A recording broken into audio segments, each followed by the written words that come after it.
This mage was born disabled. He was expelled from the academy for having no talent with mana. That's because he had a disease called vein narrowing. Literally, his blood got stuck in traffic even inside his arm. This disease completely limits a mage's potential. At school, he was always humiliated.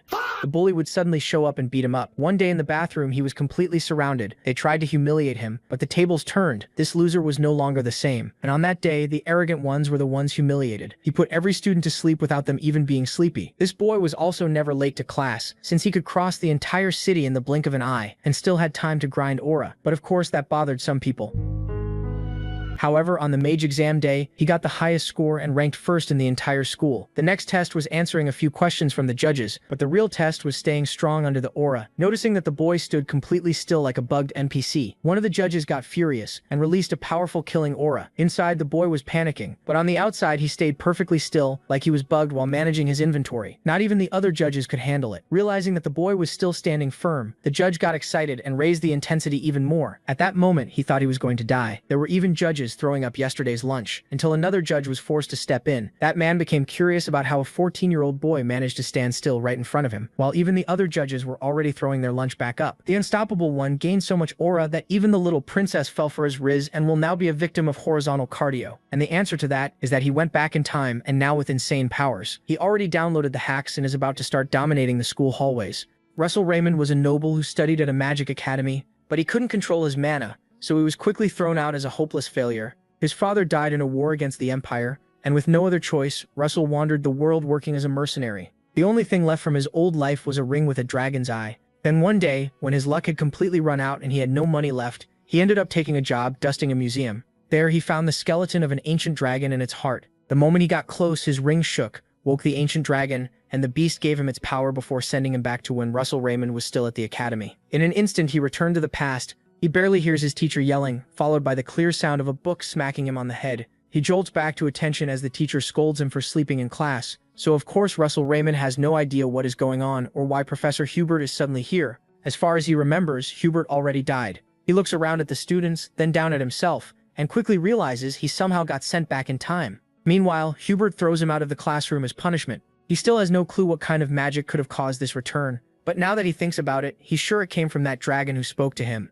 Then he notices his ring is gone, and for a second he wonders if his mother had something to do with it. At that moment, the professor steps out of the classroom. Even though our boy apologizes, Hubert still isn't satisfied and tells him to come to his office for a private talk. Even though Russell Raymond is in trouble, he actually likes this feeling, until he gets smacked hard on the back of the head. Of course, it's the usual group of bullies coming to mess with our guy. One of them, a blonde boy, moves to hit the protagonist Raymond again, but his friend stops him because the teachers are watching. Russell Raymond recognizes the blonde as Frederick. Frederick shoots him a deadly glare and orders him to follow them to the bathroom, if he values his life. As they walk off, MC feels weirdly excited to go through all this again. Then a system notification appears, telling him to teach the bullies a harsh lesson. If he does, he'll get a magic stone. Here, Raymond has no idea what kind of illusion this is, but before he can think it through, Frederick calls him again, saying he can follow them or try to run. Either way, they don't care. Since these idiots are asking for it, Russell Raymond decides to deal with them first. After years as a mercenary, the cheap threats and dirty looks Frederick gives him are nothing compared to the monsters he used to face. To him, these guys are basically teddy bears. Once they get into the bathroom, Frederick starts mouthing off at Russell Raymond, but the protagonist fires right back and calls him a bug-faced bastard. The three bullies are stunned by his confidence, but they are not about to back down. The most eager one pulls back his fist to punch, and MC rushes past him and lands a brutal hit that drops him to the floor. Seeing that, the second guy charges Russell Raymond too, but he gets hit just as hard and goes down in one punch. Even so, that still doesn't scare Frederick. If anything, he looks even more sure of himself. He tosses aside his smoke punishment and gets ready to fight. As he swings at him, he mocks him, saying that since Russell Raymond can't use magic, he must have picked up some cheap martial arts, exactly what you'd expect from a fallen family. Frederick then slips 4 rings onto his fingers and reminds the protagonist that even if magic is banned, small artifacts are still allowed. With that, he lunges at MC. MC calmly catches the incoming fist, twists Frederick's wrist, and watches his knees buckle from the pain. Russell Raymond's cold stare shakes Frederick badly, and he gets furious that someone like him dared bring up his family. One final punch ends it. After teaching the bullies a hard lesson, the protagonist Raymond walks out of the bathroom and sits against the wall, wondering if maybe he went a little too far. Right then, the system notification appears in front of him and he gets the lowest grade magic stone, just like it promised. As soon as it lands in his hand, the system tells him to consume it. Russell Raymond isn't sure if he should really eat it, but he figures this may be another gift tied to his second chance at life. so he starts chewing the stone and realizes it actually tastes good. Suddenly, a red energy called mana rises around his body. It wraps around him, and the screen says he gained the mana inside the stone. Then he feels something in his chest and panics for a moment. Soon he understands what's happening and puts his hands on his chest to steady himself. He notices the mana he consumed is flowing out, so he calms down and lets it work. The screen appears again and says the mana in his circle is increasing. The mana isn't just increasing, it is being absorbed by the magic circle around his heart. He stays calm and is glad things are finally stabilizing. Then he smiles because this feels like finding hidden treasure. With this new method, he might finally beat the narrow mana vein that always held him back. He thinks about his family's fall and getting kicked out of the academy. As if that weren't bad enough, he also had to live as a third-rate mercenary. Now it looks like he can finally change that future. He heads down the hall feeling renewed, and soon after, Russell Raymond knocks on Professor Hubert's door and is told to come in. He steps inside and the old man tells him to sit. MC sits down feeling uneasy, and Hubert says his name in that way older people do when you're in trouble. Professor Hubert tells him he hasn't been acting like himself today. Trying to get to the bottom of it, he starts guessing what might be wrong. Then he asks Russell Raymond if he's dealing with something difficult. The professor says he heard a rumor that some classmates have been bullying him, and wonders if that's the reason. He remembers the good times he had with Professor Hubert in his previous life, and how the man never gave up on him. When it's his turn to answer, he smiles and says something he always wanted to say: "There's no need to worry." The old man is caught off guard, and the protagonist thanks him for asking. Hubert clears his throat and says it's a teacher's job to care for students. He adds that Russell will still be punished for sleeping in class today. Then the professor opens the book in front of him and says the punishment won't be easy. He assigns an analytical report on part of their textbook, a section even upperclassmen struggle with. As he explains it, the screen appears again and announces a new mission: complete Professor Hubert's assignment. The system says he can earn extra rewards depending on how well he does and how satisfied Professor Hubert is. The reward is another low-grade mana stone and something else mysterious. Russell Raymond's eyes go wide when he realizes even homework counts as a mission. The professor notices his reaction and asks if the assignment is too hard. MC Raymond says it isn't, then thanks the professor. Later, Russell Raymond finishes the assignment after a few hours. He thinks it wasn't nearly as hard as it looked. In his previous life, he spent a lot of time studying magic theory because he was terrible at using mana in real combat. But in this new life, there is something else he needs to focus on. Something just as important as studying. That thing is called mana vein training. Russell Raymond remembers one of his mercenary jobs when he was running from a monster. He explains that a mana vein is the path mana moves through. Mana is taken in through breathing, then flows through the mana veins and gathers in the heart. In the flashback, the monster rushes at him. It slams one of its huge claws into the ground and he quickly jumps aside. As he runs, he looks back and sees the monster attacking again. He explains that sending mana out of the body is called magic. In the flashback, he forms a circle spell and throws fire from his hands, a huge burst that swallows the monster. The problem is, the stronger your mana veins are, the more mana you can store and the faster you can release it. Once the fire fades, the monster is completely unharmed. His attack wasn't strong enough to hurt it. Realizing he's in trouble, he tries to make a shield to block the monster's next attack. Before he can finish the spell, he feels a sudden blow. The monster smacks him with its tail. The beast then charges in to finish him. Still in the flashback, Russell Raymond explains that his condition made fighting monsters a nightmare. He lies on a rock, half-conscious. Then he wakes up, only to get hit again and driven deeper into a hollow stone. He wonders if the heavens pitied his bad luck, or if it was just chance. Either way, that fall sent him into an underground place. When he gets up, he groans and tries to find a way out. Instead, he finds two grimoires filled with strange secrets. Our guy walks over and reaches for them. One book is called Overvein, and the other is called Wizard Body. Back in the present, Russell Raymond heads off to keep training his mana veins. He explains that Overvein strengthens the body and widens a person's mana veins. The other book, Wizard Body, teaches training that slowly turns muscle tissue into part of the mana vein system. So the stronger your body gets, the stronger and steadier your mana veins become.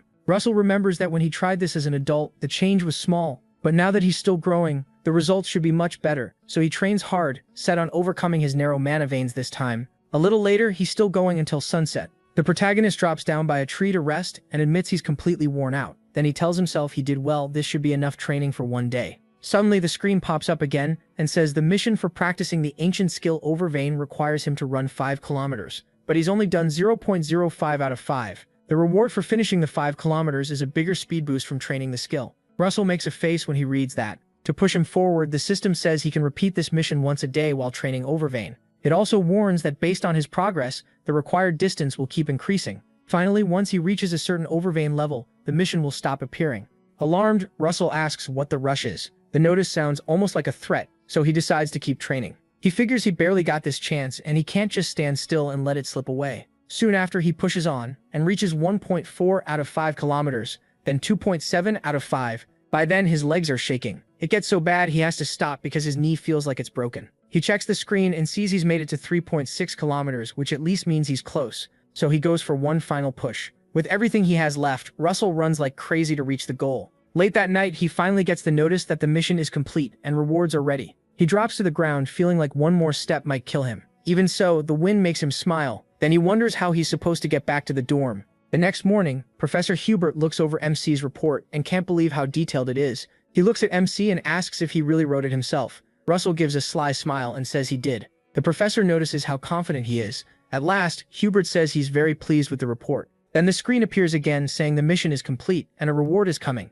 His rewards are another low-grade mana stone and one more gem of the same size. He also gains a better understanding of the art of summoning creatures. That means more power, lower mana use, and faster casting. Russell realizes that the more his understanding grows, the stronger he gets. He quickly decides to make the most of it. Hubert praises his work and says he may leave. Before going, he asks the professor for a favor. After hearing it, Hubert asks why he wants to use the faculty library. He says the student library should already have enough books for him. Our guy tells him he's read every book in the student library. That's hard to believe, so Hubert asks if he really read them all, and Russell says yes. The professor admits that's shocking. Still, even if it's true, letting him use the faculty library is another matter. He says the protagonist will have to pass some tests first. The protagonist brightens up and agrees that's only fair. Soon after, several mission windows appear, all tied to finishing the tasks Hubert gave him for rewards. While running, MC thinks about how many assignments the professor gave him and decides the man is seriously demanding. Still, since stronger theory means stronger magic, he decides it'll be worth it. He vows to gain access to the Academy's advanced knowledge no matter what. Eventually, he remembers each mission also gives him a mana stone, so it's a win in two ways. While drinking water, someone walks up and calls him by his full name. The boy's name is Anton Frederick, and he seems connected to Coma. Anton says Coma, his friend, had to suffer because of him. He shoots back, asking what's wrong with that and whether Anton came to get revenge. Anton laughs and says coming all this way just for revenge would be ridiculous, and his friends laugh too. He tells the protagonist to stop fooling himself. Nobody would bother getting revenge on worthless trash like him. Anton says he'd rather just crush him. As he walks past, he deliberately bumps into Russell and reminds him they'll meet in class. MC remembers they have one soon and wonders why Anton sounds so sure. Then he suddenly recalls that the class they share is practical magical combat, where students are judged through training fights against each other. The bad part is that in his past life, Anton always humiliated him in that class. He remembers Anton beating him with fire magic and standing over him, smiling and mocking him for having weak mana veins. Russell can't believe he forgot they had to do that. He decides he needs to get ready fast, better late than never. Then the screen tells him he has a new mission. Reach the second circle by raising his understanding of the attributes he already has. That day, he spends all his time finishing every task Hubert assigned and keeps working until night. The next morning, he carries a stack of papers to the professor's office to turn in the assignments. The system shows several notices for each task, telling him the missions are complete and rewards are now available. That night, Russell returns to the dorm after a productive day and decides to check his rewards. He looks at around 10 mana stones the system gave him and wonders what to do with them. As he picks them up, doubt starts creeping in. He wonders if his body can handle several mana stones at once without something going wrong. In the end, he accepts the risk and grabs them, telling himself he has to trust all the training he's done. A few seconds later, he throws all 10 stones into his mouth and chews them. For a moment, nothing happens. Then the mana bursts out and his body is suddenly wrapped in it. The effect grows stronger and bright light fills the room. A burning pain spreads through his body. To pull the mana quickly toward his heart, he opens a path through his mana veins. Russell shapes that path to guide the flow. He keeps steering the mana, forcing it toward his heart. It's obviously painful, but he endures it. Then he starts drawing a new circle around his heart like the first one, so he can reach the second circle. If he fails, his heart won't survive. The protagonist carefully draws the second circle, but hesitates near the end, afraid of ruining everything. Still, there's no turning back, so he finishes it. His veins begin absorbing the mana the moment he focuses and completes the circle. Russell refuses to give up, no matter the cost. He knows he can't become a world-class mage without this, so he swears to himself that he will reach the second circle. Then a bright beam of light bursts through the window, making it seem like he's exploding. Moments later, MC wakes up on the floor and realizes he actually did it. He understands that he finally reached the second circle. At last, mana flows through his body as he lies there. Then the system notifies him that the mission is complete and rewards are ready. His understanding of the elemental attributes has risen a lot, so the power of each elemental spell rises too. The next morning, the professor reads all the reports Russell turned in. He blurts out in surprise and admits he can't believe he finished all those tasks in such a short time. Then he says there's one final question before he can allow access. It's a more basic question than the others. Which of the 4 structures that make up magic is the most important? The question stuns the protagonist, and he goes silent. Hubert notices and starts to regret asking his students something he himself only figured out recently. Not wanting to overwhelm him, the professor quickly stands and offers to ask something else. But Russell, who had been quiet the whole time, starts answering anyway. Hubert is surprised by MC's confidence. Shocked that he actually has an answer, the professor stops talking and listens. MC finally says the most important part of magic is the caster's mental image. For a moment, the professor pauses and thinks about that answer. Then Hubert asks why he believes it. Russell thinks carefully before replying. He says magic is the act of bringing something into the real world through mana. That process is divided into 4 different stages. The first is assimilation, where you learn the rules behind natural phenomena. The second is mental imagery, where you picture what you learned in your mind. The third is construction, where you build formulas to make that image real. The last stage is manifestation, where the magic appears in the real world through the formula. He adds that construction and manifestation can be learned through study and hard work,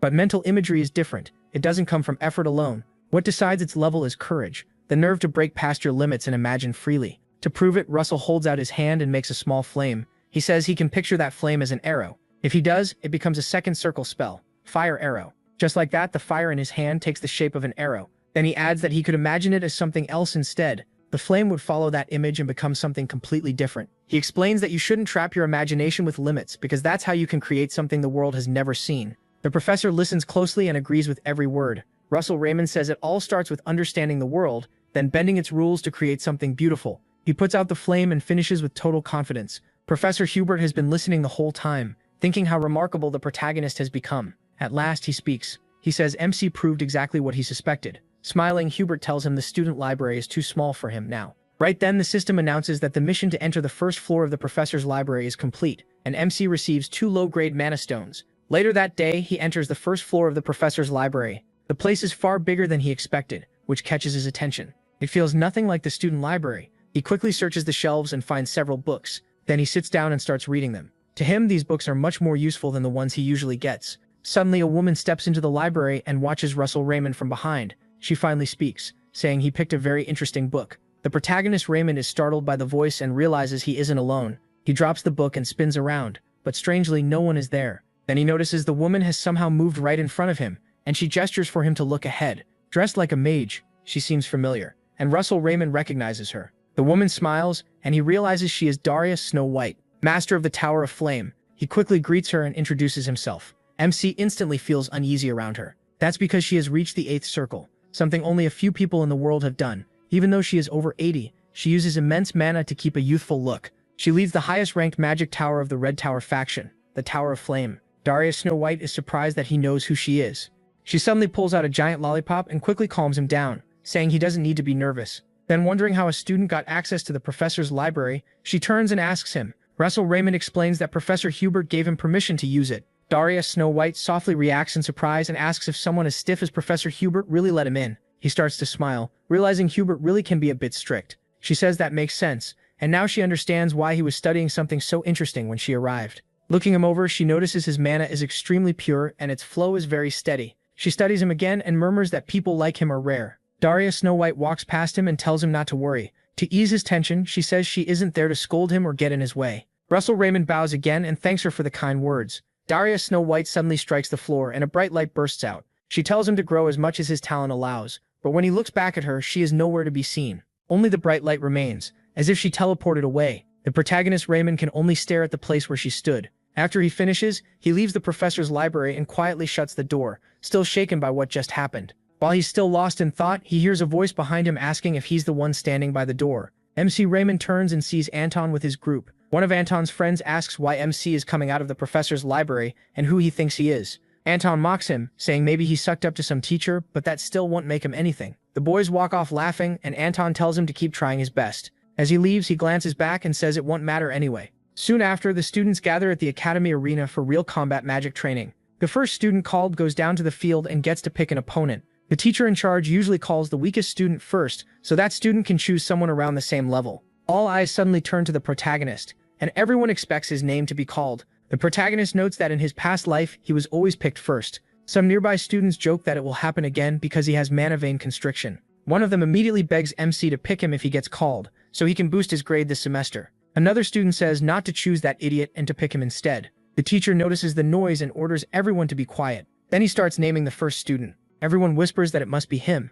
and some even laugh. but to their shock, the name called is Anton Frederick. The students are stunned and start wondering why Anton was chosen first. Anton walks forward proudly. He thanks the teacher for calling him, but the teacher says that's nothing compared to the favors he gets from the Frederick Merchant Association. Russell Raymond becomes alert and tells himself he expected this. Anton steps to the center of the field and pauses to choose his opponent. He looks straight at the protagonist Raymond and tells him to come down to the arena. At the same time, Professor Hubert gets an unexpected visit from his own teacher and says it would have been nice if she had warned him first.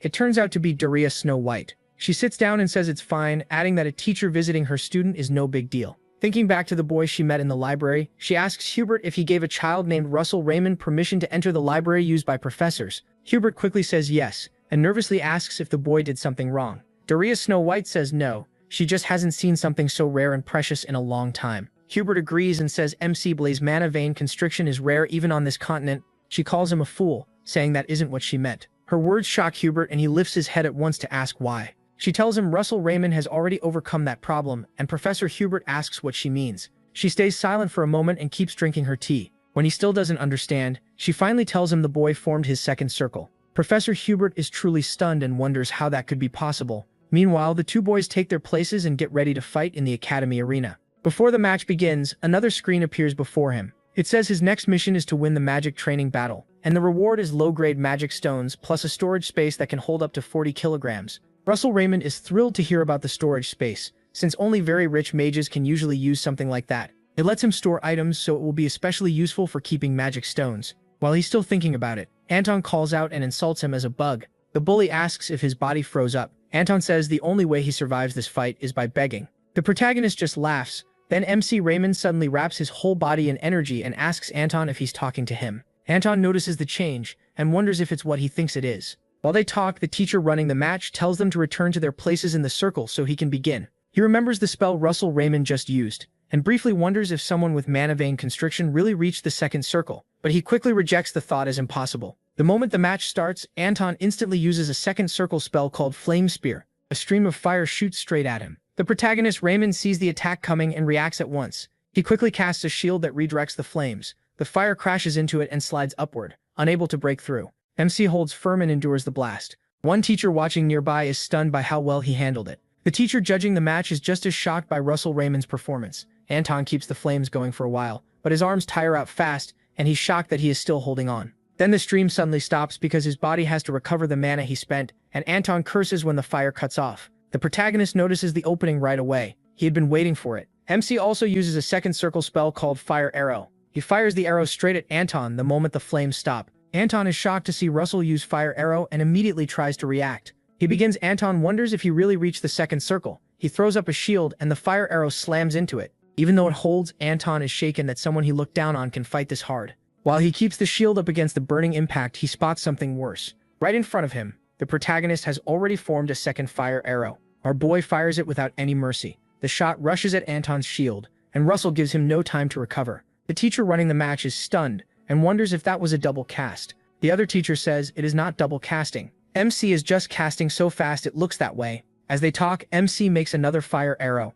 and Anton sees it and starts wondering if fire arrows are all his opponent can do. He chooses a hidden way to beat him and changes the makeup of his shield. With another second circle spell, he turns it into a shield made to block fire. Russell notices the switch and smiles. This is exactly what he wanted. Anton brags to himself that he will wait until him wastes all his mana on fire arrows against the fireproof shield, then strike back. But instead of following that trap, the protagonist cancels the fire arrow and starts a different spell. The flames in his hand vanish, and strong wind starts building. Anton is stunned by the sudden change and realizes his plan just fell apart. Russell uses a second circle spell called Wind Arrow and fires it straight at his opponent's shield. Anton is struck by the attack and knocked backward. He cannot believe the brat figured out his shield type and changed spells that fast. The new teacher watching the fight stares in disbelief and wonders if this is really the same MC he knows. Meanwhile, the teacher who rigged the selection to pick Anton can only sweat as he watches. Anton groans from the hit and loses control of his shield. The force shoves him back until he is almost out of the ring. Anger fills his eyes.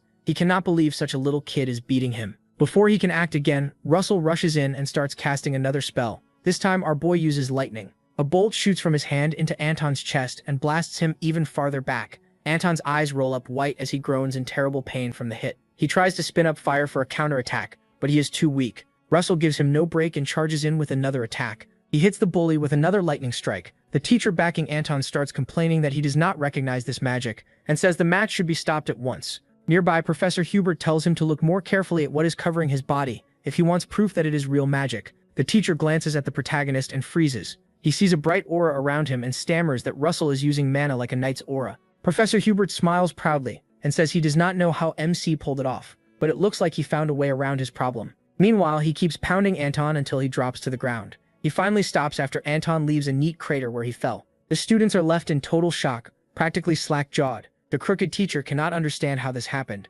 As he stands there thinking, a voice asks what he is doing. He quickly turns and hears Professor Hubert remind him to announce the winner. The crooked teacher stammers and hurriedly names the victor. He says in a loud voice that Russell Raymond Hamon is the winner. Because of everything that just happened, the teacher walks over to him slowly. He awkwardly praises the protagonist and says he can leave, but the protagonist says it is not over yet. When the teacher asks what he means, our boy reminds him of the class rules. Unless the winner gives up, he has the right to choose the next opponent. Anton's friends shout in shock when they realize they are next to get beaten. Russell calmly points at one of them and says he is next. The system suddenly gives him another notice. Win the next magic duel for 2 low-grade mana stones, with bonus rewards for a winning streak. MC looks at the boy and tells him to step into the ring. After it is all over, Professor Hubert quietly says that our boy won 14 duels in a row. Thinking back on the matches, he decides him has amazing instincts. He looks proud that he saw the protagonist's potential long ago. Still, he starts wondering how Russell grew this strong so quickly. He goes over every move MC made. Meanwhile, he gets a notice saying the mission is complete and a storage compartment has been unlocked as his reward. The system tells him that from now on, all rewards will be sent there automatically. He also gets a pile of mana stones for each match he won. There is also an unknown item inside the compartment. The protagonist checks the notice for it and wonders what it could be, then calls up the compartment. Our boy reaches inside and feels around. When he pulls it out, it turns out to be some kind of map with an X marking a spot. Another notice appears with a new mission. Go to the place on the map and complete the task there. The system says lights will guide him when he gets close. The reward is an unknown item and 5 mid-grade mana stones. It also warns him that he should try this mission only after reaching the 3rd circle. Russell is shocked to read that he needs the 3rd circle. He remembers how many times he tried to reach it in his past life and still failed. There is another problem. He has no idea where the place is, and the map alone is not enough. So he quickly heads to the professor's library, hoping to find something that shows the location. He stacks a bunch of books on the table and starts searching for a clue. The first one is called Outer Territories of the Kingdom of Endymion, and he flips through it fast. No luck, so he checks the next one. He still does not find it, so he moves on again. That one is useless too, and the next book gives him nothing either. After going through dozens of books, he groans in frustration when none of the places match the spot he needs. Cursing under his breath, he leaves the library and realizes he wasted a lot of time. He decides it would be smarter to focus on reaching the 3rd circle first. As he walks down the hall, several students shrink back after seeing what he did in the arena. Russell thinks to himself that he escaped the bullying and hate, but now he is alone. Then someone calls to him from behind. He turns and sees Professor Hubert, who warmly asks him to come to his office. MC gladly agrees. Once they reach the office, Professor Hubert mentions that summer break is almost here. He pours tea for both of them and asks Russell if he has any plans for the break. He says he does not. Hearing that, Professor Hubert asks if he wants to help with a research project, and that catches him off guard. The professor adds that if the protagonist does well, his name might even appear as a co-author right after Hubert's. Russell takes the paper and looks at the picture on it, then suddenly recognizes the place. Seeing the surprise on his face, the professor asks what is wrong. MC quickly apologizes and tells Professor Hubert that he actually does have plans for the summer. Hubert looks at him confused and asks why he said he had none. He hands him the paper and says he plans to go to the place shown on the cover. He also gives him the map he found. The professor studies it and recognizes the location as Maldiva. Sometime later, when summer break begins, Russell sets out for Maldiva. He rides in the back of a carriage and looks out the window. Later, the protagonist calls up the compartment again. He takes out a mana stone and tosses it into his mouth. He tells himself it will keep him full for the trip and swears he will reach the 3rd circle before he gets to Maldiva. Meanwhile, the professor thinks about how strange Russell's trip is. It feels odd because someone else is heading to Maldiva too. He believes Darius Snow White, his teacher, should already be there, and maybe that will work out well for MC. Meanwhile, in Mandamian Maldiva, Darius Snow White relaxes on the beach during her vacation. She tells herself that even if this is her hometown, it still looks beautiful to her. She takes a drink and wonders how long it has been since she last took a real break. She realizes she has been busy protecting the Empire, giving magic research talks, and training her students. The master remembers a time when she was speaking to one of them. She brought up the numbers 9, 6, and 3 for them. Fire rises in her hands as she explains that those 3 numbers carry a special meaning for mages. The children are amazed by her skill and listen closely as Darius Snow White teaches that the 3 numbers mean the end for someone already walking the path of the 9th circle, the completion of the 6th circle for a mage who has not reached it yet, and the suffering they must face to become a great mage. The third circle means something else. It's the point where a mage truly stands on their own. Daria thinks about what it means to be alone, and then she suddenly remembers meeting Russell, and wonders if the kid is doing okay. Her mind goes back to the way he was reading an advanced magic book. Meanwhile, his carriage finally reaches Maldiva, and the driver tells him they've arrived. After waiting a bit, he notices the protagonist still hasn't gotten out, so he goes to check on him and is horrified by what he sees. Sometime later, Russell is stuffing himself with food. He tears into a hot dog with one hand while eating bread with the other. In front of him is a huge pile of food, and he remembers burning through too much energy while trying to calm wild mana and form the third circle. In a flashback, when the driver came back to check, he found MC passed out and desperately tried to wake him, thinking he was dead. In the present, he gulps down a drink, thrilled that he finally reached the third circle. He drains the cup and drops it onto the table. He can't get over how amazing it feels to reach third circle magic. The fact that he broke past the limit from his past life, just months after going back in time, leaves him stunned. He sets down a few coins to pay for the meal and gets ready to leave.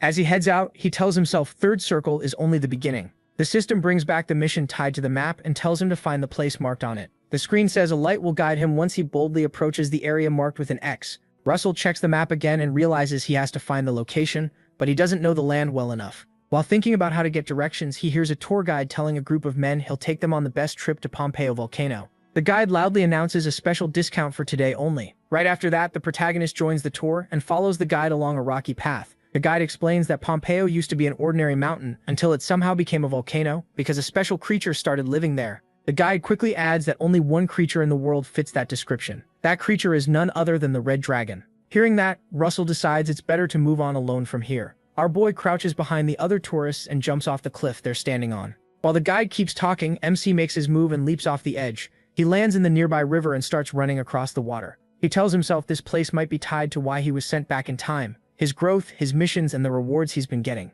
As he follows the map toward a waterfall, he starts to think all of it may be leading him to something. He's convinced everything that's happened lately could be connected to the dragon that once lived here. As he studies the map, streaks of light rise from it and float out in front of him. The light gathers into a round shape that looks like an eye, then it pulls away from the map and starts moving somewhere else. Russell suddenly remembers the system saying a light would guide him. It crosses the river and heads toward the waterfall path, and he realizes the mission must be behind it. He quickly casts a wind spell. A sharp wind arrow shoots through the waterfall and opens a path. After that, he jumps straight through the opening so he won't get soaked. Inside, he lands on a rock and finds a lava cave hidden behind the waterfall. He remembers the system warning him not to come here until he reached the third circle. But there are no monsters or beasts in sight, which makes him wonder why that warning mattered. Our boy moves deeper into the cave, careful with every step. He comes across several pillars, a sign that people once lived there. Touching one, he wonders how old this place is. While checking it, something catches the corner of his eye. Finally, he sees the guiding light stop in front of a strange door. Russell walks up to it to find out what's beyond it. As he gets close, his senses start tingling and he immediately feels that something is wrong. He stops and wonders if he's forgotten what he learned as a mercenary. In a place with no monsters, no beasts, and no sound, there's only one answer. You've stepped into a powerful predator's territory. Suddenly, a giant lizard appears in front of him and stares him down. He jumps back just in time to keep his head from being bitten off. Once he gets some distance, he looks again and realizes it's a Komodo lizard monster. He remembers from his mercenary days that this thing normally takes at least 2 teams to bring down. Our boy sees it rushing at him and knows there's no way he can kill it right now, so running is his only option. He tries to slow it down with lightning magic instead. Russell picks the second circle spell, Lightning Arrow, and starts forming one. The Komodo lizard roars again as it closes in. Our boy forces down his fear and aims straight for its face. He fires, hoping the hit will slow it enough for him to escape. The blast shocks the Komodo lizard and locks it in place for a moment, buying the protagonist some time. He immediately makes a run for it, heading straight to the stone gate where the light stops so he can move on with the mission. But when he's only inches from the door, the 2 statues in front of it block him with their staffs and declare that he must prove his worth with mana before entering.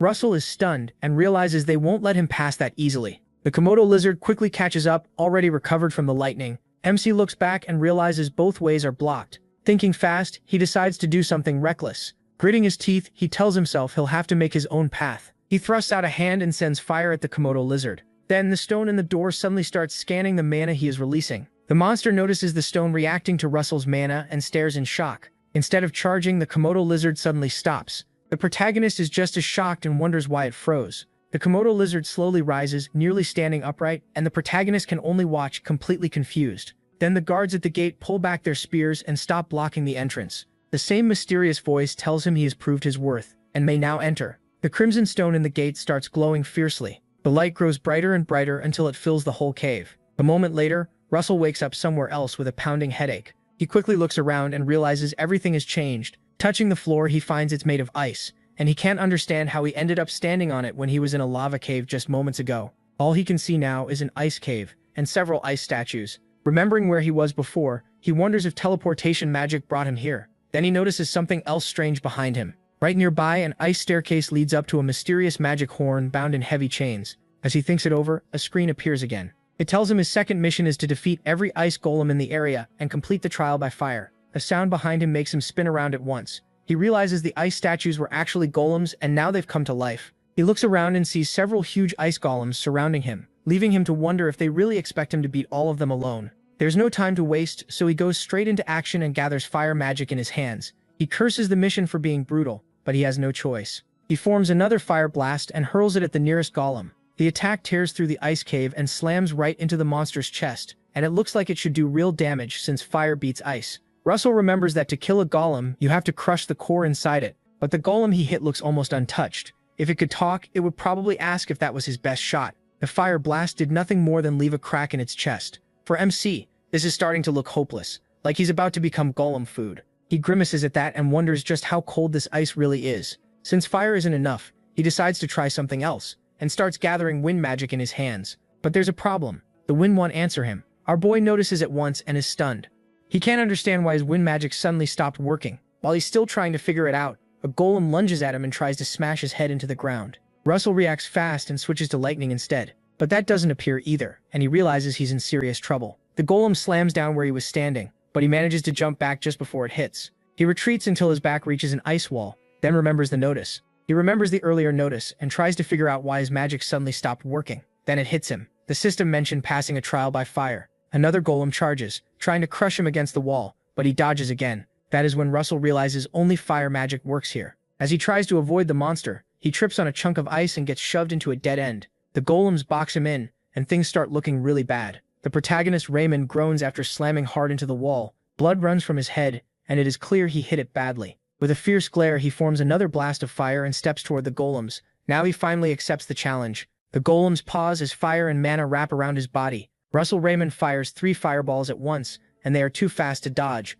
The 3 shots explode on impact. That blast exposes the golem's core. MC follows with another shot, shattering the core and destroying it. He uses the same move on a nearby golem, and it works again. Still, he starts panting when he realizes he has only taken down 2. At this rate, his mana will run out before the fight is over. He grimaces and decides to try something new. One of the golems swings at him, but he jumps back to think. He figures that if he wants to break their thick ice armor in one hit, he has to strike like knights do when they smash through iron shields, all the power focused on one point. It will not be easy, so he backs away to buy time for a harder spell. Once he gets some distance, he starts the spell by making a fire arrow. Then he adds an amplification formula to make it bigger and heavier. Next comes replication, creating several fire arrows. But to make the attack truly dense, he needs to merge them into one. He makes 5 fire arrows in total, and now all that is left is combining them. Russell Raymond begins using a compression formula, forcing everything together between his palms. But before he can finish, a golem appears in front of him and throws a heavy punch. He panics and yells for the arrow to fuse faster before he gets killed.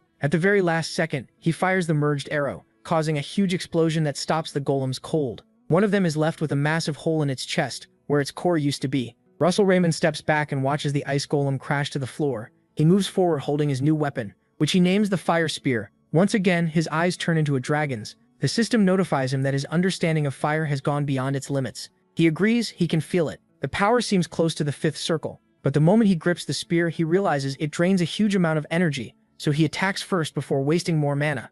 The golems rush him anyway, showing they are not scared of his flashy new weapon. From where he stands, Russell burns through the cores of 3 golems, then turns to the next and the next. After that, only 4 are left. He quickly moves to finish this. The first core breaks with ease, then he cuts through the second and destroys its core too. Only 2 remain. As he counts them, 1 golem attacks from above. Russell dodges with ease, then leaps at the monster and slices it in half for trying that. After it falls, he starts breathing hard. His mana is almost gone, but he still has 1 enemy left. The last golem switches to ranged attacks and hurls huge ice rocks at him. Russell Raymond blocks them, though a few still hit him. He realizes he would have died instantly if the spear had not stopped them. Now he has barely any mana left, and the spear starts fading away. The protagonist Raymond rises and keeps hold of it. He tells himself there is one last move left. Throw the spear. This final strike has to land. When the monster gets close enough, MC finally throws it and prays it connects. The spear pierces the ice shield and reaches the core. He can only stand there and watch it tear through the monster. Russell keeps staring through the huge hole in its chest. Once he realizes he defeated them all, he collapses. The system appears and tells him the mission is complete. His reward is 2 low-grade mana stones, 3 lowest-grade mana stones, and an unknown item called the Horn of the Forgotten King. So the chained object Russell Raymond saw earlier was the Horn of the Forgotten King. The horn is suddenly wrapped in fire. Then the screen appears again and says it carries the essence of fire. A huge light bursts out and fills the whole ice cave. The cave glows, but he does not notice because he has passed out from exhaustion. The system says he must enter the thoughts of the Forgotten King to claim his reward. Soon after, the protagonist wakes up in a strange place. In this dimension, chains bind him as he tries to understand where he is. The screen appears and says he obtained the unknown item, the Horn of the Forgotten King, with fire essence. It also says he must enter the Forgotten King's thoughts to receive his reward. When he looks at the chains, he wonders what kind of reward this is, because it feels more like torture. Then the voice of the Forgotten King appears and says it will grant him something called the King's Fragment. The horn shows up covered in flames. Its sharp tip moves toward him, and Russell Raymond is shocked because it looks like he is about to be impaled. And that is exactly what happens. The horn pierces him. He screams in pain, and it becomes clear the chains were there to keep him from escaping. The horn drives into his body and pours a huge amount of energy into him, like he is about to burst. He keeps screaming while the voice tells him to use the power for something, but MC can no longer hear it. His body burns as mana overloads him. Behind him, a massive dragon appears, the Forgotten King. A little later, Russell Raymond washes up at the shore. He suddenly wakes with a groan, his whole body hurting. Confused, he tries to figure out where he is. It seems he is still in Maldiva, judging by the buildings. He stays confused for a moment as his memory feels blurry. Then the system notifies him that he consumed the Horn of the Forgotten King and reached his limit. The extra mana beyond that limit was stored, and his intermediate understanding of flame attributes advanced into an advanced understanding. Russell Raymond closes his hand and tries using his mana to check if it is true. A massive amount of mana bursts from his body, far more than anything he has felt before, and it shocks him. Seeing how close he is to the 4th circle, he looks around and wonders if all that power is really his. Then he remembers what happened while he was chained up, but he still smiles because the reward was worth it. Then he hears someone behind him say it is good to see him here. Behind him stands Mysteria Snow White, in casual clothes which surprises him in Maldiva. She takes him to a beach bar and says she felt a sudden burst of mana, so she came to check. That is how she found him. Russell Raymond thanks her as she gives him a drink. Smiling, he admits he did not expect to see her here. While they talk, the Tower Master studies him and notices he almost reached the 4th circle in a very short time. His mana has also become purer. Then he asks the Tower Master what ties her to Maldiva. She explains that Maldiva is her hometown, though not many people know that. Russell Raymond is surprised and asks again, just to make sure he heard right. Miss Darius Snow White confirms it and says that is why she comes here every summer. Curious, she asks what brought him to Maldiva. The protagonist Raymond hesitates before answering, deciding it is too soon to tell the truth. In the end, he comes up with a safe excuse and says he came to see more of it. The Tower Master smiles at him, though she also wonders if she should test the boy's skills. She decides to go ahead and asks if he can help her for a moment. Russell Raymond looks confused. Miss Darius Snow White snaps her fingers and something magical happens. Fire wraps around MC and forms a black cloak on him. He recognizes the symbol on it as the mark of the Flame Tower and wonders why she gave it to him. The Tower Master tells him not to worry and says the job she has for him is something he can handle. A screen suddenly appears giving him a new mission, pass Miss Darius Snow White's test. To do that, he has to help her stop human traffickers trying to dock at Maldiva's port. The reward is a mid-grade mana stone. The Master says he probably already knows Endymion strictly forbids slavery. That's why they never allow slave ships to enter their port. Sadly, some people still break that law. She says a human trafficking ship is trying to land near Maldiva and asks for his help stopping it. That night, the two head out by boat to deal with it. She adds that she could handle the mission alone. The problem is rescuing the captives and taking the ship at the same time. Russell understands right away they need to fake a direct attack, distract the enemy, and free the prisoners. The Master praises him for catching on so fast. As they keep moving, he thinks it over. If the Master of the Fire Tower asked for help, hundreds of mages would rush over without hesitation. So if she chose him, it's not because she needs him, it's because she wants to test him. Soon they reach the ship they were after. Before stepping off the boat, she tells him what happens next may be hard for him to handle. Still, he has to face it. A guardian's path is not always noble or gentle. This is simply part of a mage's fate. Once she finishes speaking, she steps onto the edge of the boat and moves toward the ship. She floats to the side of it and says she'll draw their attention and make it look like an attack, giving him enough time to save the kidnapped people. Russell watches the Master of the Flame Tower fly up to the top of the ship, clearly tense. Miss Darius Snow White rises higher until she's well above the ship. When she reaches the height she wants, she stops and says this should be high enough. Then she unleashes her mana. Bright light floods the area, and she shouts for Russell to go save the captives. When the pirates see the light, they panic. Thinking they're under attack, they rush onto the deck and start loading a large ballista to fire at the master of the fire tower. Several others grab smaller crossbows and get ready to defend the ship. Their leader gives the order and tells them to fire at the light above them. Dozens of bolts shoot into the sky toward the glowing figure above the ship. Mysterious Snow White just smiles inside the light at their pathetic attempt. One soldier curses when he realizes the shots didn't even reach her. Darius Snow White forms a ball of lava in her hands and hurls it at the ship, breaking it into several chunks. She says she'd like to see if they're as skilled as they are bold. The lava pieces land across the ship and start small fires everywhere. The pirates stare in shock. One tries stomping the flames out, but it doesn't work. Then a flaming hand reaches out and grabs his leg. They aren't fires at all. They're fire golems. The man freaks out as the small creature clings to him. Every patch of flame turns into a little dwarf-like being made of fire. The men gather around them, unsure what to do. These are special golems made by Darius Snow White called Burning Wood Dwarves. While most of the pirates hesitate, one overconfident man walks at them with an axe. Meanwhile, Russell boards the ship. While the pirates are distracted, he slips inside. The bold man tells the others to move aside since there's nothing to fear. The protagonist watches him close in on one of the golems and bring his axe down as the little thing just stares back. The arrogant pirate swings and splits the golem in half. A moment later, it rebuilds itself like nothing happened, and it looks annoyed. MC keeps watching, impressed to see creatures like this in person. The golem strikes back by reshaping itself and wrapping around the man's legs. Then it fully changes form, coils around his body, and sets him on fire. Russell is stunned by how fast the golem can remake its body. The other men can only watch in horror as their crewmate burns to death. He snaps out of it and decides this is no time to stand around staring. He leaves and heads down the stairs into the ship. Below deck, there's a large prison area that likely holds the captives. A guard hears the chaos and wonders what's happening up on the deck. One prisoner shouts that maybe the Navy has come for them, and cheers that they've been saved. The guard slams his weapon against the door to scare them and make them stop talking. He says it doesn't matter what's going on because none of them will ever escape him, and the prisoners shrink back in fear. Once they go quiet, he asks if they heard him. At the same time, Russell places a hand on the back of his neck. Our boy decides to knock the guard out, so he uses a bit of lightning magic. A bolt appears out of nowhere and hits the fat guard. One prisoner sees him collapse and comes closer to ask if the protagonist is there to save them. He smiles and says yes, but it's safer if they stay inside until all the pirates are gone. The man drops to his knees and starts thanking God for answering his prayers. Russell looks around and wonders how many people are packed into this tiny space. While they wait, he notices something deeply disturbing. He spots a boy crouched inside a cell and is shocked that these heartless pirates are even selling children as slaves. He gets furious and curses the pirates as filthy bastards. A moment later, more men reach the prison and spot MC. They quickly see their unconscious ally on the floor and realize the ship has been invaded. One of them tells the others to grab the bastard who broke in. The three draw their swords and move toward Russell. Already angry over the kidnapped child, he says he'll be the one capturing them, then starts forming a chain of lightning. He casts a second circle spell called Lightning Chain and sends it at them.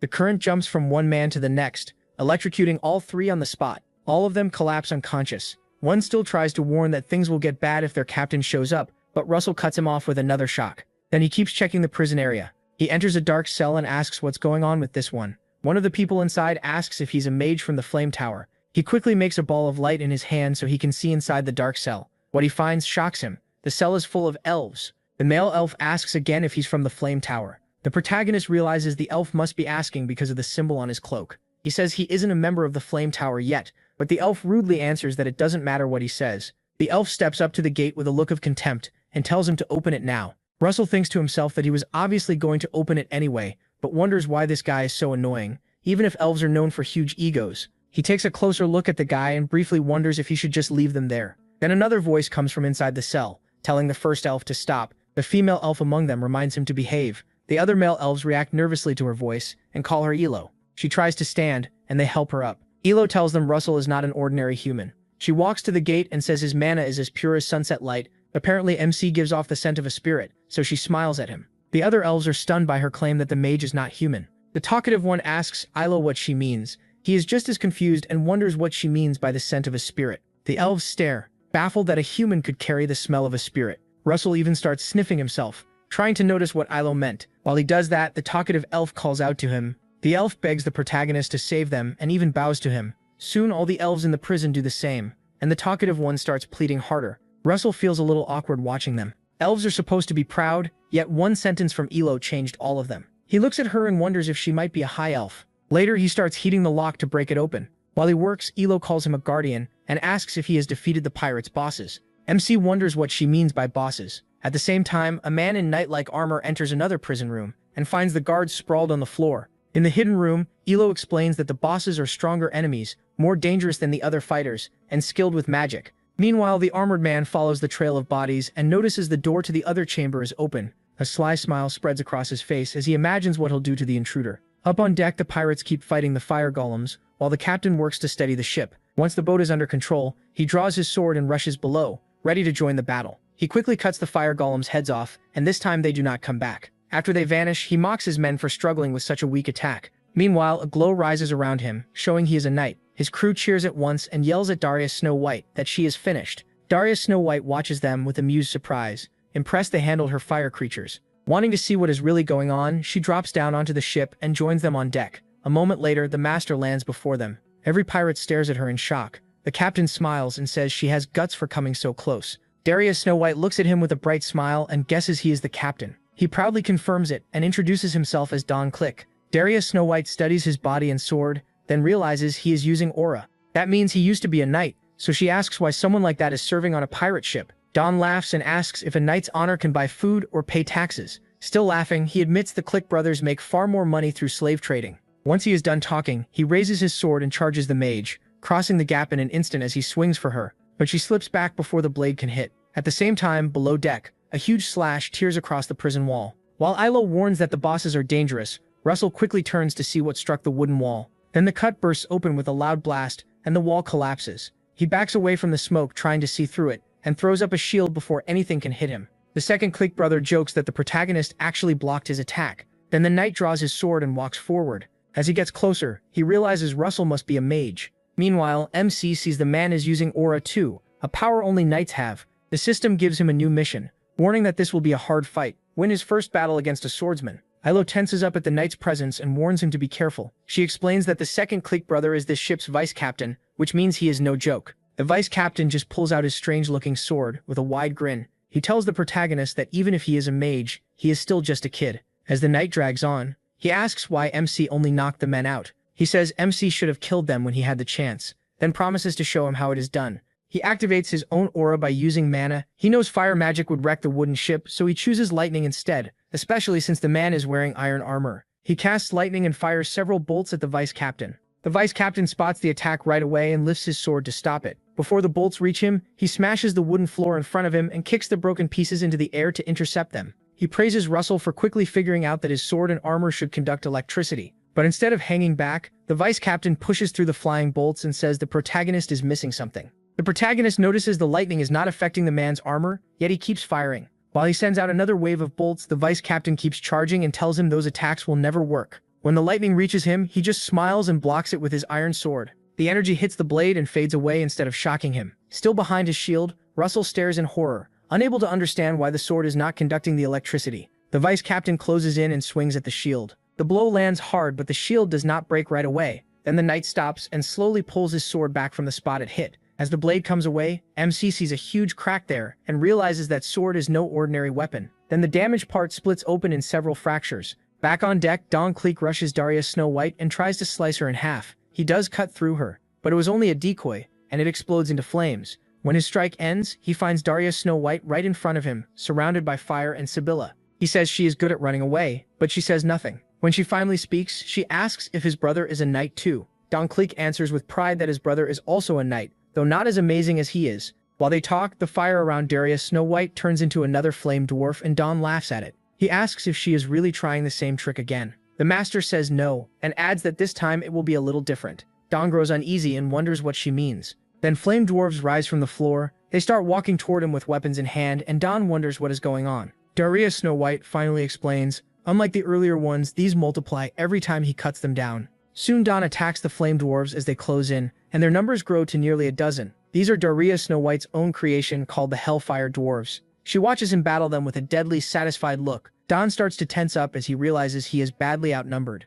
Still, he is fast enough to keep fighting. He wonders how his opponent can control such strange fire magic, and after looking at her again, finally figures out who she is. She looks just like the famous Witch of the Flame Tower, and he realizes that is exactly who she is. Meanwhile, there is bloodshed below deck right after Russell's shield is broken. The knight sees him suddenly vanish from in front of him, and wonders where he went. He glances to the side, spots the protagonist, and turns at once to finish him. He cannot understand how the protagonist dodged from that close. The protagonist only stands there, clutching his bleeding chest and trying to stay upright. The knight remembers his blade hit MC's chest and he could have sworn the boy should have been cut in two already.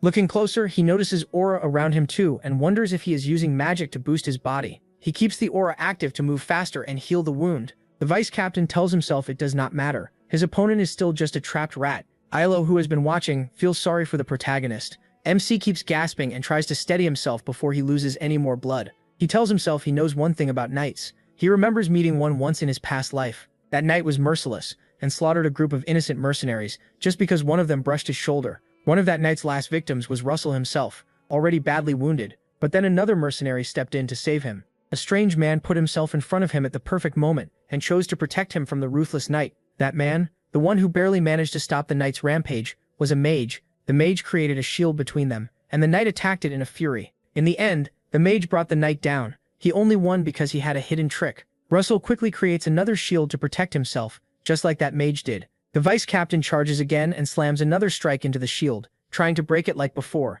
As he does, the protagonist remembers the method the mage used in his past life and copies it. The vice captain lands another heavy blow, expecting the shield to shatter. It cracks just like he wanted, but this time something is different. MC reveals that the old mage's trick was stacking one shield over another. That is exactly what he copied, so the vice captain only cracked the outer shield. The man steps back, waiting for it to collapse, but is shocked to see he's still unharmed. He catches him off guard and casts a wind spell, two encircle wind arrows striking the knight square in the chest. The hit is strong enough to throw him across the room. The knight slams his head into the wall and groans, blood slipping from his mouth. The protagonist staggers too, still not over the cut across his chest. His body seems healed, but the pain is still there, and he wonders how much blood he lost. He quickly breaks the lock he heated up and frees the elves. When they step out, they thank him for saving them. Russell tells them to follow him out so they can escape the ship. Suddenly, the ship's vice captain calls him a brat. He gets back up, and the hit clearly didn't keep him down for long. The vice captain looks furious. Anger flashes across his face as he tells MC that he should have aimed for his head when he had the chance.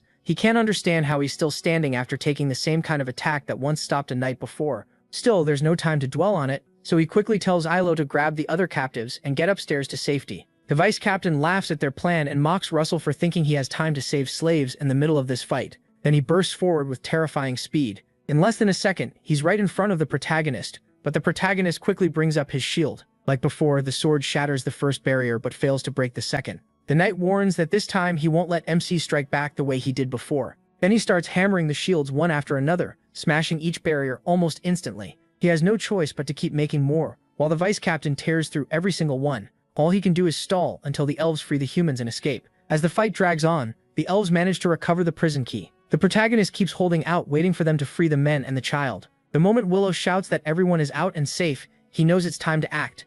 The vice captain keeps slashing at the shields like he's gone mad. Even after hearing Willow say the captives are free, he coldly tells MC that nothing has changed. He'll still hunt them all down. He suddenly speaks in the dragon's voice and tells him that it changes everything. Until now, he couldn't use his full plan because the room was packed with prisoners. Then the whole room erupts in flames, trapping both of them inside. The vice captain is stunned by how fast everything changes. The protagonist tells him the captives being gone changes everything, because now he can crush him. Fire fills the room, and when the vice captain looks into the protagonist's eyes, he sees they've turned reptilian, which shakes him. He quickly jumps back and resets his stance with both swords. The vice captain lets out a nervous laugh and wonders if MC has finally decided to kill. Not wanting to wait, he chooses to move first before he can make the next move. He rushes in again at top speed and says he'll pierce Russell and the shield in one blow. But as he closes in, a bright light suddenly appears, forcing him to slow down. The protagonist has dropped the shield and is now holding one of his own magical creations, the special flaming spear he used to destroy the ice golems. The knight still charges forward, trying to skewer MC with his sword. For a second, he wonders if it's just an ordinary fire spear, but the moment he senses its aura, he realizes it's far more dangerous, several levels beyond a normal weapon made of fire. Even so, he keeps charging straight in and walks right into his trap. As the vice captain gets close, Russell drives the fire spear into him, and everything blurs. Up on deck, Dom Cleek is still battling the hell dwarves. Soon he starts cursing as they overwhelm him. The more he kills, the more of them appear, but stopping isn't an option. Dom wonders where his idiot brother is and why he still hasn't shown up to help. The fire dwarves keep attacking and multiplying, so Dom has no choice but to keep fighting. He tells himself he just needs to hold on a little longer before he can strike back. Suddenly, bright light starts shining up through the floorboards. Dom looks down in shock as it pours out from the cabin below. He stops moving when the glow gets even stronger and begins tearing through the wood under his feet. Seconds later, a massive blast of energy erupts from below and nearly splits the ship in half. The shockwave throws Dom to the ground. He collapses and slowly loses consciousness. The Flame Tower Master watches it all and wonders what just happened. While she's still staring, she hears a sound behind her. Miss Daria Snow White sees the kidnapped people coming out. Below deck, Russell lies on the floor in the middle of the wreckage. He looks unconscious and doesn't open his eyes. A screen notification appears, showing that the protagonist has completed his mission and will receive intermediate mana stones as a reward. When the other men realize their captain has fallen, they rush into guard boats to strike back and take control of the situation. Miss Daria Snow White notices what they're planning and laughs as she grabs her staff. Using her scepter, she summons all the fire dwarves. They rise from the ground and curl into round forms, and to wipe out the pirates in the boats, she hurls the golems at their guard vessels. The Hellfire dwarves land on the smaller ships nearby and destroy them. Meanwhile, in the hold, someone approaches MC and starts healing him. After a short while, MC regains consciousness and asks what happened. When he tries to get up, IAGU tells him not to move. She keeps healing him and explains that her mana still hasn't fully recovered, so her healing isn't as fast as it used to be. When the masters realize he is awake, she tells him he did well taking down 2 knights by himself, but Russell has no idea what she means. Nearby, Dom and his brother are tied to a pillar because of their awful behavior. Then IAGU steps in and tells the protagonist she owes him a great debt. She says she can't repay him right away, but she'll find a way. She introduces herself as IAGU, Lady of the White Ash Tree Tribe, and swears on her ancestors' honor that she'll reward him one day. MC gives his name and gently says he only did what he should as a guardian. Not far away, the 2 male elves quickly return to the Flame Tower Master and report on the prisoner's condition, which Daria Snow White praises. Miss Daria Snow White seems impressed by their dedication and compliments IAGU for raising such kind subordinates. Russell watches in surprise, realizing the elves seem much friendlier than he expected. Then he asks Lady IAGU what she meant earlier in the cabin. Lady IAGU just looks at him, trying to remember, then asks if he means what she said about smelling a spirit scent on him. That catches Miss Daria Snow White's attention. Russell says that's exactly what he meant. Instead of answering directly, she asks if his blood might be mixed with a dragon's. The question hits him hard, because it's so accurate. She goes on to say that she also carries green dragon blood in her veins. For her, though, it's only like a drop in a lake, too little to matter much. Even so, she says she learned that dragon blood can attract spirits. Miss IAGU takes the protagonist's hands and says the spirit scent around him is very strong, which is why she asked. Miss Daria Snow White listens and starts wondering if that mixed dragon blood is the reason Russell is growing stronger so fast. She thinks MC may become someone who shakes the kingdom of Endymion, maybe even the whole world. Not long after, some of the good knights come to help the captives off the ship. When it's time to leave, Miss Daria Snow White tells Lady Yahello she assumes she'll stay hidden until her mana returns. Lady Yahello boldly says that's exactly the plan. The master says her mansion is nearby and invites them all to stay there. She also adds that Lady Yahello could help train him. He looks totally confused, wondering what kind of training the Flame Tower Master means. IAGU sees it as a chance to repay the protagonist. Blushing a little, she says she'd be happy to come with them. Miss Daria Snow White asks MC why he's making such a big deal out of it and jokes, asking if he doesn't want her to train him. Russell quickly says that's not it at all. He'd love to. The master leads the way and tells them the carriages will arrive soon, and they thank her. As they head over and get into the carriages, he asks the Flame Tower Master if he can really do this training. When the academy term is about to start, Miss Daria simply tells him Professor Hubert will handle it. Soon after, everyone reaches the carriages.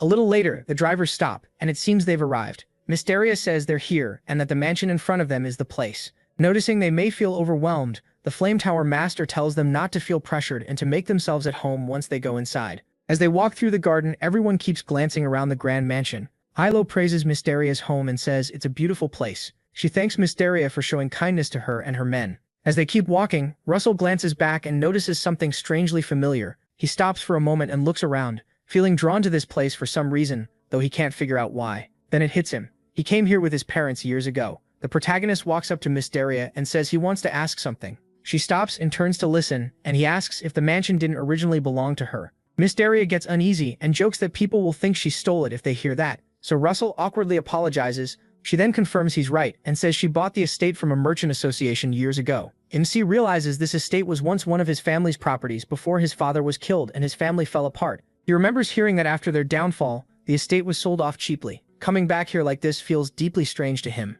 1 week later, Illo wakes up and walks into the living room. The master of the Flame Tower checks her aura and says she is glad to see Illo has recovered much of her mana. Illo thanks her and says it is all because of her kindness and help. Miss Daria Snow White brings up their earlier talk about helping with Russell's training.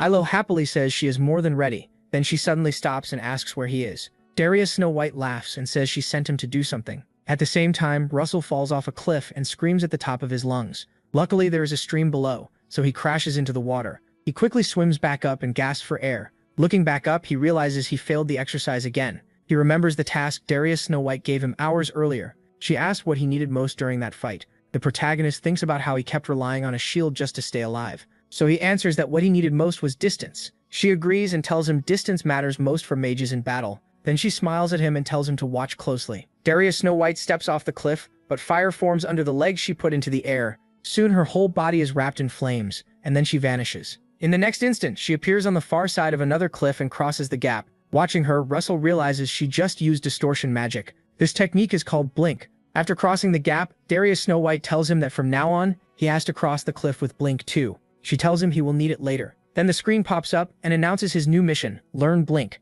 The reward is intermediate mana stones. MC finally drags himself out of the water and crawls to shore. As he climbs back up the cliff, he thinks about blink and figures out that using it does not depend on being in a lower or higher circle.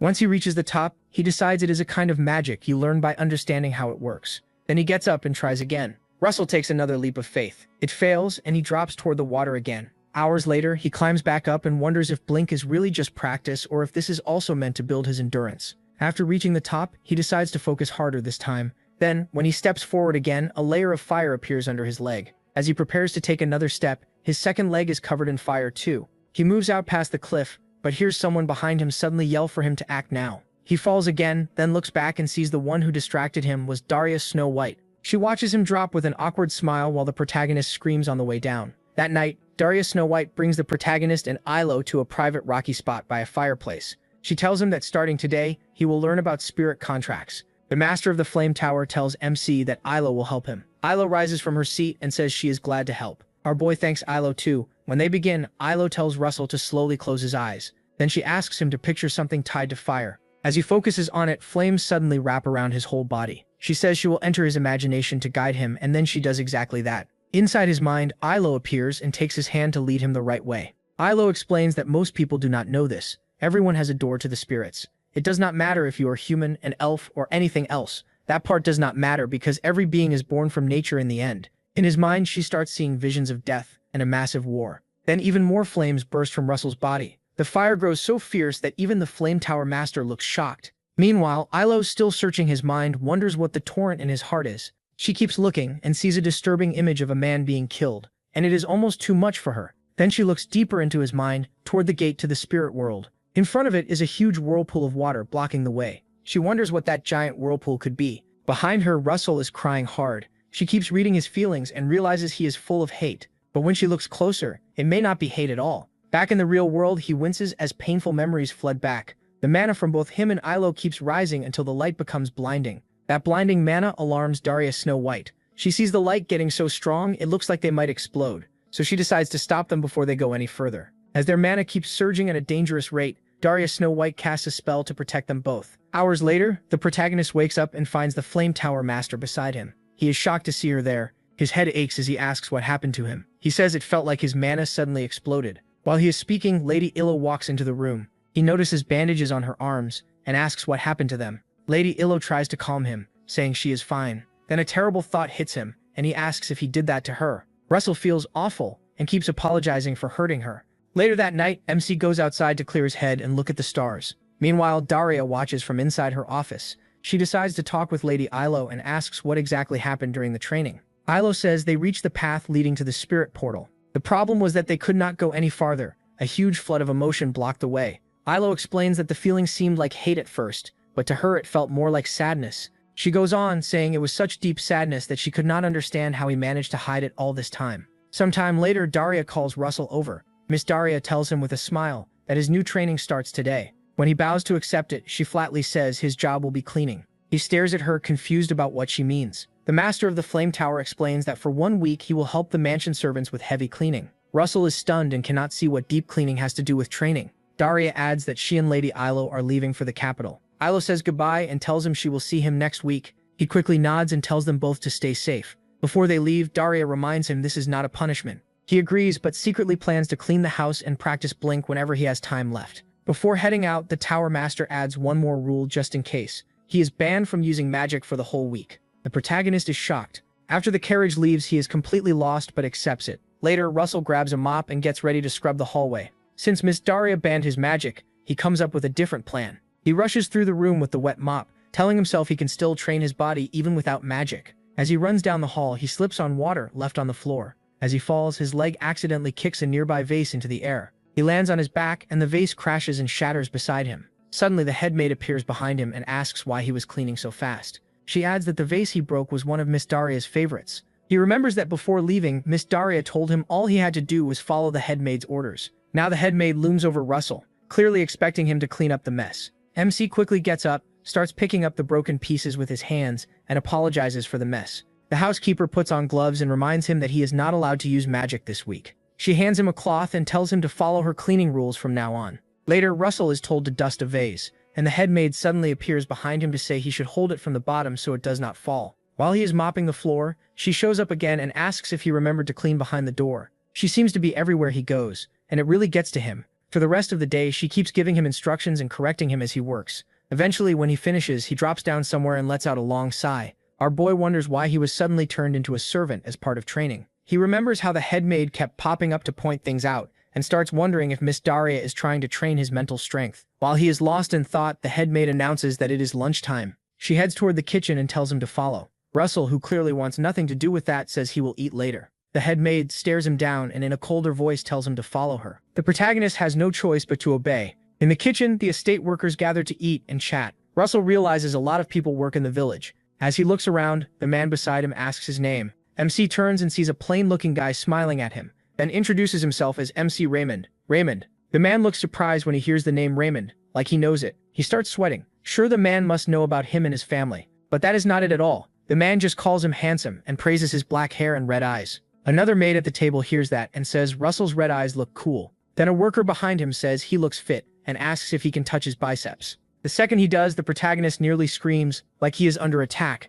The guy smacks the back of his head, says he was joking, and everyone laughs. Moxley laughs with them, but inside he is miserable knowing he has to deal with this for a whole week. He tells himself this has to be training. Nothing else makes sense. Sometime later, he and the others go cut wood and haul it back to the village. He thinks he could finish fast with magic, but that is banned, so they keep carrying logs across a small bridge again and again. After all the chopping and hauling, everyone sits by the lake to celebrate the hard work. They raise a toast to a job well done. Russell does not hesitate and drinks his beer like a pro, which shocks the worker beside him. Then the man slaps the protagonist on the back, making him spit out the beer in his mouth. MC asks why he hit him out of nowhere. The man says he is still a student and drinking will ruin his muscles. That makes Russell remember he is in a young body, and he had mixed up the present with his old days as a mercenary drinking wine. One of the older workers says it is fine, pours him more beer, and tells him he should learn to drink with an adult. As he sits there, the man says it would be a shame not to drink with such a beautiful view in front of them. Everyone looks ahead at the sunlight, then someone nearby says there is another sin they would be committing.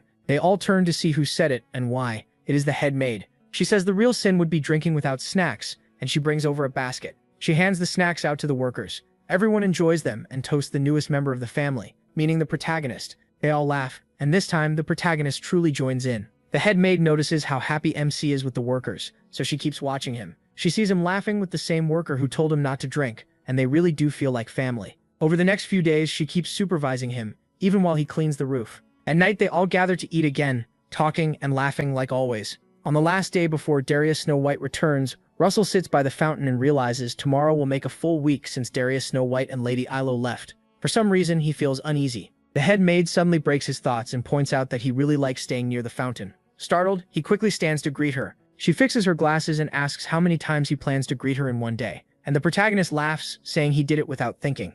She asks why he always comes to this spot, and he pauses before answering. At last, he says this place makes him remember certain people. The housekeeper says she heard mages can teleport, so why not just go see them? Russell explains teleportation is hard, and even if he could do it now, the people he is thinking of are somewhere he cannot reach. She dryly says she thought mages had no worries, and he jokes that her comment is ridiculous. As she walks away, she reminds him tomorrow is his last day of cleaning, and tells him to do his best until the end. MC quickly says yes. Before leaving, she says she does not know much about magic, but she thinks he is a good person. This time, she does not call him Mr. She just says his name. He is moved and can only watch her in silence. Then she jokes that even if he never becomes a great mage, she would still hire him as a fine servant. Russell plays along and says he will think about it. The next morning, the protagonist goes out to welcome Darius Snow White and Lady Yahello. They ask if he is doing well, and he says he is. Darius Snow White pulls MC aside and tells him to walk with her. As they move through the garden, she says she knows this week was hard on him, but he brushes it off. Then she adds that it took time to find medicine to restore Yahello's lost mana after the failed attempt to reach his spirit gate. She also checked the records and found something interesting. Darius Snow White tells him the village once belonged to the Raymond family. Russell lowers his gaze, silent and tense. The Flame Tower Master then says Yahello told her his heart held a huge whirlpool, which is why they could not reach the spirit door. She asks whether he feels anger or if it is sadness instead. The protagonist keeps staring at the ground and says it is all of that at once. Darius Snow White says that reminds her of when she first saw him in the library, studying like mad to grow his magic. Looking back, she realized he was fighting all by himself. Then she says she now sees him as a lonely patriarch trying to rebuild his family. Darius Snow White makes him an offer and asks him to accept the estate. Russell nearly loses his mind and asks what she means. She quickly calms him down and says it is not a gift. Instead, she wants him to become the War-Mage of the Blazing Tower and protect the country. If he does that, he can earn plenty of money and buy the estate from her. MC lets out a relieved sigh once he understands. She smiles and asks if he gets it. Then she adds with a warm smile that he does not have to fight alone. That night, Darius Snow White, Lady Yahello, and Russell head back to the forest to train. Lady Yahello tells him that last time she did not awaken his awareness when they neared the spirit door. She had only guided him with unconscious mana, but this time they will go together while he stays aware. He does not look thrilled about trying again and asks what happens if she gets hurt again. Yahello tries to reassure him, saying they brought lots of medicine, but the protagonist says he would rather not hurt her at all. Yahello simply tells him to close his eyes and imagine fire like before. She says she will wake his imagination so he stays conscious when they arrive. A moment later, they reach Russell's subconscious, and this time he can clearly see and recognize Yahello. He looks at his hands and for the first time sees what his pure mana form looks like. She leads him on and says the path should stay calm, just like before, until they reach the whirlpool. When they stop at the cliff's edge, Yahello says the whirlpool is still there. She tells him it is still hard to reach the source and get to the spirit door. MC starts moving toward the whirlpool, but Yahello warns him not to go closer. The moment he does, a violent force throws him back, and he cries out in pain. Lady Yahello tells him it is dangerous enough just to see and sense that whirlpool. Trying to enter it is even worse, but that impact lets Russell understand what it is made of. He starts seeing the thoughts inside it: graduating from the academy, choosing a tower, rebuilding his family, and avenging his father's death. The weight of it all hits him hard. These are the wishes closest to his heart, and he sadly says he cannot just throw them away. Then they hear a voice asking what it was like staying with him. Looking up, he recognizes Darius Snow White's voice. Back in the real world, the headmaid tells Darius Snow White that the protagonist is a good person. In his subconscious, MC hears her voice and realizes she must be talking with the Flame Tower Master. Darius Snow White asks if the headmaid stayed by his side like she requested, and the maid says yes. Hearing that, Russell finally understands why he went through that week of training. He remembers Professor Hubert, who always cared about what was best for him. He thinks back to the workers celebrating him as a new member of the family. He also remembers the maid's last words, when she told him he was a good person. And finally, he recalls Darius Snow White telling him not to fight alone because he has people beside him. He puts it all together, understands the lesson, and tears start to fall. Tears run down his face. He knows he can't erase the torrent, so there may be only one thing left to do. Pulling himself together, Russell says he'll jump over it. He remembers the training Daria gave him by the cliff. As he heads for the edge, Lady Yahello tries to stop him. The closer he gets, the more the torrent hurts him. But he keeps going, telling himself it's fine, even if he falls, he won't be alone. The moment he steps off the cliff, fire forms under his foot. From behind, Yahello watches in horror and prays he makes it. The protagonist keeps going. Then Russell uses blink and vanishes in a streak of fire. Yahello loses sight of him and quickly looks across the gap to see if he made it. Luckily, MC appears on the other side, standing in a pool of fire. Yahello says he actually did it. He turns back and smiles at her, though he can't hear her. The torrent still rages behind him. The point isn't to destroy your deepest fears or problems. Sometimes you have to leap past them. Then a notification appears saying he cleared the mission and earned a mid-grade mana stone. Happy to have crossed, he stands before the door, unsure what to do next. Then Yahello's voice reaches his mind, telling him to go to the door of light ahead. The voice catches him off guard, and he wonders how he can still hear her. Lady Yahello explains their mana is still linked, so they can talk. Another screen appears and gives Russell a new mission: make a contract with a spirit. Following Yahello's instructions, he is told to summon one and form the contract. She tells him to place his hand on the door, and he does. After touching it, he asks what happens now because he doesn't feel anything. She tells him that the next step is up to the spirits. No one knows what will happen, so the protagonist keeps his hand on the door and waits.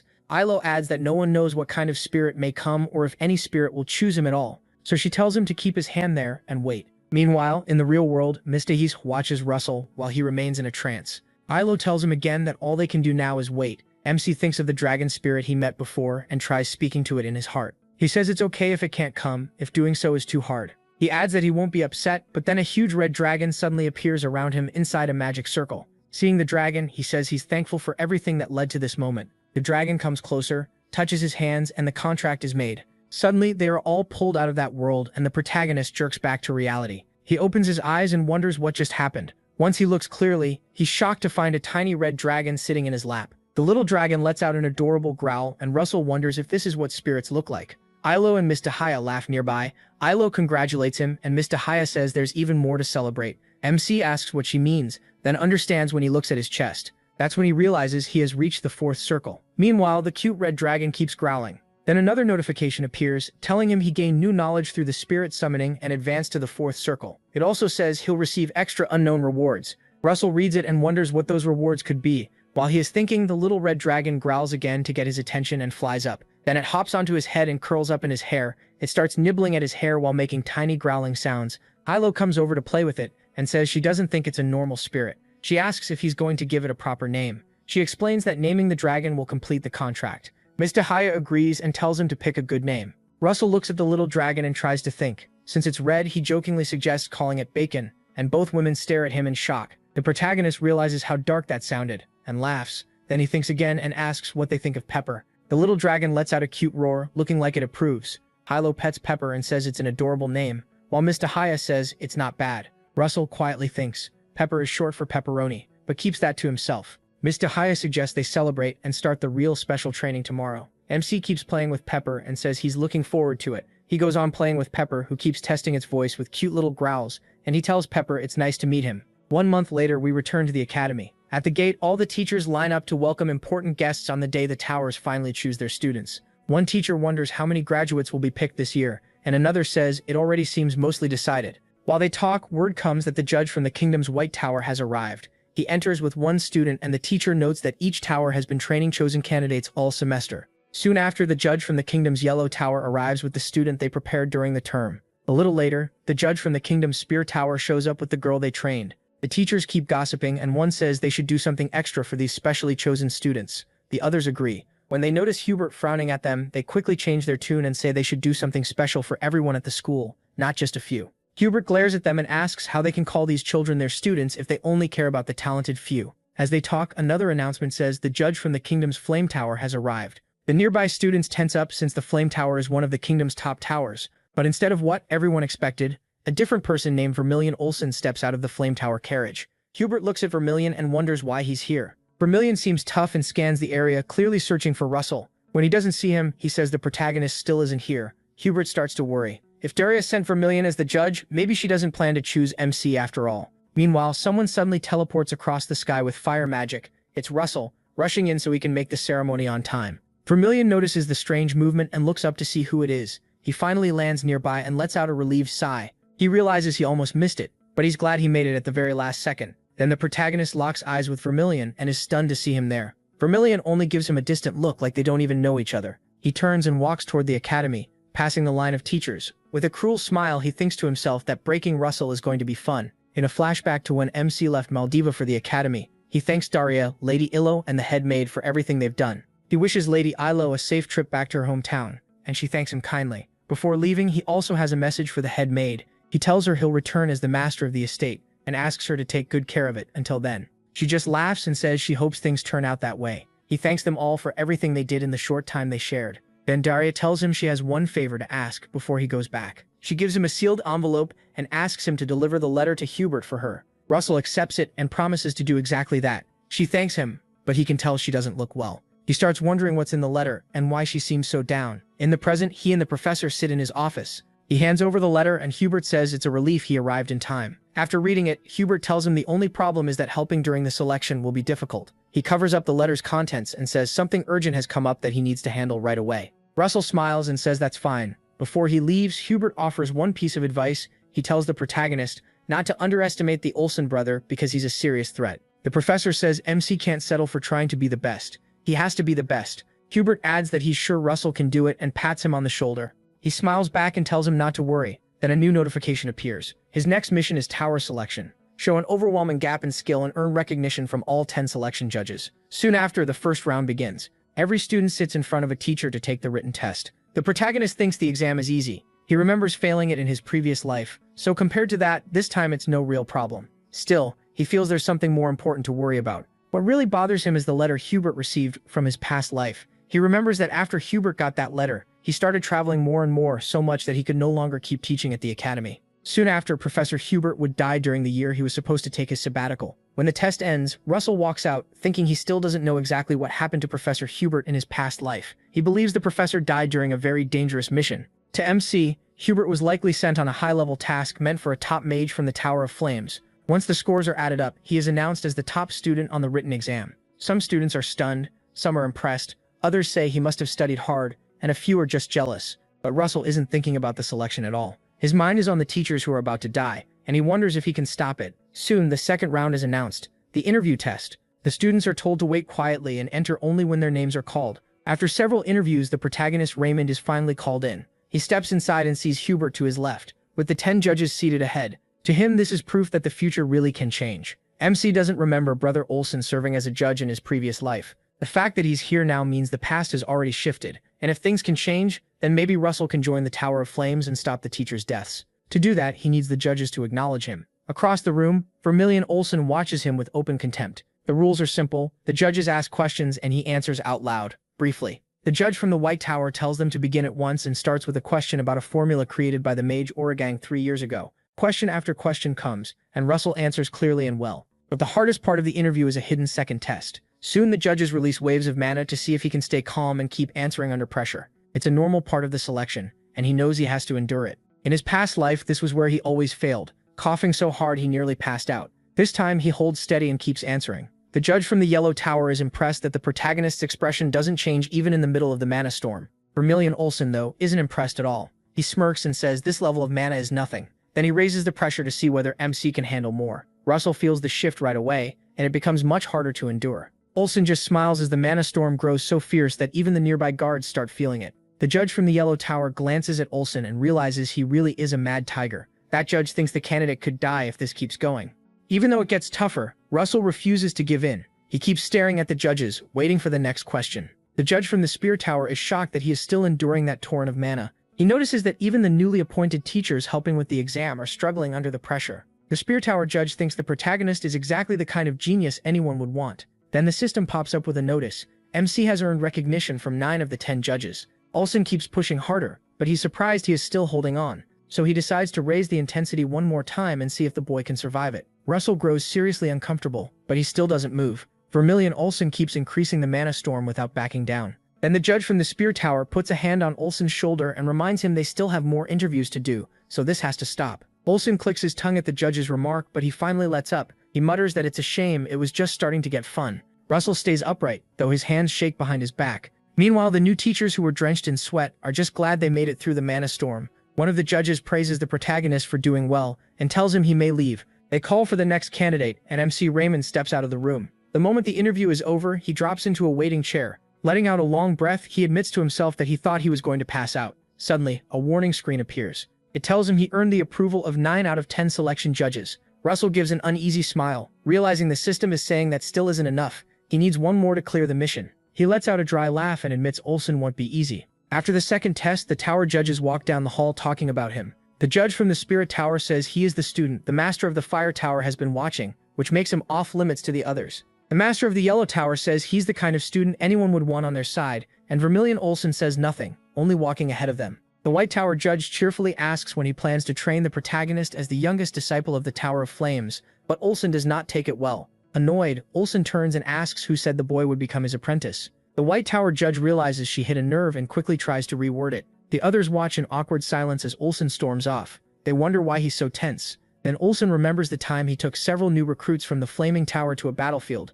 In the flashback, one of the rookies fails to keep the barrier up while enemy swordsmen attack. The enemy smashes through the barrier. The knights cut down the young mages and stab them to death. By nightfall, Olsen kills all the enemies, but the younger ones do not survive the ambush. As he stands among the bodies, tears run down his face while he mourns them. Back in the present, he remembers one harsh truth. If one weak link falls, they all fall. That's why he's so hard on Russell Raymond. Soon after, the third round of the selection begins, and everyone gathers outside. The organizers announce that the next test will be a kind of treasure hunt. They must enter Walker Hill Forest and find green mana stones. The man explains that they will earn points based on how many stones they collect and how quickly they return. Russell thinks some of the other contestants may get desperate enough to steal from each other, so he needs to stay alert. The participants are told to line up before entering the forest. As they do, another system message appears for MC, telling him the final part of the mission is earning Olsen's approval. He stares at the screen and wonders how senior disciple Olsen could ever acknowledge him. After the way Olsen has treated him through the whole selection,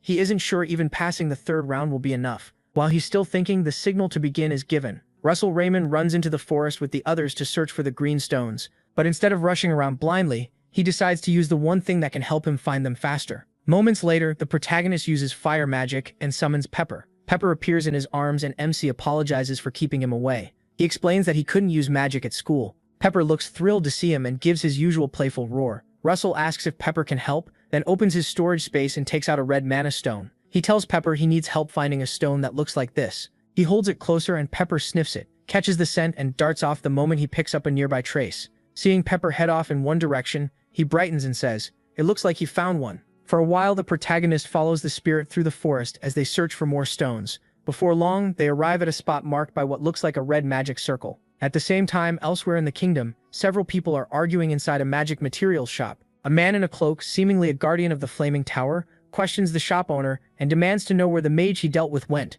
The man, clearly confused, says he has no idea. He only sold raw materials for a ritual. The interrogator changes his tone and asks if he knows the truth about that ritual. Did he realize the mage bought those items for a pagan spell? The shop owner is stunned to hear that his customer had been preparing something like that. The guardian shoves him roughly to force an answer. He warns that helping a cult is the same as betraying the kingdom, and the man realizes he's in serious trouble. Now furious, the guardian demands one more time to know where the mage went. The man stammers that he truly doesn't know. All he heard was that a cruel woman who kills people by burning them had taken in a disciple, and the mage they're hunting went to check on that. In a flashback, a dangerous mage watches Miss Datila speak with MC in Maldiva. He sees MC receive a cloak from the Flame Tower Master and the Tower Guardians. The Guardian lets the shopkeeper go and realizes the person clashing with the cult is his own teacher. When he reveals himself, it's Professor Hubert. He immediately runs out. Hubert tells himself he is in danger. Fire covers his body, and he teleports away to warn the academy that the selection test is far more dangerous than anyone thought. Meanwhile, one student looks around in frustration because he still can't find any mana stones. He complains that he can't use light magic since it would expose him and make him a target. As the boys move deeper into the forest, he notices a strange dark figure. The moment it shifts, he stops and cries out. He fires a wind arrow at the figure, but nothing happens. The hit does no damage at all. Thinking it looks like a man, the boy says the figure scared him and wonders if it's another contestant. When he gets no answer, he assumes the man is dead and turns away. He debates checking the body but decides to leave it alone. This is a competition and everyone is looking out for themselves. As he walks off, an idea hits him. Maybe that strange guy was carrying mana stones. He turns back to search the corpse, only to find it gone. Seeing the spot empty, he asks where the figure went. Then he notices movement behind him and spins around. What he sees leaves him horrified. A loud scream echoes through the forest, making it clear the contestant is done for. Meanwhile, Russell keeps following Pepper to find the mana stones. As they move on, the protagonist wonders if they've reached the center of the forest. There, he spots a bag packed with green mana stones and walks over.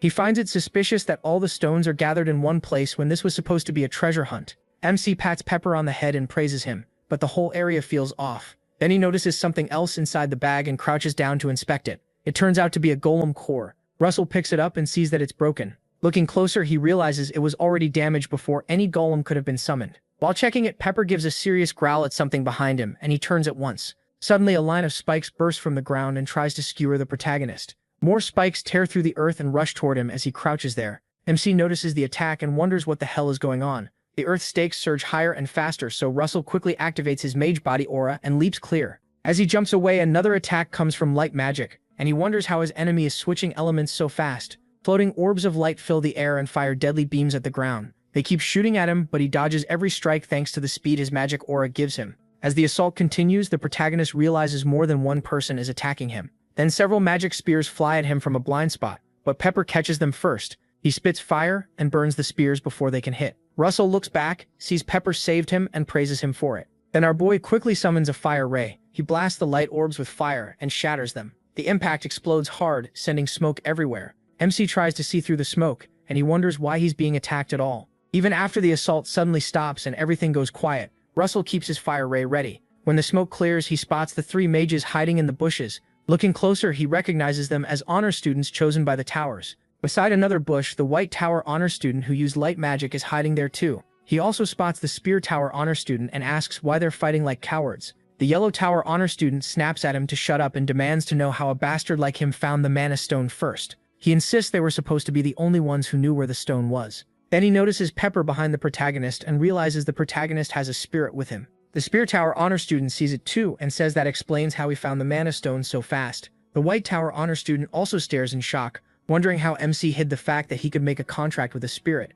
MC just laughs at them and asks what's so amazing about finding the stone quickly. He adds that they're acting like he was never supposed to find it. Then Russell says this setup makes one thing obvious: they made a secret deal with some teachers to keep all the Mana Stones in one place, only they knew about. The Yellow Tower Honor Student stays quiet, but inwardly admits he caught on fast. The protagonist says he has no interest in their dirty deal, he just wants them out of his way. The Yellow Tower Honor Student gets mad, activates his aura, and charges him. When he rushes in, MC suddenly vanishes and appears behind him. With a smile, he whispers that they'll regret it if they don't let him pass, leaving the guy stunned. The Spear Tower Honor Student notices too and is shocked. The White Tower Honor Student can only stare, realizing Russell just used blink teleportation magic. While they're still reeling, Pepper starts growling at something hidden deeper in the forest. He notices and asks what's wrong. He quickly realizes they aren't alone, so he turns toward the forest to check. Russell sees the trees shaking. He turns to the Yellow Tower Student and asks if the teachers helping them also said they destroyed the golem core he found in the bag. The Yellow Tower Student says no.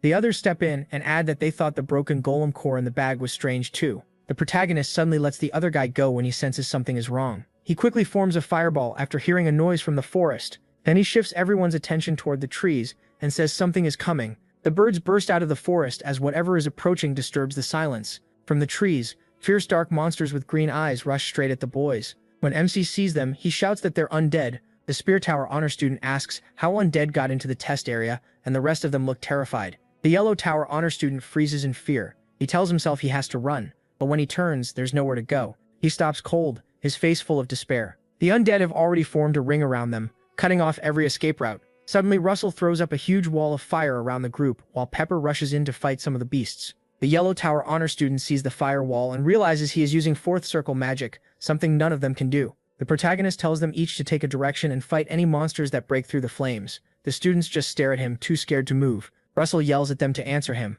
They're running out of time. Everyone stammers out a reply as they realize they were the ones ambushed after thinking they had trapped him. The Yellow Tower Student tells himself they were idiots for provoking someone like MC. If they had pushed things further, it would have ended badly. While he's thinking, one undead breaks through the wall and comes at him. The moment it gets through, it's met with fire arrows that punch right through it. Thanks to his quick reaction, he tells them the firewall won't hold forever, so they need to find the sorcerer controlling these undead beasts.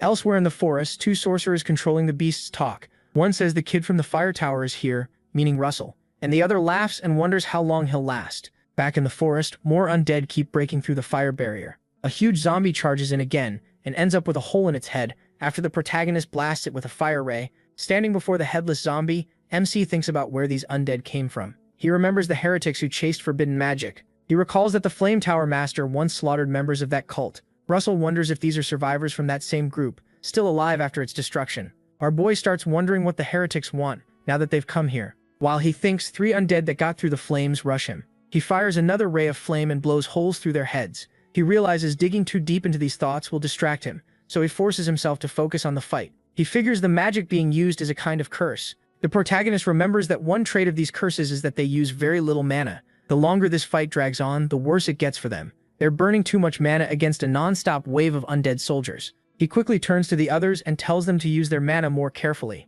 Then he explains, they need to lower their attack power and aim for vital spots on the undead. The Yellow Tower Honor Student hears that and says it sounds easy, but doing it is the hard part. The White Tower Student agrees and says the selection judges should arrive soon anyway, so they just need to hold out until then. But the Lance Tower Honor Student cuts in and says the judges are not coming. The Yellow Tower girl stares at her and asks what she means. Russell agrees with the White Tower Student at first and says he has a point. There's no way the selection judges should miss something like this. They're envoys from the capital's great magic towers, and would have noticed it. They should have sensed this evil energy around them. But the Lance Tower Student disagrees and says the enemy is likely using a trap to erase all mana traces. MC recalls the circle he saw before finding this place, and that makes the girl's guess seem right. The Yellow Tower Student starts worrying that they may have to face all of this alone. The Lance Tower Student realizes their best shot is to follow his advice, so she tells everyone to shrink their attacks and sharpen the edges. She does the same with her ice spears, reshaping them before firing 3 straight into 3 zombies' heads. The hits drop them with ease. At the same time, the White Tower Student adjusts his light beam to use less mana. One of the sorcerers notices the students are conserving energy and tells his partner they're sharp. The other sorcerer, clearly the superior, says it does not matter. He is about to give them a problem that will stop them from saving mana. Right behind them, a huge undead troll appears, carrying a massive metal axe. Through the wall of fire, the students notice something different coming through the flames. This time, the giant monster walks through the fire without trouble, still wearing armor and holding its axe. Everything is about to change. The monster turns toward them, its green eyes glowing as it snarls. Every student freezes in shock when they realize a troll has entered the fight. The Lance Tower student quickly spreads ice in front of it, trying to make it slip and lose balance, while the White Tower student attacks at the same time. He throws light spheres and fires deadly rays with a spell called Crystal Laser. After the attack ends, the troll looks completely fine, not a single wound on it. All his attacks did was make it angrier. The troll raises its weapon and swings down at the White Tower honor student. The boy just stands there, frozen with fear and unable to move. Then Russell summons his signature move and calls forth the blazing spear. Before anyone can react, the protagonist leaps at the monster and slashes across its chest with full power. The spear tears into the troll and burns through its body. MC lands and watches to see how much damage he dealt. Meanwhile, back in the forest, the core the sorcerer used to control the troll suddenly shatters, catching him off guard. The junior complains to his senior that he took down a whole troll in one strike, but the senior only grows angrier. Inside the firewall, the Lance Tower honor student realizes Russell's spell is something special. She studies the burning weapon and sees that its power rivals fifth circle magic. Still staring at the protagonist, she wonders if he really goes to the same academy as her. MC does not notice her watching because something in the sky grabs his attention. He looks up and sees Pepper circling one exact spot. At the enemy camp, the sorcerers notice Pepper hovering above them and do not know what to do. He smiles when he catches the signal and says he has found their hiding place. He activates his mage body to boost his strength, draws back with the flaming spear and hurls it. His eyes go wide with fury as he puts all his power into the throw. Russell launches the spear with everything he has, then tells them it is their turn to be attacked. A blast of fire bursts from him and races straight toward the forest where the sorcerers are hiding. They see the attack coming, and the junior warns his superior that they have to move, their position has been exposed. The flaming spear tears through the sky as it heads right for them. The senior sorcerer chooses not to dodge and says they need to block it. To stop it, they command several undead to jump in front of the spear and take the hit. The undead rush at the spear without hesitation. The zombies slam into it, causing a violent blast. But the senior sorcerer is stunned by what happens next. Using the undead as shields does not work at all. The spear blasts through them and keeps coming. He quickly starts forming a shield to knock it back. Soon a huge explosion erupts in the forest. The students see it from where they stand. Russell stares at the blast and wonders if he hit them. The undead army attacking them also seems to stop once he strikes the ones controlling it. From the explosion site, the senior sorcerer curses that Darius Snow White seems to have created a monster. He is holding the junior sorcerer in front of him as a human shield and says they had been saving a secret weapon for the selection judges. Now the senior sorcerers grin and say it looks like they will have to use it on the protagonist first. In the middle of the forest, MC sees something horrifying. Some undead skeletons are moving toward them while holding students from their academy as hostages. Around a dozen skeletons appear, each with one student, making it impossible to fight without hurting their classmates.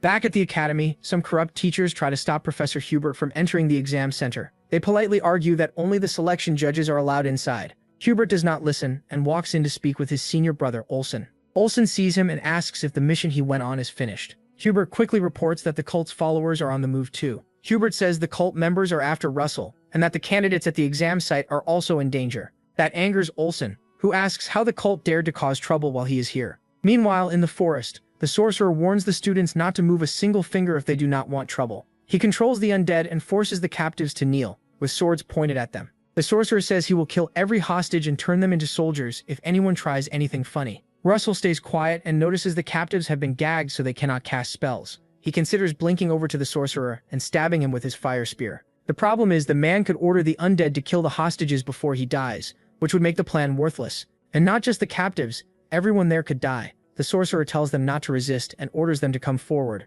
He calls out him by name, mocking him as the boy from the Flame Tower. That confirms his suspicion. They came here for him. He clenches his fist and lets out an aura, but decides striking back now is too risky. So he steps forward slowly, just as ordered, to avoid getting anyone killed. The sorcerer says it is impressive that he would give up his life to save his friends. Russell scoffs and says those people are barely his friends. They are the kind who use the weak for their own gain. The Yellow Tower honor student hears that and realizes they are in deep trouble. The protagonist adds that they also cling to the strong when it benefits them, and the Lance Tower honor student feels ashamed hearing it. MC goes on, saying all he ever got from the other students was scorn, hatred, and envy. To him, they are all just people jealous of others. The sorcerer falls silent, taking in those words. Then Russell breaks the silence and says the man probably would not understand. He explains that he is doing this because a guardian's duty is to protect people. His words shocked the others, who expected anger and resentment instead.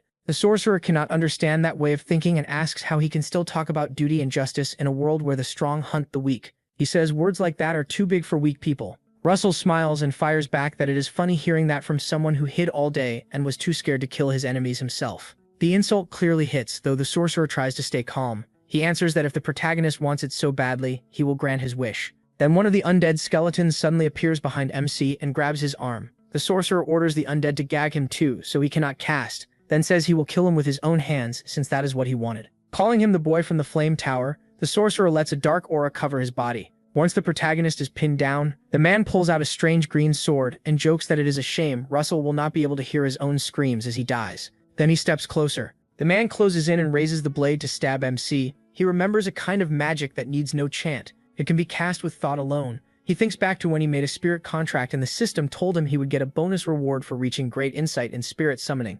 At the time, he wondered what that reward was.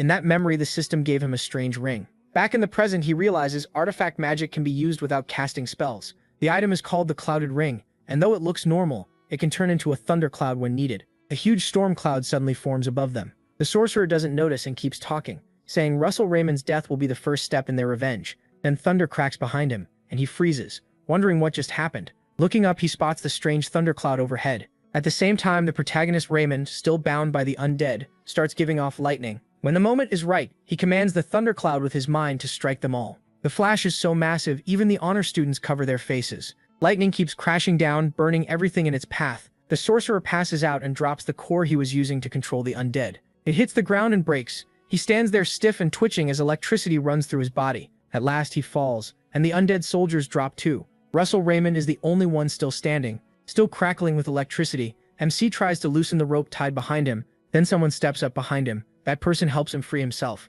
It's the honor student from the Spear Tower. She can't believe he thought of artifact magic in a moment like this and quietly admits he's really something else. Once she's done, Russell Raymond smiles and thanks her for the help. She scratches her head and says they should be the ones thanking him. Then she quickly turns and says they need to call the judges right away. She tells him everyone looks hurt and needs treatment. Nearby, the Yellow Tower honor student unties another student and tells him not to forget to report what he did. The protagonist Raymond says the judges will be here soon. When she asks how they could know, he just smiles and says his friend will lead them here. Nearby, Pepper finds the trap the sorcerers used to block mana and burns it with his breath. Then Pepper leaves a trail of fire through the forest so anyone searching can follow it to the students. Russell Raymond explains this, and the Spear Tower honor student is amazed by how far ahead he planned.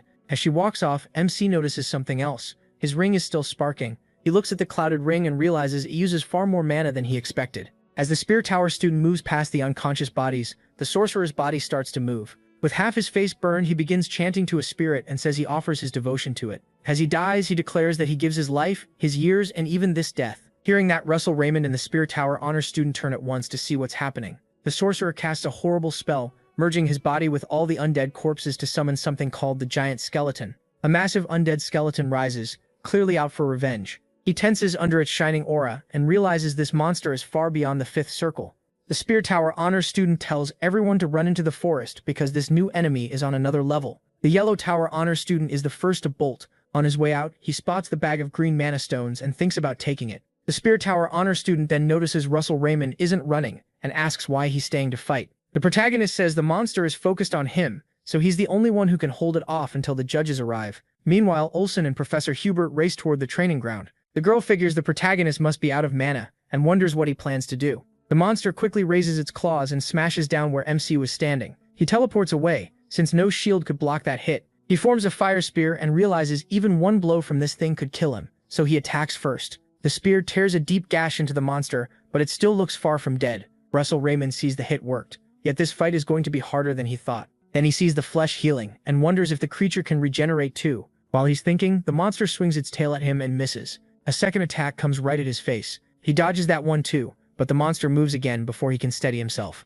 Realizing he's in trouble, he cries out and a blast of ice slams into the tail, knocking it off course. Russell Raymond is stunned, since he was about to be skewered. Nearby, the Spear Tower honor student shouts that he saved her life, so she can't just leave him behind. The monster turns toward the new threat in surprise. The other students keep running for safety, while she remembers his words about a guardian's duty. Meanwhile, the White Tower honor student and a few others hear the monster roar and turn back. The Yellow Tower student asks why they're going back and calls them insane. He says what happens to those two is none of their problem. At the same time, the young sorcerer wakes up, showing he survived after all. He sees the monster, and wonders if his superior used a sacrifice spell. Then he laughs at Russell Raymond and says he deserves this. Meanwhile, the other students return to help fight. The White Tower honor student apologizes for being late, and the protagonist is shocked they came back. He looks at them in total confusion. Then he smiles, glad to have their support. He summons his flaming spear and says he won't stop them if they really want to fight with him. Still, he warns them to follow his lead if they want to live and win this battle. Meanwhile, the Spear Tower honor student keeps the monster busy.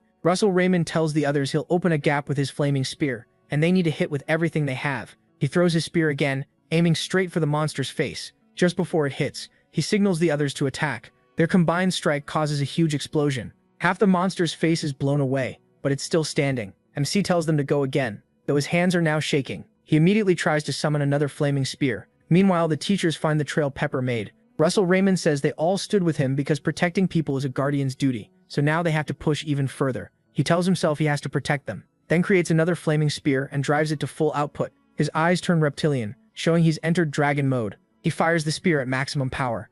The other students launch their spells too. The huge flaming spear streaks through the air and smashes into the monster's face again. Soon after, Vermilion reaches the battlefield. He's shocked to see the students fighting a giant skeleton and wonders what these weak kids think they can do together. In his eyes, they should have just run. Vermilion Olsen believes weakness only brings others down. To him, if one person falls, everyone falls with them. But then he watches Russell Raymond push out a full-power fire spear and send it straight at the monster. As he waits to see the result, he notices the spear ripping through it. In that moment, Vermilion realizes that when one weak person stands up, the rest can rise too. He watches as their teamwork triggers a huge explosion and blows the monster's head off. Then the senior sorcerer's head is revealed, making it clear he's the one controlling the creature. He screams that it isn't over, and the monster starts healing again. Vermilion instantly takes command and charges. He uses a spell called Overheat, pouring a massive amount of energy into his hand. The sorcerer is stunned when he sees Vermilion rushing straight at him. Vermilion calls it an evil thing and orders it to vanish. The blast is so bright it nearly blinds the students, and the monster is completely vaporized.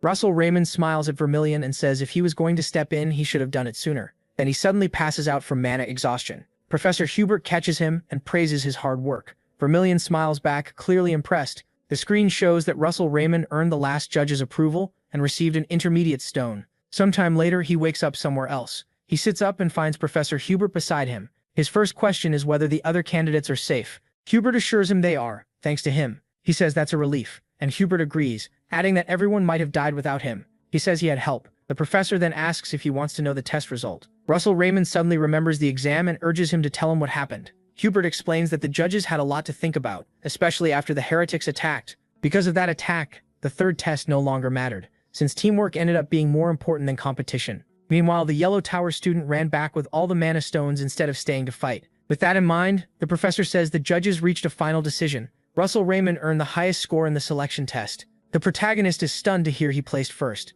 He thanks the professor, glad he can finally graduate from the academy. The professor adds that an investigation into the heretics has started to find who planned the attack. He assures MC that they will uncover the truth soon. Russell Raymond then tells Hubert there was another heretic on the field. The professor is surprised by that, since they had only found one. It seems the wounded sorcerer escaped during the chaos. As he fled, he swore he would pay for humiliating him. Vermilion, who was nearby, remarks that they must have lost the other sorcerer. Vermilion then steps in and asks to speak with the protagonist alone for a bit. Hubert protests, saying MC needs rest. Sensing the tension, MC calms him down and says it is fine. Later, Vermilion and he head out. Vermilion says he must have felt held back while fighting the heretics. He means fighting alongside weaker people. He says he still believes weakness is a flaw, and that has not changed. The protagonist agrees but says the weak give the strong a reason to grow stronger and protect them. Because of that, the weak keep trying to improve, inspired by those strong enough to shield them. That way, no one is left behind and everyone moves forward together. Vermilion listens without speaking. Then he smiles and says that was not a bad answer.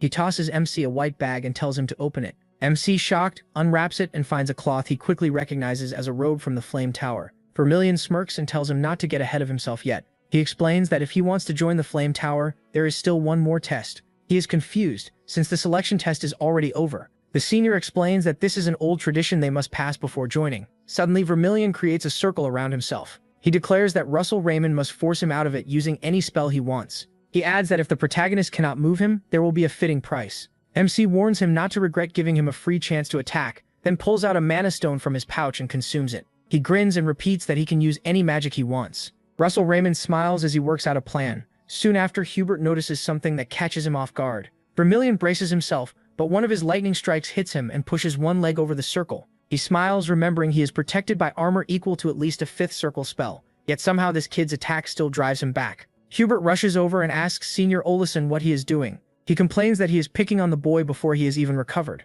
Vermilion stands firm and says this is a long-standing tradition of the Flame Tower. Hubert shoots back that this is the kind of behavior he would expect from a brand new disciple. Vermilion gets mad and asks what that is supposed to mean, insisting the tradition is meant to teach Russell Raymond discipline before he joins them. Hubert angrily replies that if they pile any more discipline onto the boy, the academy pillars might collapse. Then Hubert apologizes to the protagonist for Senior Vermilion, but the protagonist just laughs and says it is fine. Ignoring Hubert, Vermilion tells MC he is the only person to pass this test since it began. It seems MC used a special spell he created by combining his magic ring's power with the burning spear at the same time. On top of that, to Vermilion's surprise, he even summoned a spirit to strengthen the attack. Vermilion admits he is honestly impressed, and Hubert is shocked to learn he summoned a spirit. Russell Raymond calls out Pepper and introduces the spirit to them. The two men look at it and think it is adorable. Sometime later, at the academy graduation, the protagonist Raymond gives the valedictorian speech. He wishes the other students well as they move on with their lives. Everyone applauds after he finishes speaking. Sometime later, Hubert praises the speech and MC thanks him. Hubert reminds him he is not a student anymore, so he should call him Senior Brother now. He agrees and calls him Big Brother. Brother Hubert smiles and asks whether he has a place to stay in the capital. Russell Raymond says he was thinking about renting a small room on the edge of the city. Hubert tells him not to do that and says he can stay at his house since he cannot go home until his contract with the academy ends. The protagonist eagerly asks if that is really okay, and Hubert says yes. Brother Hubert adds that he bought the master's house, and it is funny that he still has not really used it. Some time later, MC moves in. The system congratulates him on graduating and gives him an unknown reward along with, for the first time, a high-grade mana stone. Russell Raymond checks the unknown reward and finds the same map as before. The system tells him to go to the marked location and complete the linked mission. He smiles because he knows the place. It is a forbidden island humans cannot set foot on, called Cool Island. It is packed with magical beasts and so dangerous that you need to be at least 6th circle to survive there. Our boy thinks about how curious he is to see what this chance really wants from him. He remembers that the King's Horn power was placed inside him. He starts to wonder whether all of this is only to make him stronger, or if there is some bigger mission he is meant to prepare for. He sits down to rest and realizes he still does not know. Still, he decides he has to grow stronger no matter what, because there is already so much he wants to protect. Some time later, in a carriage, Vermilion asks the protagonist if this is his first time going to the capital.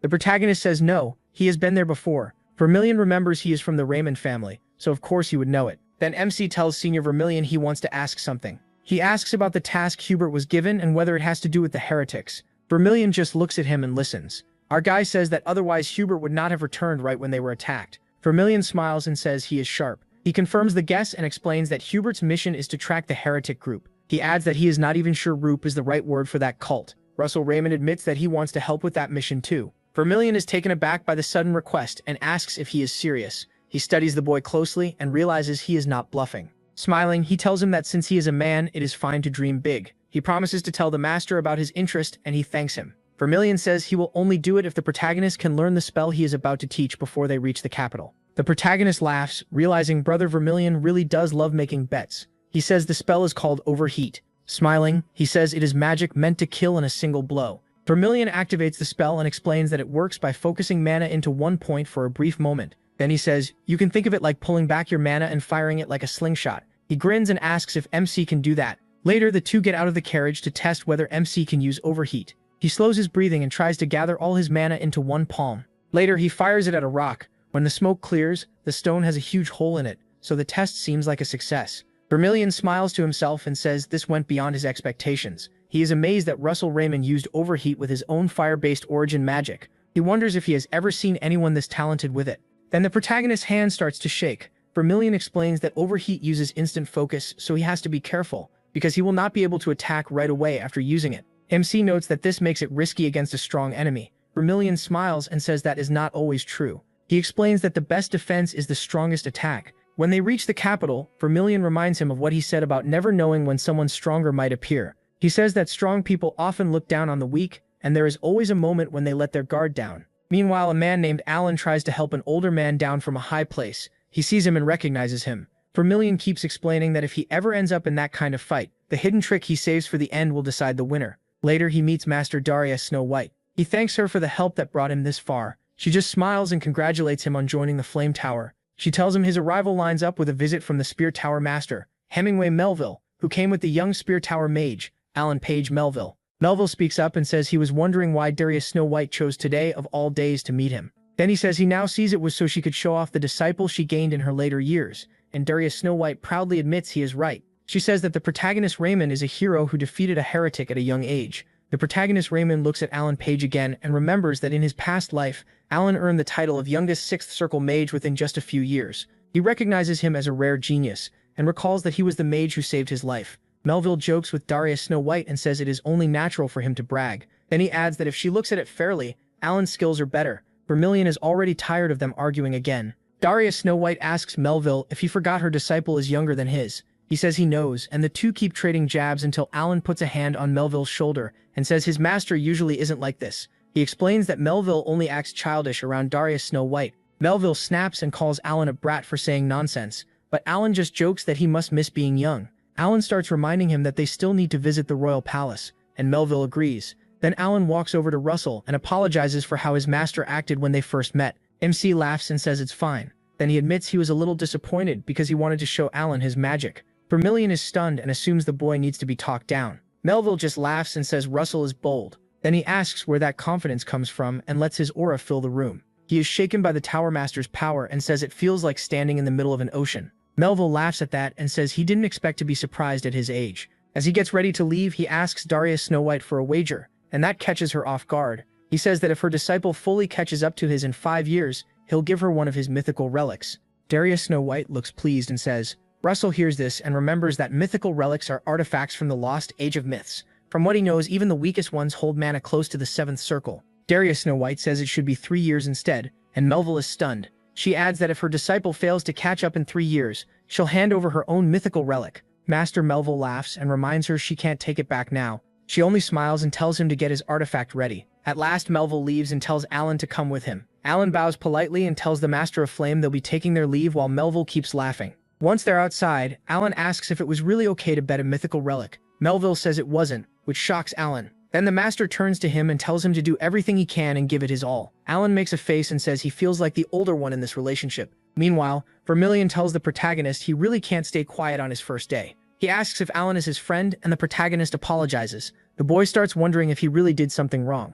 Later, Lady Daria speaks with MC and says Olsen told her he wants to help track down the cult members. He confirms that he does. Master Daria says his timing is good because she just received reports from their spies. They found traces of the cultist who attacked the academy. He was seen somewhere in Sudra, a neutral city, and is trying to escape alone. He remembers that Sudra is basically a safe haven for criminals, which is probably why the man chose it. Master Daria adds that tracking him should be easier for him, since she has faced him before. She says the only issue is that the criminal will probably be ready to fight back again. She asks if he still wants to take the risk. The protagonist surprises her by saying he'll do his duty as a guardian of the kingdom. She seems pleased with that answer and tells him he'll leave the next morning. Then she says she'll prepare a teleport gate and reminds him not to forget his supplies. The boy is happy she gave him permission, and he thinks this is the first step to stopping Professor Hubert's death. The next morning, Russell heads to Sudra by carriage. Inside, he's surprised they gave him 2 high-grade potions he could never afford to use. MC figures his master is worried about him, even if she approved the mission. During the trip, he notices a building that makes him stop for a moment.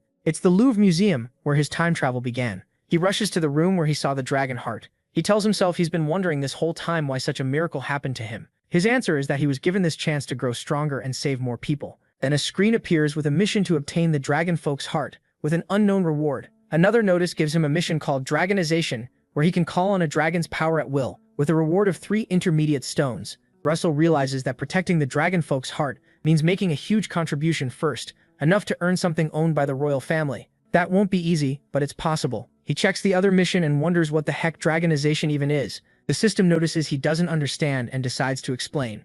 To show him, the system triggers a strange burst of mana and his eyes turn dragon-like. The protagonist remembers feeling this before. When his magic surged in a crisis, he notices his reptile eyes in the mirror and wonders if that's really him. Later that day, he figures this power must have appeared during the fire test, and that's probably why he survived it. He wants to control that feeling whenever he chooses. He also thinks about combining Dragonization with Overheat. If he can pull that off, it could become a deadly blow close to the 6th circle. The only problem is that he has no idea how to master it, since the power only appears on its own when he's in danger. Pepper hears him complain that the mission leaves no time to train and realizes normal practice won't bring out Dragonization. Pepper gets an idea and tries to drag him away. He keeps grumbling, saying that no matter how hard he focuses, he can't recreate that same sense of danger. Pepper sees he still won't move and gets angry. Suddenly, Russell feels a stream of fire brush his face. He jumps up and sees Pepper growling in the dragon tongue. MC laughs and asks if Pepper can help him. Pepper grins and growls yes. Later, he sits still while Pepper rests on his head. He tries to enter the world of mana the way Lady Yahello taught him. Soon, he reaches it in his mind and remembers being here with Yahello before.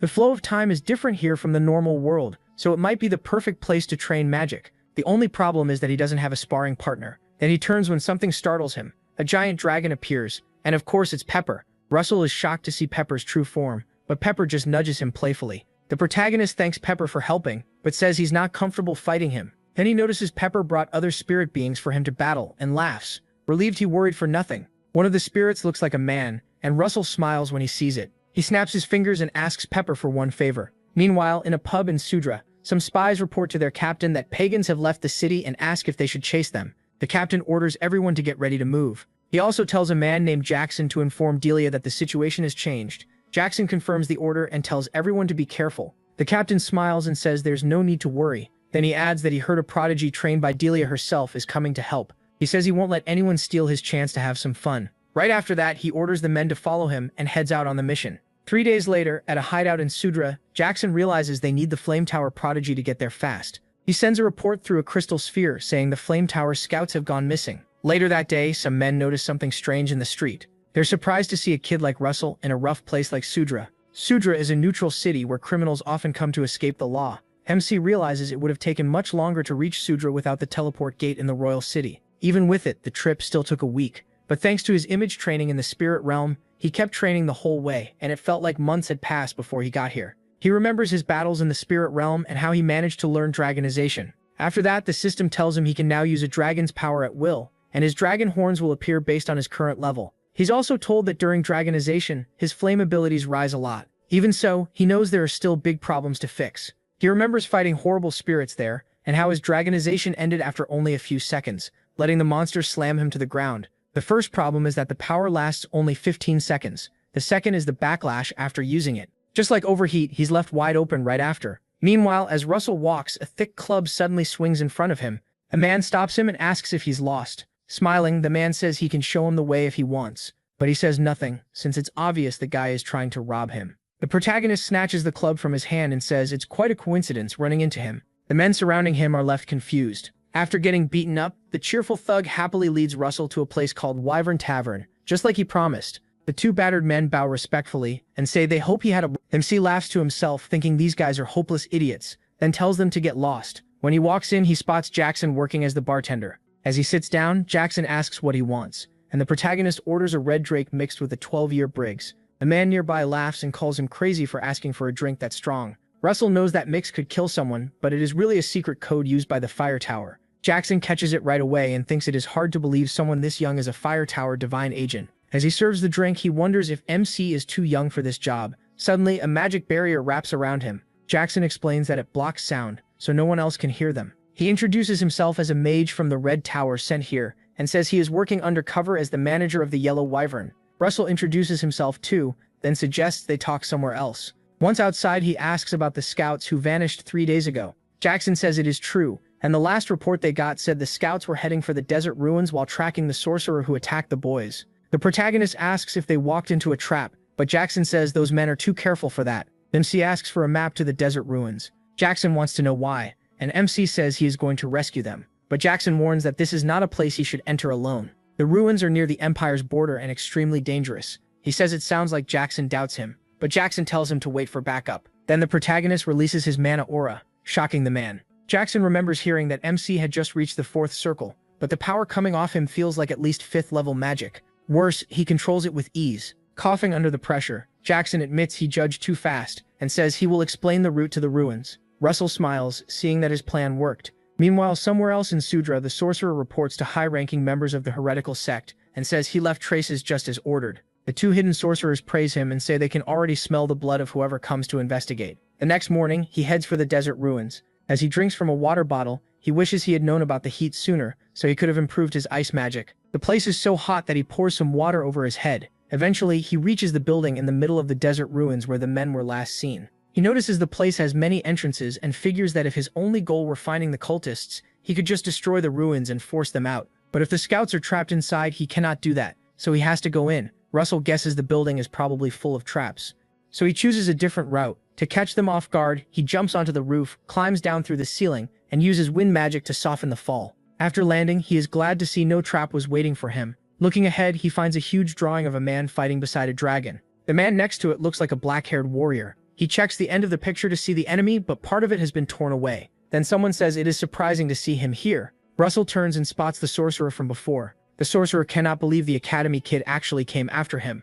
On both sides of him stands an army of enemies. He says he is glad Russell came in alone, since now he will not have to hunt him down again. As usual, the army is made of undead soldiers. The man says he will grant the protagonist death, as thanks. McSnee laughs and asks if he is not talking a little too big for someone like him. The sorcerer gets furious, his eyes blazing. He orders him to die, and the undead rush him. The sorcerer notes that these are the bodies of elite soldiers who died in battle, so they should be much stronger than the ones the protagonist fought before. He smiles to himself, sure this place will become MC's grave. Then MC answers at once. He throws up a wall of fire around himself just like before. The sorcerer is stunned and asks if he is using the same spell again. He laughs and says no, this time it will be different. He remembers that dragonification was not the only thing he trained in the spirit realm. Trusting that training, he starts expanding the fire barrier. Then he decides to add a vector formula to make it move, turning it into a wave of fire. The undead army stays trapped around it, unable to cross. Then the wall burns even hotter and grows larger. Flames burst outward and swallow the undead.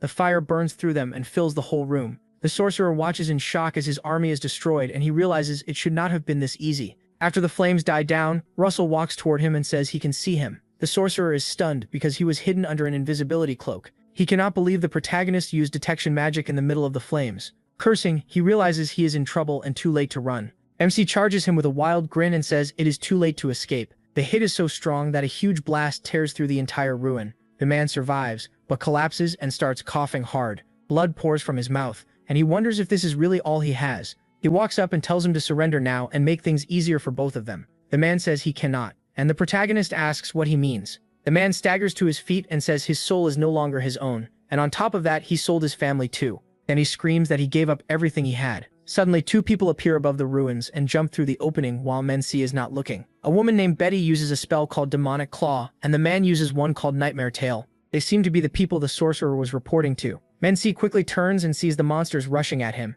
Both attacks slam into where he is standing, and dust and smoke cover the area. When it clears, Betty laughs at the sorcerer and says he looks great. The man says he knows the sorcerer is only bait, but it is still pathetic that a kid this young beat him up so badly. Betty mocks him, saying that shriveled rat look fits him perfectly. The already broken sorcerer tells them Russell is the one they want. He says this is the target, the disciple of the Flame Tower Master. The two cultists are shocked, then become furious when they hear the name Darius Snow White. Meanwhile, he blocks the blow with a shield. He lowers it and tells them filthy people like them should keep his master's name out of their mouths. Then another screen appears with a mission. Capture at least one of the three cultists, or kill them all. The cultists turn to him, and the man says a quick death would have been much kinder. Beth agrees, laughing like a maniac. She calls Darius Snow White a bitch, and says there is no way her disciple will die easily. The woman declares that she will kill him, turn his body into a puppet, and make it dance in front of the flame tower. The male cultist orders the sorcerer, calling him Xavier, to seal the entrance while he brings out his nightmare tails. Beth blocks the entrance with bones from dead soldiers. She activates her demonic claws and grins, saying this is getting fun. Russell notices these two are attacking head-on instead of hiding in the shadows and sending undead after him like the other sorcerers. He realizes they are nothing like the enemies he faced before. Beth yells, asking if he is not going to attack because if he does not, they will. The protagonist says he wants to ask them something first. He asks what they did to the scouts who came before him. The male cultist asks what scouts he is talking about. Beth gets impatient and tells him to stop using cheap tricks to stall. She fires the demonic claw stingers at him, and the fight begins. Russell jumps away and wonders how they do not know about the scouts. Before he can land, the man targets him with whips from Nightmare Tail. The whips move fast, but MC still dodges them. He wonders if they truly do not know, or if they are pretending. He decides he will have to find out himself. Beth gets annoyed that he keeps dodging and curses at him. Then Russell stops playing around and summons his flame spear. He easily knocks aside the demonic claw with it, which shocks Xavier. The sorcerer behind them yells that this is the same spear that destroyed the giant skeleton. Beth laughs and says things are getting interesting. She raises both hands and summons two giant hands with demonic claw.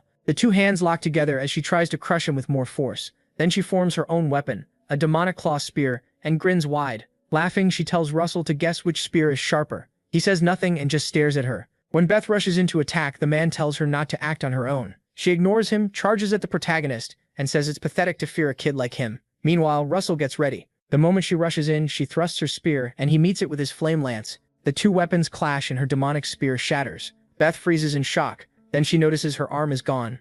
A scream bursts out as she realizes it was sliced off. Then the man snaps his whip out and cuts off Beth's head, stunning MC. He calls her an idiot and says this is her fault. He told her not to act alone. Then he stares at Russell and calls him a disciple of the Tower of Flames. He's an enemy, sure, but the man admits he is skilled. His eyes start glowing, and he spreads a web of whips around himself as mana blows through the room. The protagonist just watches, confused, waiting for the next move. The man says he'll tear him apart with everything he's got. Russell spots the storm of whips and jumps back before they can hit. The man says talent won't save him. No one can block attacks coming from every direction. Then a huge burst of fire erupts where MC was standing. The man notices something strange, and suddenly he appears right in front of him, smiling. The man is stunned when he realizes the protagonist used Blink. The protagonist pours all his power into one hand with overheat and slams the man's stomach with his sorcerer body boost. The cultist groans from the surprise hit. Xavier sees it all and is stunned. He notices MC standing over the cultist and realizes they're losing again.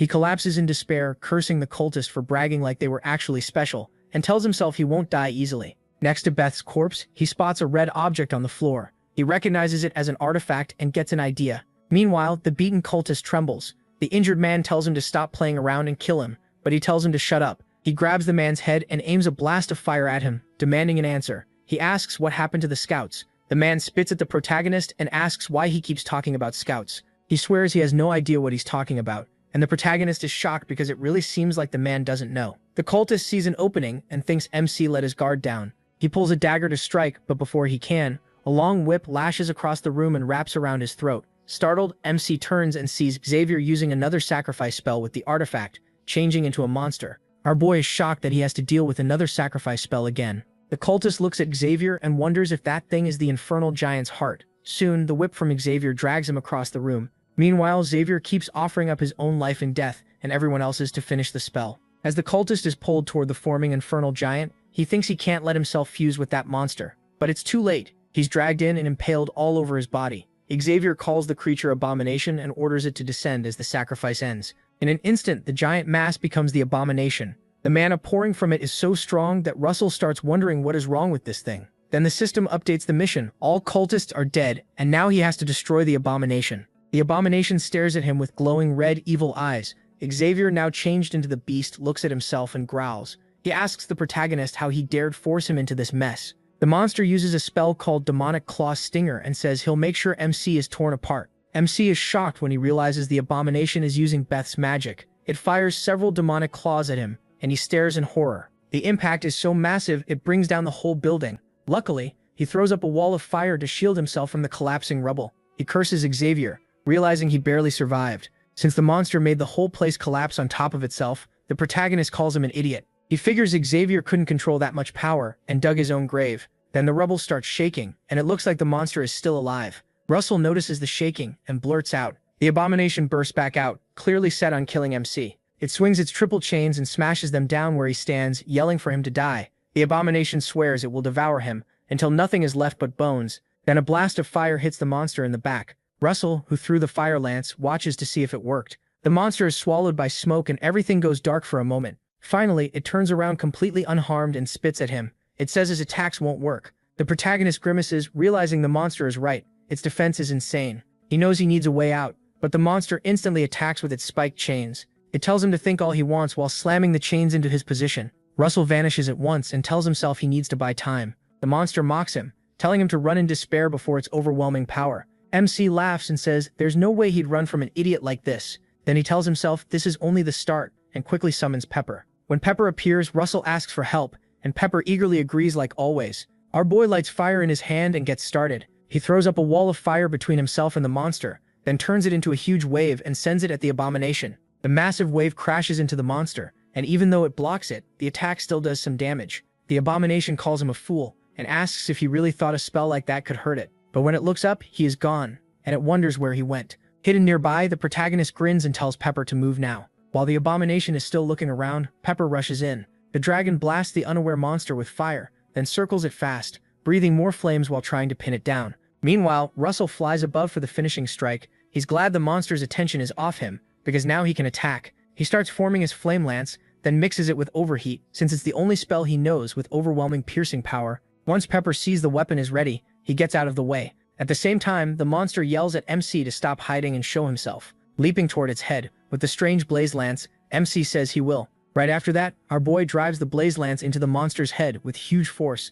Fire spreads through its head and body, but it tells him this is all useless. He laughs and says he knows it still hasn't seen his real trump card. Then he summons lightning. A huge sphere of electricity forms above the monster's head to strike it. Then he calls the lightning down onto the top of its skull. The spell is Thunder Giant's Hammer. The blazing bolt rips through the monster's whole body. The hit is so powerful that the abomination explodes on the spot. Thick smoke covers the area, making it hard to see. At last, Russell lands and wonders if he finally destroyed it. He looks closer and sees the top part of the monster has blown apart, revealing Xavier's skeleton. The system pops up and says the mission is complete, and his rewards are ready.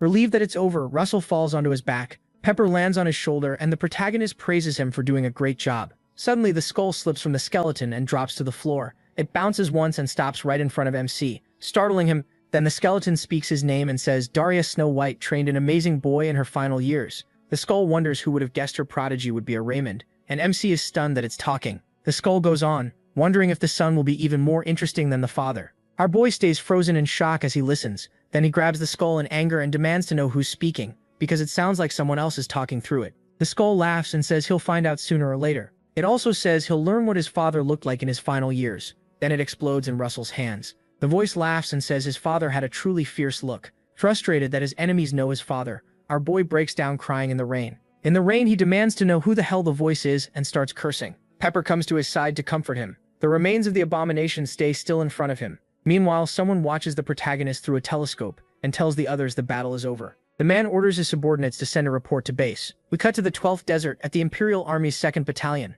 Inside the base, Battalion Commander Viscount Montmartre reads the report from his men. He learns that the clash between a man believed to be an Endymion mage and a cultist ended with the mage winning. The report also says that, based on magical power, the mage is estimated to be above the 5th circle. This surprises him, and he calls for the intelligence officer. Viscount Montmartre demands to know how a mage that strong got so close to his territory without anyone noticing. The intelligence officer apologizes and says there were no reports of unusual movement from high-ranking Endymion mages. Another officer suggests it might be a new mage. He mentions a rumor that the Flame Tower recently gained a very young member. Trying to defend himself, the intelligence officer says the mage likely just graduated from the academy, so there is no reason to worry unless he nears the border. The commander snaps, calling him an idiot. A fresh graduate already above the 5th circle could become one of Endymion's biggest weapons. Both men fall silent. The commander lets out a tired sigh and curses under his breath. He wants nothing to do with this. Still, he says he has no choice but to call that maniac to handle the threat. Out in the desert, Russell sits on a sand dune, drinks some water, and stays lost in thought.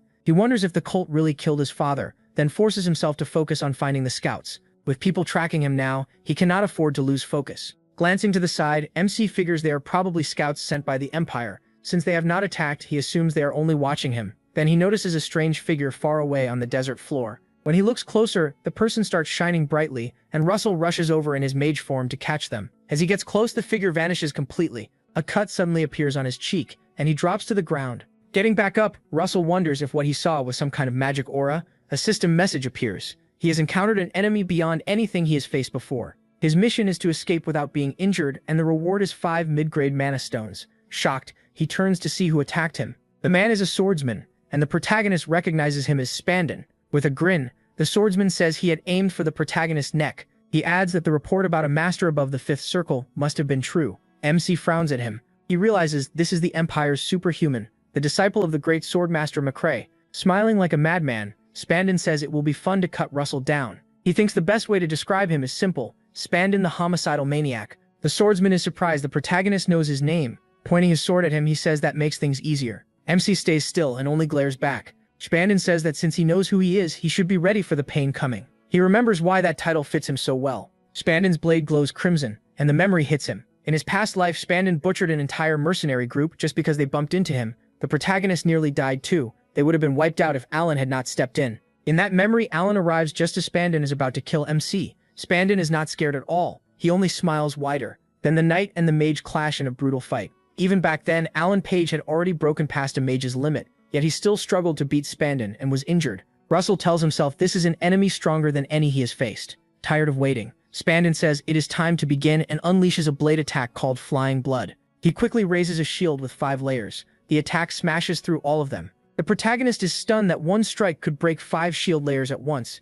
He has no choice but to jump back. Flying Blood tears through the spot where he was and blasts up the sand. Russell cannot believe the attack still had that much power after breaking 5 shields. He even wonders how Alan Page managed to fight someone like this. Spandon looks impressed that MC dodged, noting that stacking the shields was smart, but his mana density is too low. Then he sends another storm of blood attacks. Hearing that, he realizes what the answer is. As Flying Blood rushes at him, he forms his flame spear, using its stronger power to cut through the attack and scatter it. Spandon is stunned by the response. He wonders what just happened. Then he notices the flame spear and tells the protagonist he was hiding something very useful. Russell answers with sarcasm and hurls the flaming spear at him. Spandon spots it coming, but does not move. Instead, he is surprised the spear stays intact even after being thrown. He quickly creates a flying blood wave to shield himself from it. Grinning, the swordsman says fights with mages really are interesting. Then Russell teleports behind him, flame spear in hand. He moves in to strike and throws the spear at Spandon's back, but Spandon vanishes too,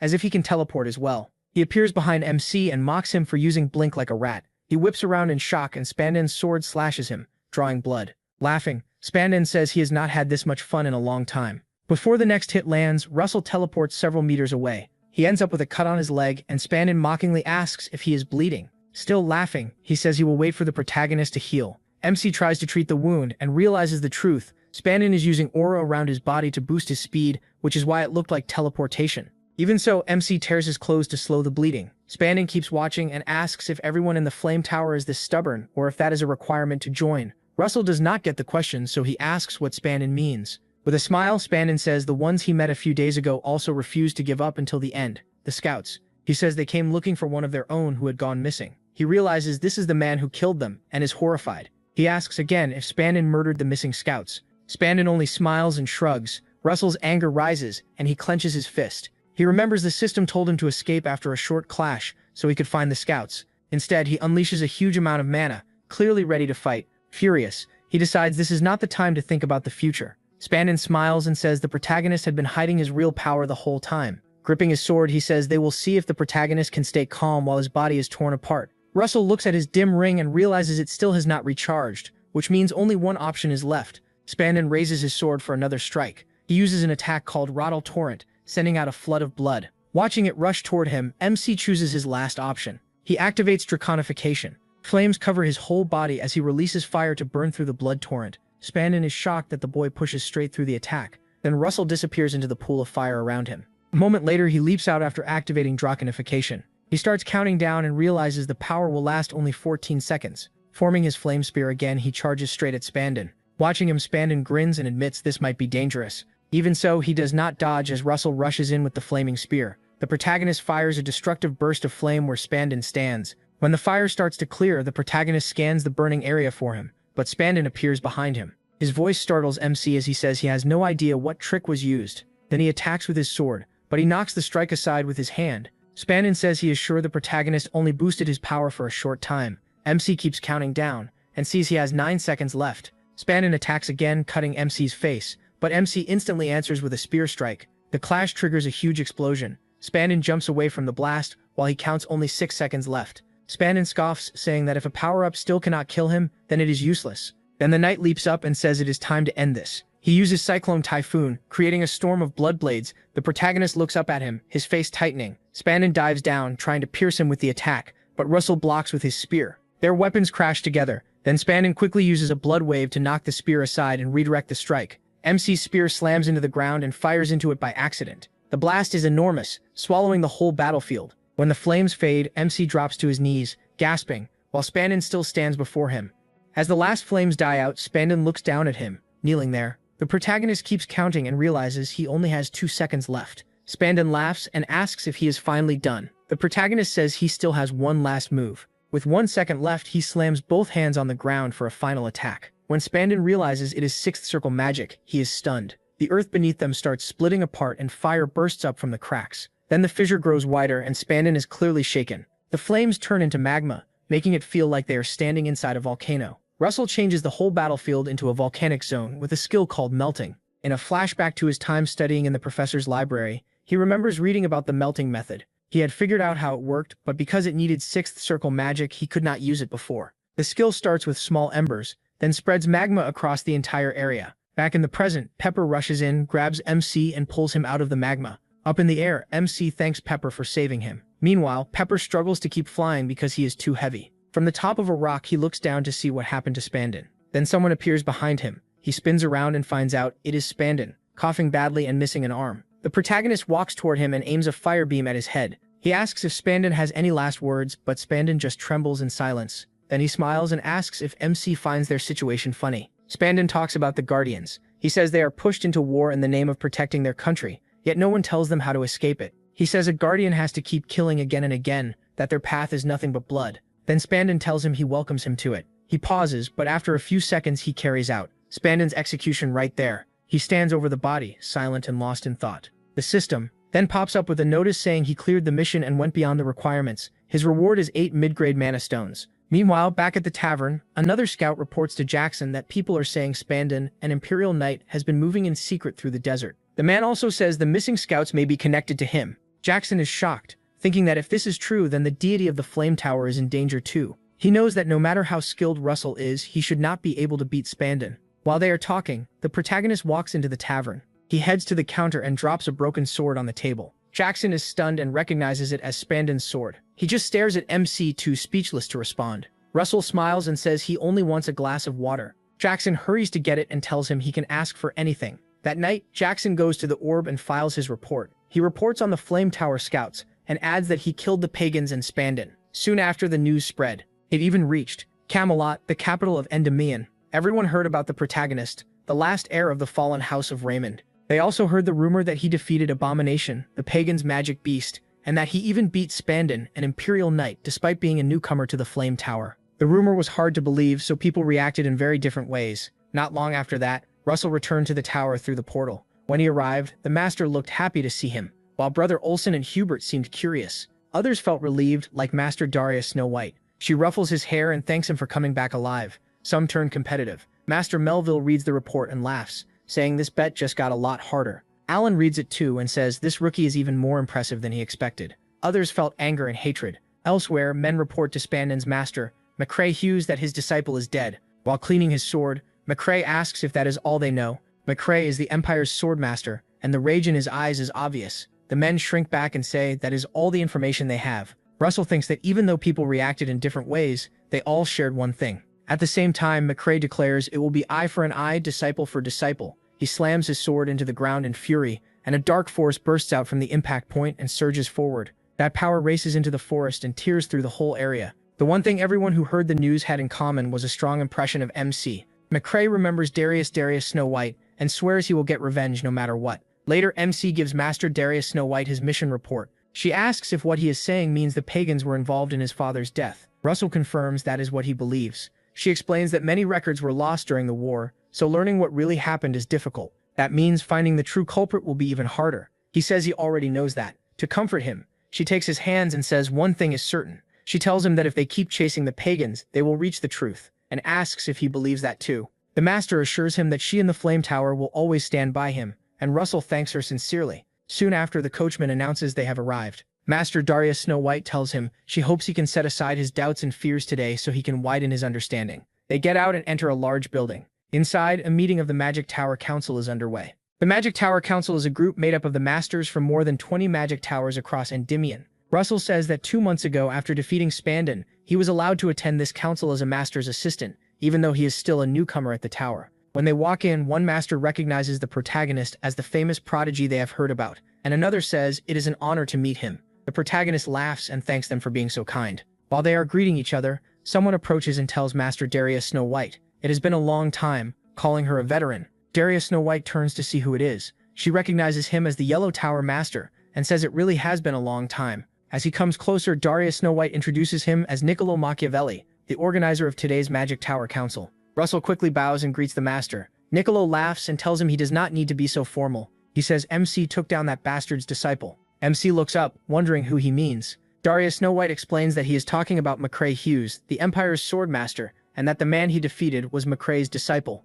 Niccolo points to the scar near his eye and says hearing that news felt refreshing. Russell notices the wound and realizes McCrae must have done it. Master Darius Snow White steps in and tells Niccolo to stop bringing up old wounds and go get ready for his presentation. She reminds him he said he had an important schedule today. A moment later, Master Melville and Alan Page approach. Melville greets the Flame Tower Master and the Yellow Tower Master. The protagonist glances aside and spots the Lance Tower Master. Darius Snow White smiles and tells Melville he sounds jealous because her disciple is getting praised. Melville laughs and asks if she really thinks he is as petty as she is. Niccolo senses the tension rising, so he quickly excuses himself to prepare for his presentation. He leaves fast because he knows they are starting up again. The Master Melville says that since they are already talking, he hopes she has not forgotten their bet about the relic from the Age of Gods. Darius Snow White fires back that she could not forget it even if she tried. Melville starts bragging, saying his dear Alan has already accomplished something. Before he can finish, Alan puts his hands on his master's shoulders and reminds him they need to go to their seats. Alan starts dragging him away and Melville calls him a brat, saying he was still talking.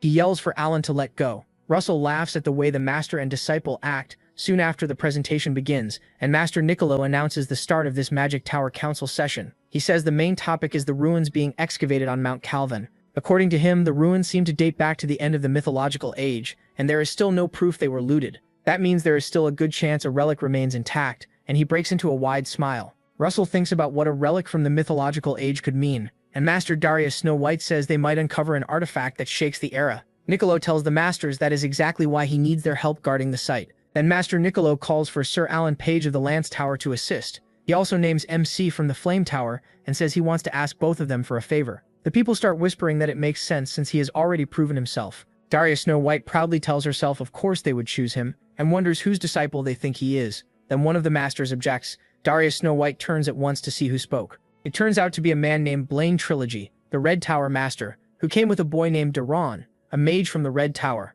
Master Blaine walks toward the center, and Niccolo is surprised to see him. Master Niccolo asks him to explain why he objects, if he would not mind. Master Blaine brings up Alex Raymond, Russell's father. Then he turns toward the protagonist, who is stunned to hear his father's name. Blaine says he objects because of Alex Raymond's defeat. Some people ask how a son can be blamed for his father's loss, and another points out that the war with the Empire ended long ago. Blaine refuses to back down. He says that defeat cost the kingdom its best elite soldiers, after Alex left the battlefield without permission. The whole room goes silent. Darius Snow White cuts in, calling it baseless talk since there are no records from that time. Blaine says she's wrong because he was there. Russell and Darius Snow White are both stunned by that claim. Blaine says he saw Alex run with his own eyes. MC is horrified hearing that his father supposedly fled the war. MC remembers everyone already knows his father died in battle, so he can't understand why this man is spewing nonsense. Blaine then tells the masters that the Raymond family owes a debt to the kingdom. He adds that the kingdom's youth would feel betrayed if a mission this important were trusted to the Raymond family. He makes it clear the Red Tower will not support the expedition if Russell helps guard it.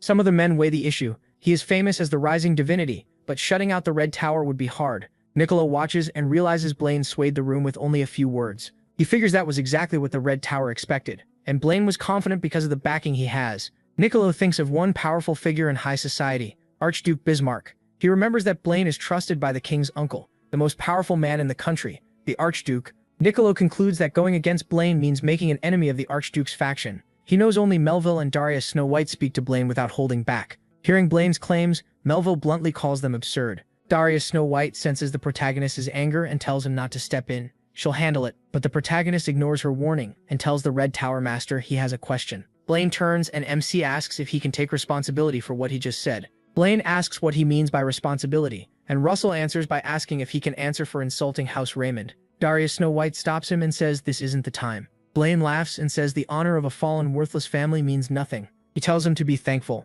Darius Snow White is his master. Otherwise, he says, he would have ripped out his tongue and made him an example for every arrogant young mage. Then someone walks in and remarks that the Red Tower Master acts more like royalty every time she sees him. She adds that someone might mistake him for the king himself. Everyone turns in shock to see who entered. The newcomer is Ekatat Rathmos, the kingdom's princess. The masters immediately bow. Blaine bows too, but wonders why the princess is here. Princess Ekatate says she was listening outside and believes the Red Tower Master is right. If someone owes a debt, she says, they should pay it. Darius Snow White tries to cut in, but the princess says there is one condition. Princess Ekatate says a person can only repay a debt if they're given the chance. Then she orders the Lance Tower and the Flame Tower to serve as guards alongside the Red Tower. Blaine hears her ruling and is caught off guard. Princess Ekatate only smiles at him. Blaine pushes back and reminds her this matter should not be handled so lightly. Princess Eka calls on Niccolo and asks who the biggest sponsor of the excavation is. Master Niccolo answers that she is the main sponsor. The princess smiles and says they will proceed exactly as she decided. After making that clear, she leaves the room. Blaine watches her go with an uneasy smile. Niccolo quickly restores order and moves the meeting to the next topic, the excavation schedule. Russell Raymond is left stunned by everything that just happened, especially the princess. After the meeting, Blaine thinks this had been his chance to finish off the Raymond family, and he can't believe the princess stepped in. Suddenly, Jerome spots something near their carriage route and jumps onto the roof, drawing a crimson sword. The driver stops short when someone blocks the path. Blaine steps down and tells Darius Snow White he sees she still has no manners. She just smiles and says he isn't exactly polite either. Then Jerome puts his sword to Darius Snow White's neck. She smiles and asks if he really thinks that blade is enough. Jerome only stares at her, confused by what she means. Blaine steps forward and orders Jerome to lower his weapon. Jerome is surprised by the change in tone, so he bows and leaves. Blaine tells Darius Snow White that, knowing her, she didn't come to apologize, so he asks what she wants. She says she wants to talk about Alex Raymond, and Blaine looks surprised. She asks if he also witnessed Alex's death, and he says he didn't see it himself. Darius Snow White says that's unfortunate. She's trying to uncover the truth behind Alex's death, and thought she should ask him just in case. Blaine says he can't believe she'd go that far, and asks if she knew the late Raymond. Darius Snow White snaps back that this concerns her young disciple, and a disciple's business is the master's business. She says she's helping her disciple settle the score, and she will find whoever caused Alex's death. She slams her staff on the ground and vanishes, leaving the men startled. Blaine orders the driver to turn the carriage around and head to the Archduke's mansion. He says there's something there he needs to check. Meanwhile, at the Archduke's mansion, a skull is placed in a dark room with a heretical inscription on its forehead. Suddenly, the skeleton comes to life, its eyes glowing brightly. Sometime later, Darius Snow White asks Russell Raymond if he's still leaving tomorrow. She asks how he expects to do well on the mission when he's this distracted during training. She asks whether that old man's words are still bothering him. The protagonist keeps fighting the monsters and tells her they aren't. Darius Snow White studies him closely and remembers how people praised him as a divinity, yet now they're slandering his dead father as a coward. She wonders how he could not be shaken by that. Master Darius Snow White goes down to speak with him. She tells him the truth will come out someday, and for now he should focus on walking his own path. Russell Raymond thinks about what she said about following his own path. At last he asks Darius Snow White to guide him once more. The master laughs and looks pleased by his answer. MC Raymond realizes this road won't be easy, but it's one he has to walk. He tells himself that children have to step out of their parents' shadows. Meanwhile, Princess Recap goes out in public in disguise, looking toward the palace. She thinks about how large her parents' shadow is. She leaves the estate and keeps wandering through the city. 3 days later, at Mount Calvin, a portal opens from the Flame Tower. Russell Raymond steps through onto the mountain. He looks around at the place he had only heard about. Then he notices how freezing it is and starts to shiver. He moves a finger and releases a small burst of energy to warm the air. The people nearby are surprised when the temperature suddenly rises. Meanwhile, one of the workers at the excavation site looks like the princess. A man asks him if he's of the Flame Tower, and he says yes. The man tells him they've been waiting for him, and leads the way. As the protagonist follows, he notices several banners. He sees one from the Yellow Tower of the Royal Path, another from the Yellow Tower of Everol, and another from the Yellow Tower of Ikios. He realizes the kingdom's best earth mages have all gathered here for the job. The man asks if he's impressed by the size of the operation, then he says they even built the whole structure out of magic crystals. Russell Raymond notes how reflective it is, and says it's like a giant mirror. The man confirms that, and says that's why the ruins are called the Temple of Mirrors. Soon after, they meet an old man who welcomes MC Raymond.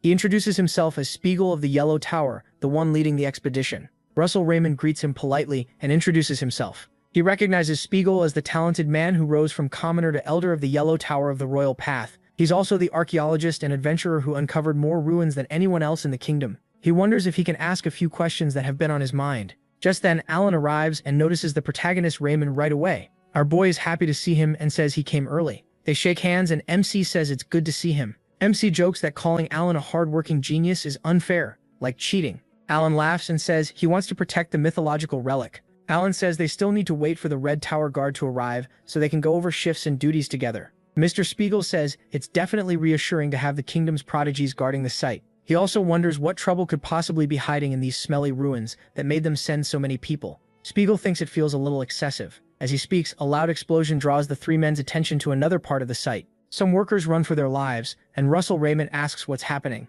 An ice golem rises from the site and growls at them. Spiegel recognizes it as a crystal golem, and Alan quickly tells everyone to get to safety. The crystal golem lashes out and fires several crystals at them. Spiegel throws up shields to protect the workers, but the crystals punch through and impale the men. Spiegel is stunned when his shields fail. He switches tactics and slams both hands into the ground. A wall of earth rises in front of them, blocking the crystal shots. He orders everyone to raise earth walls and hold the line. Princess Hecate finds an injured worker and helps him up, telling him to hang on. Then the golem suddenly appears behind them. It lifts a huge hand and fires crystal bullets. Hecate turns in shock and throws up her hands, trying to release mana fast enough to stop it. Before she can, Russell rushes in with his flame spear and burns the crystals away in one strike. She stares at him, too surprised to answer. When he asks if she is okay, something catches his eye. Her purple hair makes him realize who she is. Russell calls her princess, and Hecate clearly does not like being recognized. The monster growls, dragging his focus back to the fight. At the same time, Alan Page uses his own spell, Ice Bow.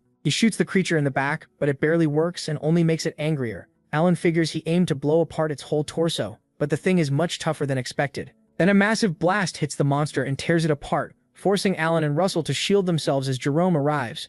Using his original construct, Flame Sword, Jerome crushes the monster to pieces and leaves everyone stunned. After killing it, Jerome casually says he hopes he is not late. He introduces himself as Jerome from the Red Tower. The protagonist says nothing and just watches him. Jerome stares back, wondering why Russell keeps looking at him. 3 days earlier, Jerome and his master Blaine entered a hidden room in the Archduke's estate. Blaine asks the strange skull about Alex Raymond. He says Darius Snow White has started looking into Alex's death and wants to know why. After thinking a moment, the skull says the only reason it can see is that Blaine ordered Alex killed. Blaine stays silent and looks off into the distance. The skull asks what is wrong, whether he is worried about getting caught. Blaine says that is impossible. He is just disappointed. He speaks to whoever is talking through the skull and says if Russell Raymond had been properly removed during the tower screening, Darius Snow White would never have started doubting anything. The skull answers that happened because it was given bad information that MC was only a child. Blaine gets angry and demands to know if it is blaming him. Then someone walks in and asks whether Blaine called him there just to watch them argue. It is Archduke Bismarck Rathmus. Blaine quickly bows, and the Archduke asks if his little niece really interfered in the meeting. He adds that time moves fast. Blaine confirms the princess got involved, and says they had planned to keep the number of guards low. The Archduke tells him to get to the point, and asks how he plans to seize the ruins. Blaine explains that his disciple Jerome will join the guards. Once there, Jerome will open a gap in the protective barrier made by the Yellow Tower. After that rude pagan's underlings will ambush the expedition team. By pagan, he means the one speaking through the skull. The Archduke thinks it over and reminds them that if the plan is going to work, they must overpower the masters protecting the current king. He says to cut off those masters' support, they need the item from the ruins. The Archduke pulls out an object and asks if they should not have a little insurance. Meanwhile, Princess Hecate drags Russell off somewhere private and he tries to stop her. He begs her to let go, but she ignores him. The princess turns to him and tells him to be quiet. She says her visit here is top secret and must stay that way. She asks him to pretend not to notice her and keep moving, even if it seems strange. Russell says she must really love these ruins. He adds that he would be upset too if he missed seeing ruins from the mythological era in person. He smiles and tells her there is nothing to worry about. The princess tells him her father the king and his ministers are driving themselves crazy trying to keep her safe, yet he does not seem worried at all. He says he already felt a glimpse of her aura before he came to save her. He says with excitement that her power is so monstrous, most knights could not handle it, so he sees no reason to worry. Hearing her power called monstrous shocks her, so she gathers mana in her hand and taps him on the head. Russell just stands there with a bump on his head. She says she is leaving and tells them all to do their best. As she walks away, she decides he is a decent kid, but still very much a kid. Meanwhile, the protagonist remembers he was supposed to ask her for the dragon heart. The system told him to secure in exchange for keeping quiet. He cannot believe he forgot and calls himself an idiot. Meanwhile, Elder Spiegel leads the Earth Mages as they work on the barrier at the ruins entrance. MC soon arrives and apologizes to Alan for being late. He notices how hard the mages are pushing and asks why their spells are not working. Alan explains that it is a spatial disturbance, one of the strongest protective barriers in the world. No matter how much they try, it will not break. The men groan when they realize their efforts are useless. Mr.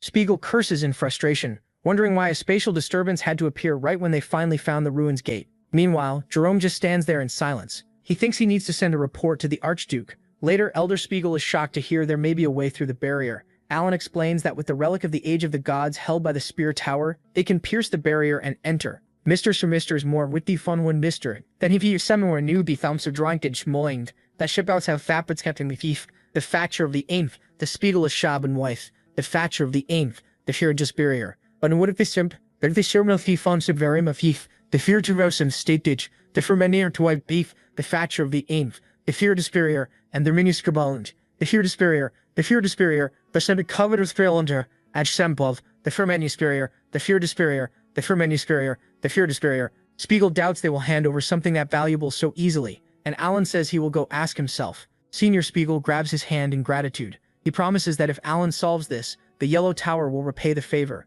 Alan just smiles and says he will return as soon as he can. Then Alan goes to the other mages and says that even if he hates it, he owes both of them for covering for him. He says it is nothing, and tells him everything will be fine. Jerome stays quiet, but he thinks that with Alan Page gone, only one War-Mage is left here, and that is the protagonist. The protagonist suddenly tells Jerome he wants to talk about tonight's guard shifts. Jerome smiles and says he will take the first watch. Then he turns and tells the others he is tired, so he will go first. Russell thinks that smile of his is really creepy. Later that night, a few Yellow Tower mages watch the sight from one side of the shield. As they warm themselves by a fire, they spot intruders outside the pagan underlings. The mages order them to stop, saying this area is under Yellow Tower control, but crimson shots suddenly pierce them, and they cry out in pain. In front of them, Jerome reveals himself as the traitor, and finishes them with magic. He opens a gap in the shield to let the thugs in, then says the plan has changed. A spatial disturbance has appeared around the ruins, and Alan Page is heading to the Spear Tower to get the artifact that can break it. The masked man says the smell of burning bodies is in the air, and calls it disgustingly pleasant. Jerome goes on saying they only need to take Spiegel hostage to pressure Alan. The masked man asks about the one called the Flame Tower's divinity, and says kidnapping sounds pointless. Jerome tells them to kill him. He warns them he will not forgive another failure like last time. One huge man in knight armor steps closer and says that is a lot of whining from someone just watching, mocking Jerome. Jerome gets angry, and it looks like they are about to fight. The masked man stops the big guy and reminds them they are on the same side. The masked man adds that Jerome is Sir Blaine's beloved illegitimate son, so nobody can hurt him. Jerome hears that and snaps. He pulls his sword and stabs at the man, but the masked man opens a portal to block it. Jerome angrily asks what he just said, and the masked man claims it was only a joke. He tells Jerome to relax and open his heart a little. Meanwhile, the other thugs form a magic circle to cast a pagan spell. Soon after, horrible monsters crawl out once the spell is complete. The masked man steps away and tells Jerome that even though it should never happen, if things go wrong, he must not forget to use the object the Archduke gave him. Jerome only looks at him and stays silent. He remembers Blaine warning him that after this mission, he will have to live like a ghost until the day the Archduke takes the throne. Blaine also told him no one from the expedition can be left alive. Jerome asks him if he may use the Archduke's object if things go wrong. Blaine is quiet for a while, just staring at him. At last, he asks Jerome if he does not want to be acknowledged by him. He tells the boy to carry out the mission properly and make sure nothing goes wrong no matter the cost. Back in the present, Jerome chooses to follow his master's orders. When the fire monsters appear, he decides he'll become a ghost after this mission ends. He says he won't just vanish, he'll become the kind of ghost that spreads fear and despair. At the same time, Russell goes to Elder Spiegel to ask about something. Spiegel checks if he means a dragon with many horns. He asks MC why he's suddenly bringing that up. He says he saw one during the mission, and it stood out because it looks so strange. Spiegel admits that even he can't give a clear answer. The protagonist looks disappointed and asks if that's really all they know. Then Spiegel says one being does come to mind. He tells MC about something called the Divine Dragon King. MC wonders what that even is, and whether it truly exists. Spiegel says there are barely any old records, so almost nothing is known about what it did. He adds that legends say it led worthy people to fight some great evil. He remembers the image of the black-haired warrior he saw. Then Pepper suddenly drops onto his head, startling him. Elder Spiegel is shocked to learn the protagonist can summon spirits too. Pepper ignores them both and heads straight for the door. He stops in front of the tent flap and growls at something they can't see. Then something starts pushing against the tent. It turns out to be the fire beasts the thugs summoned. Russell and Elder Spiegel are stunned when they see the creature. Its body is covered in swollen blisters, and those blisters explode inside the tent. Outside, the Yellow Tower mages shout that they're under attack. The huge knight charges at them, and the mages join forces to bring him down. But the knight doesn't move at all while they hit him with earth magic. When they're done, he mocks them and calls their power pathetic. The mages are horrified that he took all of that without a scratch. Then the giant strikes back with his massive hammer. He slams it into the ground, cracking the earth. A dark purple light spreads through the soil and swallows the men as they scream in terror. Meanwhile, the masked man runs into more Yellow Tower earth mages. He just stands there with his hands behind his back while they attack. The men combine their magic and launch earth arrows at him. The masked man sighs, calls their magic annoying, and opens several portals. The portals swallow the arrows, and another portal opens behind the mages. Suddenly they notice it, but too late. Their own arrows shoot through and hit them from behind. They scream in pain as they're killed by their own attack. The masked man walks past the bodies and enters the camp. He pauses for a moment, wondering where old Spiegel might be. Meanwhile, Russell shields himself and Elder Spiegel from the blast. Furious, Spiegel demands to know what kind of madmen would dare attack Endymion's dig site. MC drops the shield and recognizes the monster as undead. He tells Spiegel that anyone using the dead as weapons can only be one thing. Spiegel asks if they're cultists, and Russell apologizes, saying he has to go protect someone important. As he leaves, he tells the elder to meet him in front of the ruins, which catches Spiegel off guard. Watching him go, he wonders if that person matters more than he does. At the same time, Princess Eckhart fights off a monster rushing her. She swings her magic axe and wonders where these things came from. The monster drops after she cuts off its head. The princess tells the workers they're safe for now and tells them to follow her. They rush over, but someone blocks their path. Princess Eckhart spots the stranger too and goes on guard. Standing before them is the huge knight who killed so many people earlier. She leaps at him, planning to end it in one hit. She jumps over him and smashes his head with her mana-coated weapon. When she lands, she expects him to drop dead. Instead, he just stares at her, and she's stunned he survived. The monster looks at her and asks who she is. She doesn't answer. She only wishes she had a proper sword for this fight. Still, she knows she can't lose momentum while people are in danger. She reminds herself that she is Hekala Hatmos, princess of the kingdom of Endymion, and she will protect her people. Then she bursts with mana and charges the monster again. The big warrior gets ready and says this fight might finally be fun. Then Russell appears and tells the giant he's about to make it even better. Wrapped in flames, he drives a fiery spear strike into the man's chest. The blow sends the knight flying back into a rock. The protagonist turns to the princess and asks if she's okay. He almost calls her princess, then quickly switches to calling her a supply worker to protect her cover. She glares at him for slipping up, and MC winces. From the smoke, the giant says this must be the famous warrior who uses the flame spear. He stands and identifies him as the Saint of the Flame Tower. He faces him and tells the princess he'll handle this. He asks her to take everyone to the ruins entrance, where they plan to regroup with the elder. Meanwhile, Elder Spiegel gathers some workers and tries to move them somewhere safe. Maksha asks the protagonist if he's sure he can handle this alone. He turns and reminds her that she said she'd give him a chance to repay his debt. The princess smiles at that, gathers the others, and says she'll leave it to him. The giant tells MC it would have been more fun if they had both fought him together, and MC says not to worry, he isn't alone. The man stares at him, confused about what he means. Then Pepper lunges in and blasts fire from his mouth. The explosion is huge and catches the big warrior off guard. He uses that opening to form a weapon, mixing superheating with his burning spear and adding an explosive formula to it. The man steps out of the flames and reminds Russell that cheap tricks won't work on him. He raises his dark purple hammer and tries to strike back.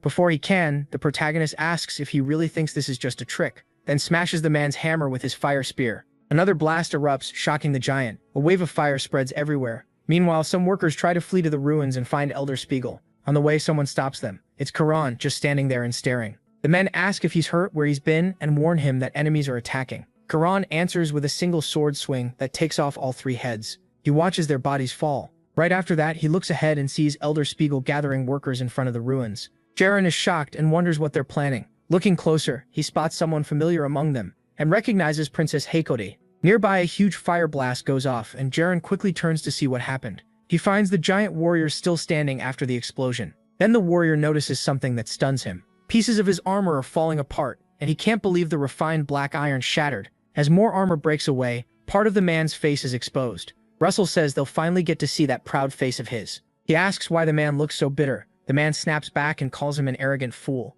He shouts at MC not to underestimate him. MC sees purple streaks around the man's body and is shocked to realize he can use aura like a knight. At the same time, the man knows he'll need the transplanted knight's heart inside him to beat him. He has two hearts in his chest, his own and the knight's. The giant warrior readies his weapon and tells the protagonist he'll cut him to pieces. He jumps in with his hammer and the protagonist leaps out of the way to dodge. He's surprised the brute can move that fast. The giant turns and chases him in a rage, but MC just smiles. MC thinks back to his fight with Spandon and realizes Spandon was much faster, so this isn't a problem. Then he jumps at the giant and uses a special fire spear called Cutter. He flashes past and slices the man before he even notices. The warrior starts to attack the protagonist, but then realizes he's been cut. MC is already behind him, ready to finish it, and tells him it's over. But before he can strike, a portal opens between them. Suddenly, water bursts out of it. The surge sweeps him away and knocks him back. He lands again and wonders what just happened. He looks at his clothes and sees they're soaked. When he looks up, he sees the masked man and wonders if he's the one behind it.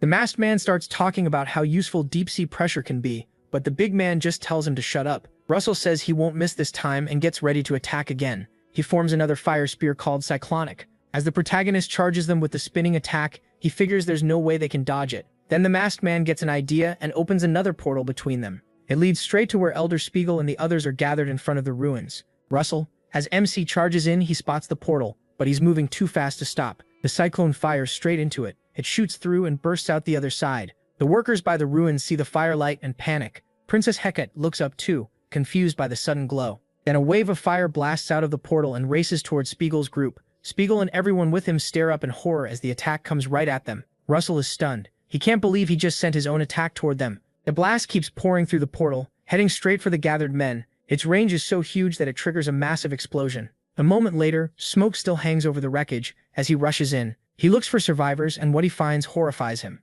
In panic, he calls for the princess, then for Spiegel, but no one answers. Suddenly, a hand reaches out through the smoke. It's Spiegel, signaling to him. Russell finds him buried in rubble and runs over, asking if he's okay, but Spiegel only asks about the others. The protagonist turns and sees bodies nearby. He apologizes, then both of them hear something in turn. Darren is walking toward them carrying the unconscious princess. Russell shouts her name, terrified something happened to her. Spiegel is shocked to see Princess Hecate brought there. Once MC realizes she's still alive, he thanks God she made it. He thanks Garen for saving her, and Garen answers by stabbing him. He looks down and sees the blade buried in his stomach. The sight leaves him frozen. Then he starts coughing up blood. Spiegel cries out for Russell in shock. Pepper lunges at Garen, catching him off guard. But before the dragon can hit him, the masked man opens a portal and Pepper is sucked in. He mocks Pepper as a pest that's bothered him for too long. At the same time, more henchmen step out of another portal behind them. The protagonist starts getting dizzy. As his strength fades, he worries about Pepper. Garen turns to the masked man and reminds him the plan was to take Spiegel hostage.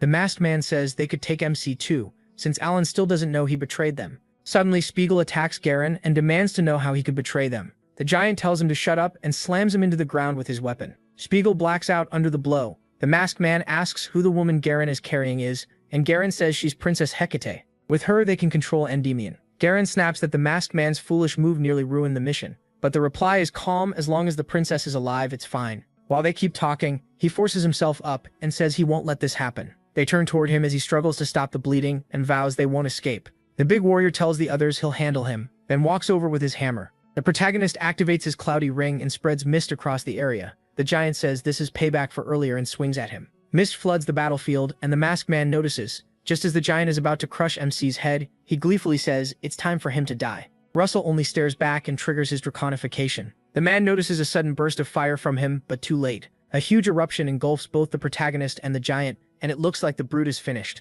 The masked man realizes the mist was meant to block their sight. A few moments later, Garen and the masked man hear screams from their henchmen inside the fog. When they look closer, the bodies are already on the ground. The masked man quickly opens several portals around himself and realizes this must be how the earlier attackers were beaten. Then he feels a surge of mana far beyond anything normal. Through the mist, a pair of glowing eyes appears, and before he can react, Russell erupts from below and drives a fire spear through him. The masked man stares into MC's dragon-like eyes, coughing blood. He calls him a monster. He ignores him, throws the wounded man aside, and turns to his next enemy. Jaren sets the princess down and joins the fight. He can't leave any survivors if the mission is going to succeed. He uses double casting and summons two bloody flame swords. With both blades ready, he tells the protagonist to come at him. The protagonist sees him, but also realizes his draconification is almost over. He raises his fire spear and gets ready for the clash. Jaren leaps in with a two-sword strike, and MC knows he has to bet everything on one attack. In an instant, he unleashes a massive blast at Garen. A huge explosion follows, and Garen drops to his knees.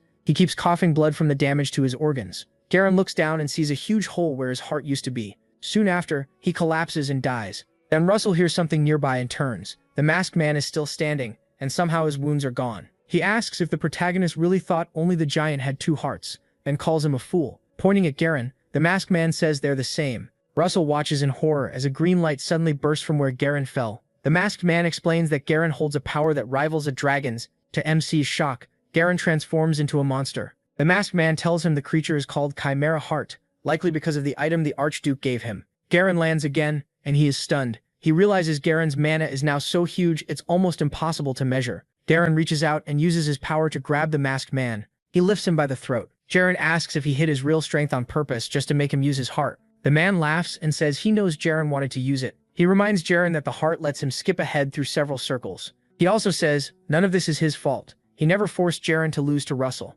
Garen slams him to the ground. Then he says the man is right, and that there's someone else he needs to deal with first. Garen walks toward the protagonist and warns that he'll kill him first. A ghostly hand grabs MC and drags him closer. Garen wraps a hand around Russell's throat and mocks the impression he made just moments ago. In the end, he says he couldn't protect anything. Then he declares it's over and strikes the spatial disruption barrier with his new power. The barrier cracks open, revealing a small tier leading into the ruins. The masked man is shocked that Garen managed to rip open the spatial block and figures he must be enjoying himself. The protagonist tells Garen it's not over and fires an overheated blast into his face. The attack barely scratches him. Garen just smiles, says he changed his mind, and hurls Russell away. He says he'll give MC the death he deserves. He slams into the broken barrier and groans from the impact. Garen says he'll feel his soul being torn apart inside the rift. The barrier slowly swallows the protagonist until he disappears completely. Garen tells him to die and curses the wasted time. The protagonist screams as he's pulled in. He keeps screaming until he wakes up in a hospital, where a nurse asks if he can hear her.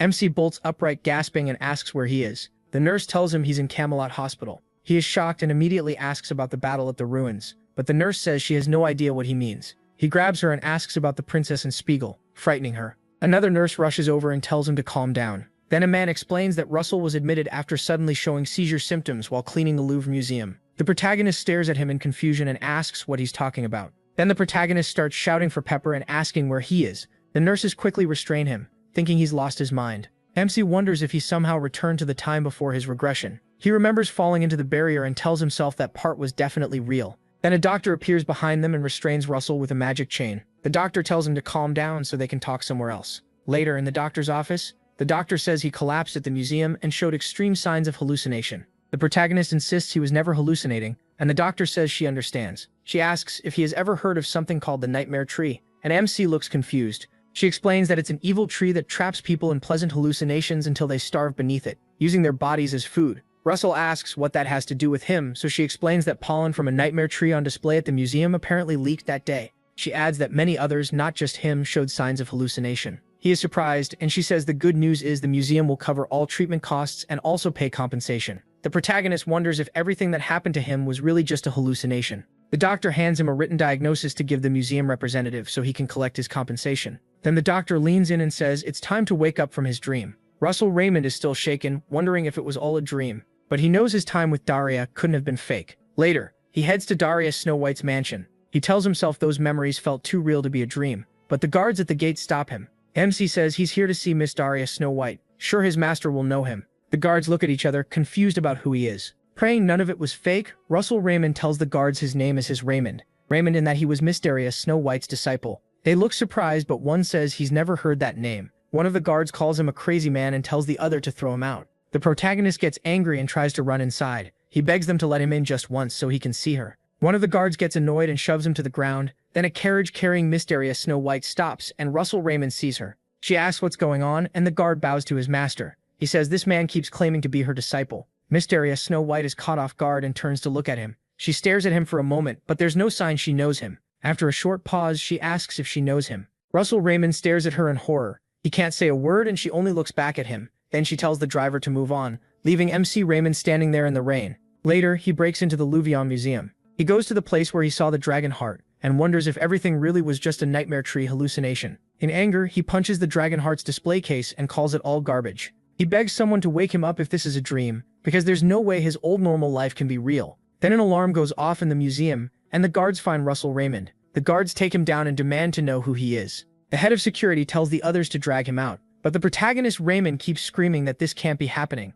After that, Russell Raymond keeps trying to prove his old life wasn't a dream, but nothing works. Years pass, and even though he fights this impossible reality, time slowly numbs him. One day, while sitting with other mercenaries, a man starts reading a newspaper. He spots Ellen Page on the front page, called the youngest master of Spear Tower. Seeing that, MC thinks there was no way someone like him ever deserved a golden chance from a dragon god. Meanwhile, at Walker Hill Academy, he works a small cleaning job and thinks he never imagined ending up here. He remembers how he emptied his mind. He gave up his ambition, and in the end, he gave up on himself. Russell Raymond thinks it over and says this life isn't so bad. Maybe this really is the right job for who he is now. While cleaning, he hears a noise and goes to check. A group of bullies is picking on a boy named Spiegel, asking what makes him act like this and telling him to know his place. They warn him not to think they're on the same level. The protagonist Raymond keeps cleaning and decides it has nothing to do with him, so he ignores them. The boy tells the bullies that no matter what they say, he'll become a mage. The lead bully mocks him, asking how someone with mana vein narrowing can talk so big. Hearing that, Russell Raymond is stunned. The bully reminds the boy of his family's crimes and says he'll leave him with a scar he'll never forget. Just as he's about to hurt Spiegel, Spiegel shuts his eyes and hears a loud crash. When he opens them, the bullies are out cold on the ground. Nearby, Russell Raymond keeps cleaning and asks why the place he's cleaning is so filthy. Spiegel realizes MC was the one who saved him. Later, he sits on a bench to eat lunch. He notices Spiegel beside him and asks why he's following him. Spiegel smiles at him and says he's just reading a book, and that the bench is a good place to focus.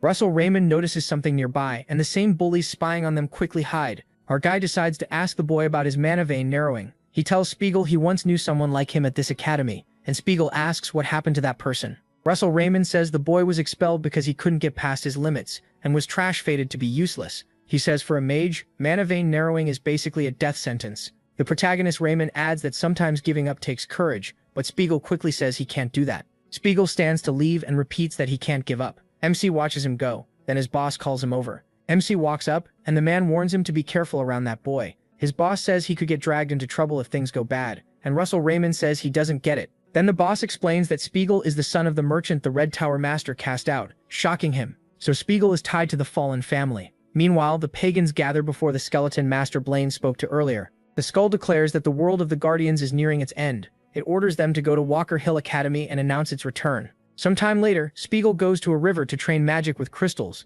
The mana he releases is tiny, so he pushes for more. Instead, the crystal shatters and cuts his hand. Russell Raymond walks over and asks why he still can't give up becoming a mage. Spiegel turns in shock, and the protagonist asks again why he won't quit. Spiegel says he made a promise to his mother. MC watches him in silence. Then school bullies jump them. Spiegel's tormentors brought weapons and are glad they found them. They say they slipped up last time, but not today. Russell Raymond activates his aura and tells Spiegel to watch closely. He says this is the only way to become a mage. Spiegel is shocked by the aura, and the fight begins. He channels energy into his hands and blasts them with a crushing attack. Later in winter, the protagonist trains Spiegel in Overload and the mage body, just like he learned from the scrolls. The protagonist tells him to run fast because his life depends on the distance from his enemy. This magic replaces mana veins with a trained, powerful body. Unlike an adult whose body is already finished growing, a child gets the best results while still developing. Much later, Russell Raymond teaches Spiegel martial arts and decides his progress is awful. He asks if this is really all he's got after making a promise to his mother, and Spiegel struggles to steady his breathing. Spiegel gets back up and begs to train one more time. Later, in spring, he faces his bully in the Academy's practical magic combat test. The boy fires an ice arrow at his opponent and takes him down. The teacher announces Spiegel as the winner, and the crowd erupts. One student can't believe a boy with mana vein narrowing won, while another says the gap in skill was huge. The bully curses them and says they'll regret it when he comes back. Spiegel looks thrilled and turns to Russell Raymond. He thinks that thanks to his new uncle, he reached the second circle. MC watches from the shadows, smiling at how well he did. Then someone calls his name, and he turns around. The man says it's been a while, and calls him an insect. The protagonist looks closer and realizes it's his old-school bully, Frederick. Later, Russell Raymond gets beaten by Frederick's guards and struggles to breathe. The head cleaner reminds him of the warning not to get involved with Spiegel, and tells MC that his actions got Frederick's son humiliated again and again. MC smiles when he realizes the bully Spiegel beat is Frederick's son. He says that explains why the kid acts just as stupid as his father. Frederick crouches down and warns him he clearly doesn't understand the mess he's in. He says he can use his connections to kick him out of the academy, along with the boy he cares about so much. He looks at him, then suddenly starts laughing, which surprises Frederick. Our guy asks if he really thinks he cares about the boy. He tells Frederick he only pushed Spiegel because messing with him was fun, leaving Frederick speechless. Later, Russell Raymond goes to pack his things. He remembers Frederick ordering him to leave the academy at once to avoid more trouble. As he walks out, he thinks about Spiegel. Later that night, as Russell Raymond nears the gate, Spiegel suddenly stops him and asks where he's going. The protagonist Raymond says he's leaving this place, but Spiegel asks why. Our guy tightens his grip on his bag and tries to hurry past. Spiegel steps in front of him and tells him to stop right there. Spiegel sees MC Raymond's face and is shocked. He asks what happened to him, and Russell Raymond snaps back, asking what he expected from someone like him. Then he asks Spiegel if he really thought he was his teacher. He pushes past him and forces his way through. He tells Spiegel not to be delusional and walks away. The boy starts to cry. Meanwhile, Frederick watches everything from a nearby carriage. He says this is why he loves money and power. They can make anything disappear. He decides to leave the academy, but his carriage suddenly stops. Koma spots several cultists blocking his carriage and demands to know how they dare stand in Frederick's way. The cultists unleash a huge green blast that spreads across the area. Russell Raymond notices it and turns back. When he gets back to the academy, he finds it burning and can only stare in shock. At the same time, the leader of the attack declares that this strike will announce their cult's return to the world. He orders the others to spread out, spread terror, and turn the fight with the students into a bloodbath. Elsewhere, another cultist uses demonic claw power to fight several students. Spiegel fires an ice arrow at one of the cultists and pins him to a wall. The man with the demonic claw notices him and laughs. He steps up to fight, mocking Spiegel as a tiny bug that somehow survived. Russell Raymond arrives soon after, but he stays hidden by a wall and watches. He sees the slaughter and spots Spiegel on his knees after getting overwhelmed. The attacker throws out another demonic claw to finish him off, amused the whole time. The protagonist keeps watching, confused why Spiegel still is not running. The man asks if Spiegel fears death, and Spiegel says he bought enough time for the others to escape, so that is enough for him. MC tells himself he can feel the man's massive magic power.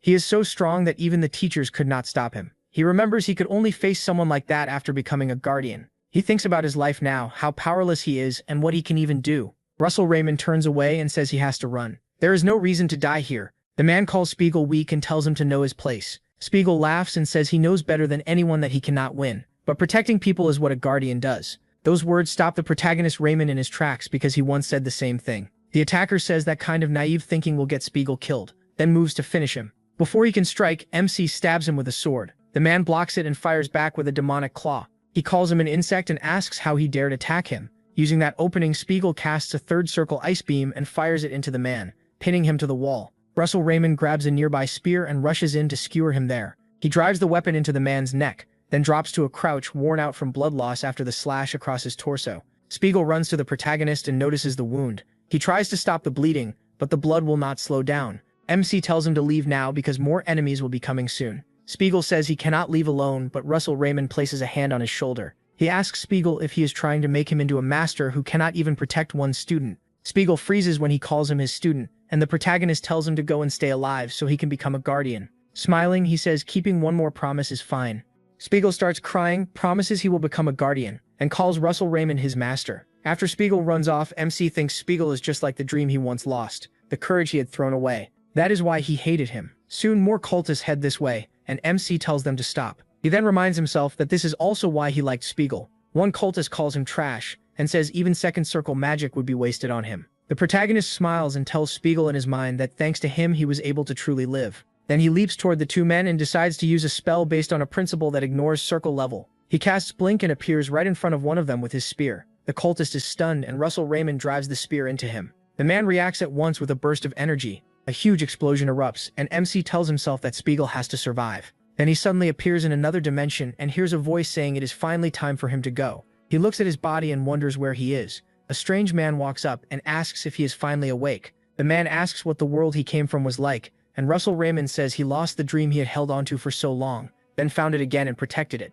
Suddenly someone appears in front of him, and that shocks him. He sees Spiegel in this place and asks if he failed to escape. He runs to reach him, but he is stopped by a transparent wall. The protagonist Raymond pounds on the barrier in despair, thinking that in the end he protected nothing. The man behind him says he is wrong, calls him by name, and names him the heir to the dragon's power. Russell Raymond turns and asks who he is. The man says he is the master of this twisted world. He adds that those people know him by another name. He tells MC he is called the Temple of Mirrors. MC stares in shock and wonders why he has that name. The man says this place reflects the deepest fears in a person's heart. In Russell Raymond's case, his deepest fear is whether he is truly worthy. The man reminds him of when he called himself nothing more than a third-rate mage, and says he has always wondered why power like this was given to him. He also brings up the time Blaine said he saw his father run from the war zone. Ever since then, he has kept asking if he deserves to wield power. But he found his answer when he chose to grow stronger, become a guardian, and protect more people. He drops to his knees and asks if all this time was a test. The entity says yes,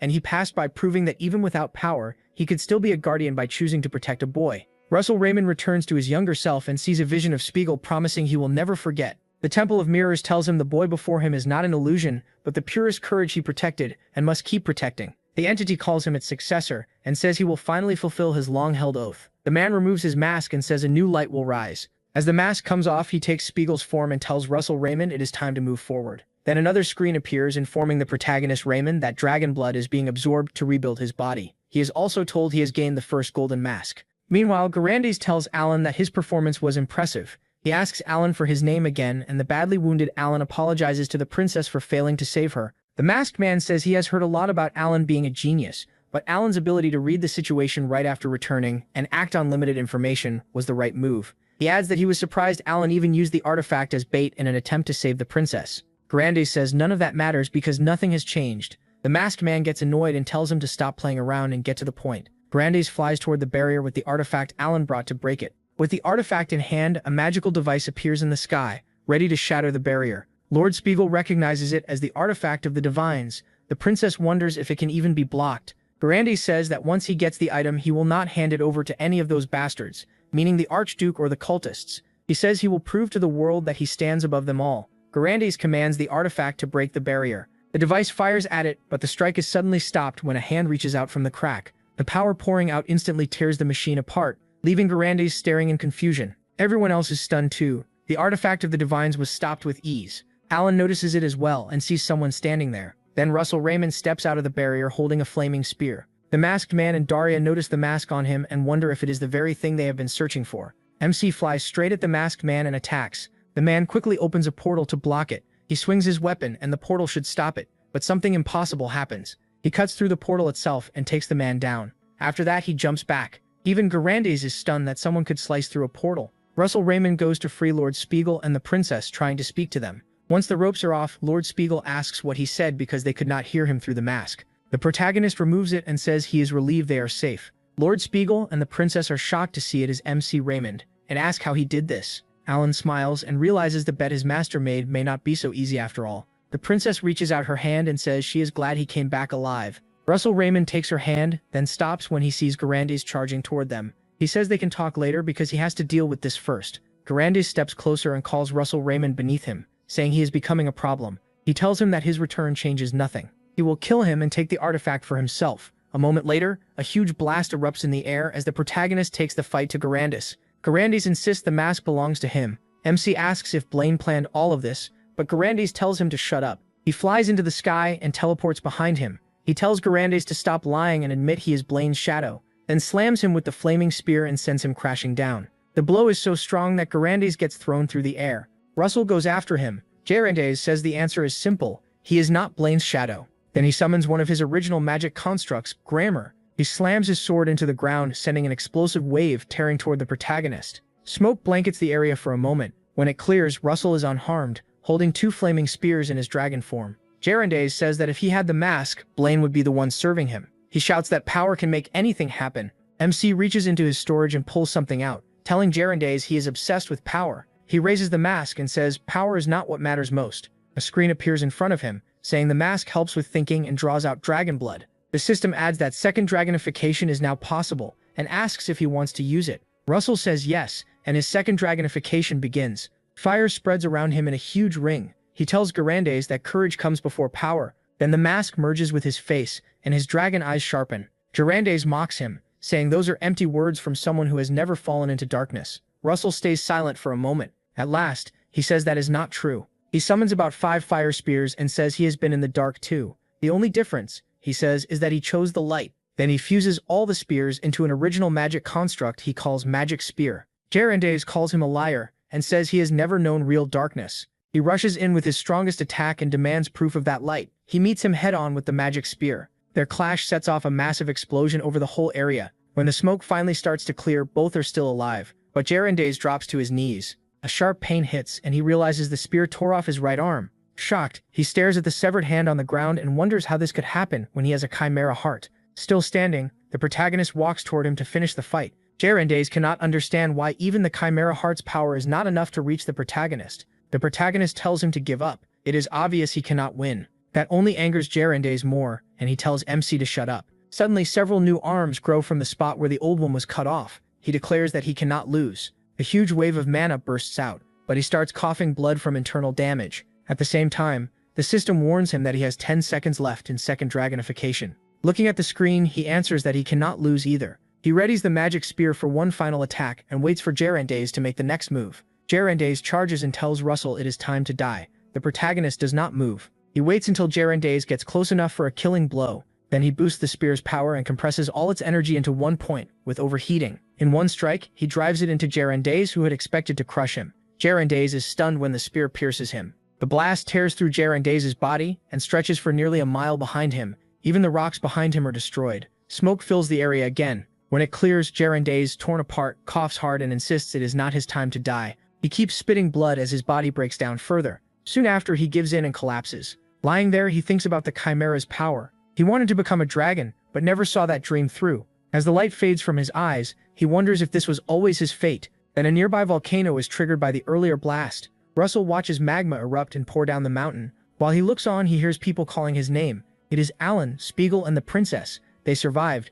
MC smiles at them, and the scene shifts back. Out of nowhere, Pepper jumps onto him from behind. Russell is relieved Pepper is safe, and Pepper lets out a loud roar. They hug, and the protagonist thanks God that Pepper is okay, while Pepper cries with joy. The princess watches their reunion, and MC says they should head back to Endymion. Later, after they leave, a mysterious person appears and takes Jaren's severed hand. The man, who seems tied to the pagan cult, steps into a portal with it. Sometime later, at the Supreme Court of Endymion, the judges read the charges against Jaren, a Red Tower mage who worked with the pagans and threatened the kingdom's safety. The judge states that his master, the head of the Red Tower, also bears responsibility. The court calls for the accused, Master Blaine, to step forward. The judge asks if he objects to the charges. Blaine says no and admits he failed to notice Jaren's actions because of his own neglect. He says the sins of a disciple must be carried by the master, and as head of the tower he must accept that burden. As he speaks, Archduke Bismarck rises and signals to the judge. He asks to say a few words, then glares at the other tower masters to intimidate them.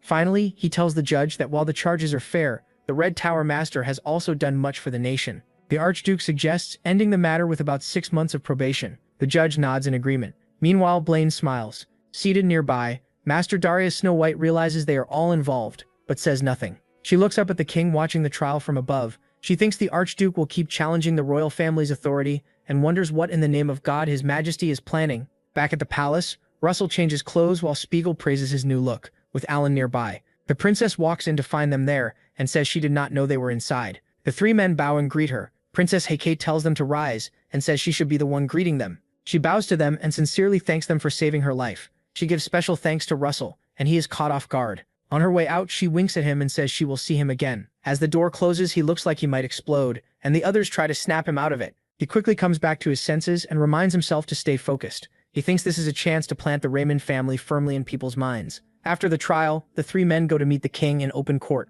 His Majesty says today's gathering is meant to honor the knights for what they did. He says they will go over each person's reward after recognizing the group's success. The king announces that Spiegel stood against the pagans who threatened the kingdom, and orders that he receive 200 gold coins and 2 pills that boost mana, which Spiegel happily accepts. The king tells Ellen Page, second son of Count Page, that he bravely fought the evil pagans who targeted the relics. He grants him the Morgenroth Dawn Medal and the title of Baron, which Ellen accepts. At last, the king turns to Russell and tells him to raise his head. The king says that in the past, the protagonist's father deserted the battlefield and became a serious threat to the kingdom's safety. Because of that, it was only natural for the ministers to doubt the Raymond family's loyalty. MC is hurt by those words and anger rises inside him. His Majesty tells him to prove himself here today, and Russell asks what he means. The king explains that the Flame Tower Master told him he has reached the 5th circle. Meanwhile, Master Darius Snow White watches and thinks that the deeper the darkness, the brighter the light. His Majesty tells the protagonist that with an achievement like that, no one will doubt his words. Blaine is stunned by the turn of events.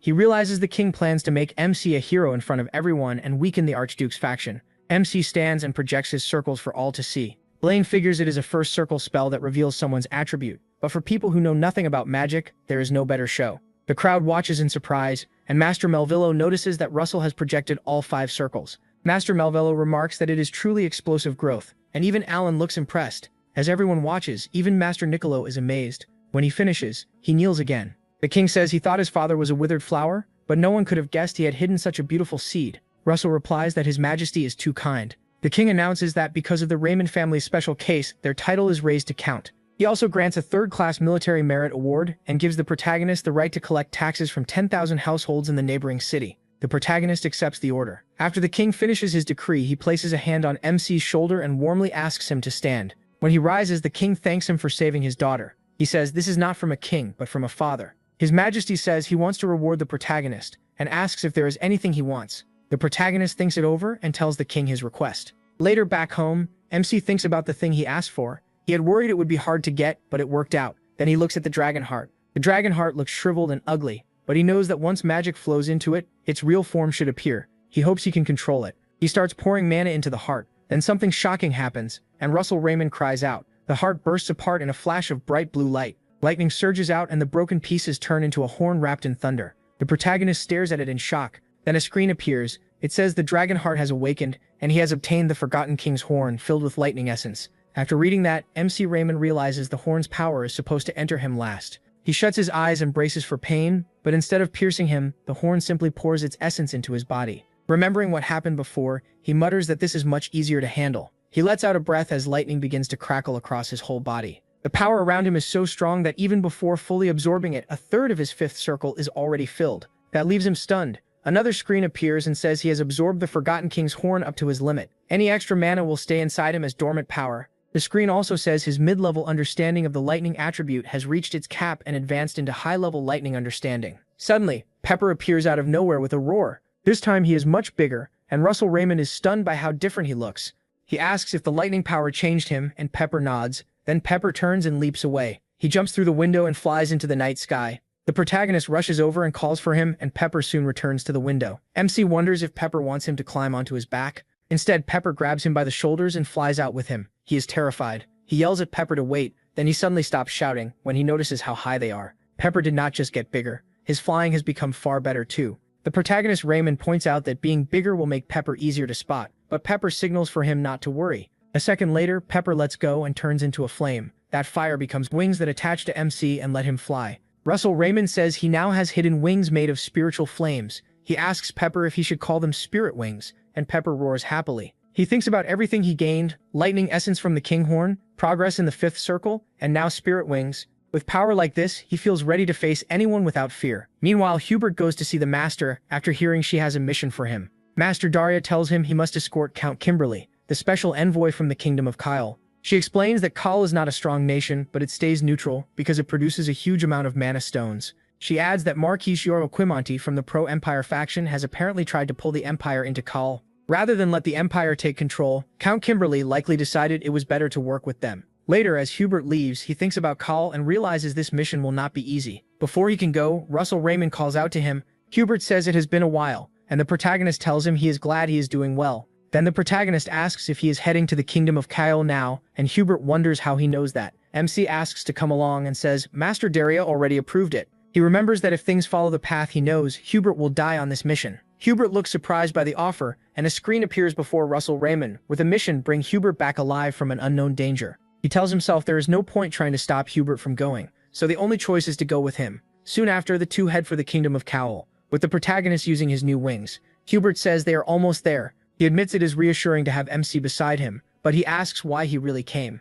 He casually says he wants new achievements, and finishing a mission with Hubert would count as one. Then he flies ahead, saying he will scout the area first. As he moves, he remembers that this mission's failure leads to Hubert's death, and then the Empire meddles in Kyle's affairs. That means the Empire is very likely tied to what happens to him. While he is flying, the screen appears again and gives him another mission. Escort the special envoy of the Kingdom of Kyle safely into the kingdom's territory. The reward is 5 mid-grade magic stones. Right away, Russell Raymond spots several men fighting Count Kimberly's group. He closes in and decides to wipe out the Empire's threat. Using a spell called Fire Cannon, he attacks the enemies while reminding himself that Hubert must not die. Count Kimberly notices the 5th circle magic and wonders who cast it. The protagonist lands after helping drive the attackers back. He walks up to the Count and introduces himself as a mage from the Flame Tower sent to escort him. Count Kimberly brightens at once and says, "So this is the famous Sir MC." He thanks him for coming and explains that people started following him as soon as he left the castle. MC then notices something suspicious nearby and turns to check it out. He asks the Count for a moment and heads that way. From far off, someone senses his presence.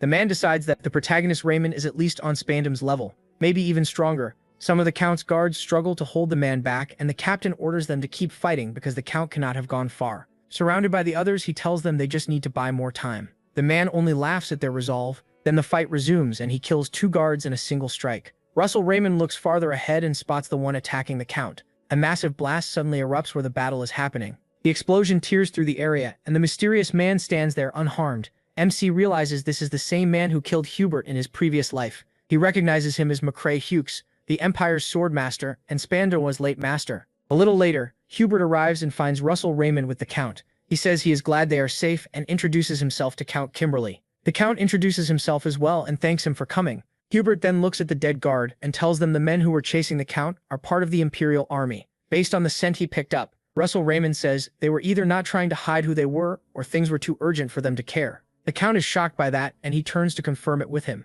Suddenly, the Princess of the Kingdom of Kiel steps out of the carriage. She removes her cloak and tells the protagonist he is every bit as sharp as the rumors say, since he figured out the situation so quickly. Then she formally introduces herself as Princess Camilla of the Kingdom of Kiel. As they move away from the area, the Count explains that Marquis Comanche is trying to gather power by marrying his son to the princess. Count Kimberly adds that with the Empire backing him, Comanche's cruelty could become unbearable. Kimberly suddenly asks why they are rushing so much when they already left the pursuers behind. Hubert answers that the enemy started chasing them the moment they left the fortress, so he is sure another group is still coming. Russell Raymond, carrying the princess, says they have opened up enough distance and he cannot sense anyone following them. Even so, he still feels something bad coming and cannot shake the feeling. Then he senses danger and shouts for everyone to duck. They drop just in time as a powerful attack tears over their heads. The strike is so strong it slices through the trees ahead, setting them ablaze. Fire spreads at once. Hubert tells their allies from the kingdom of Kiel to run, and promises they will handle the rest. As they flee, Hubert spots the attacker and recognizes him.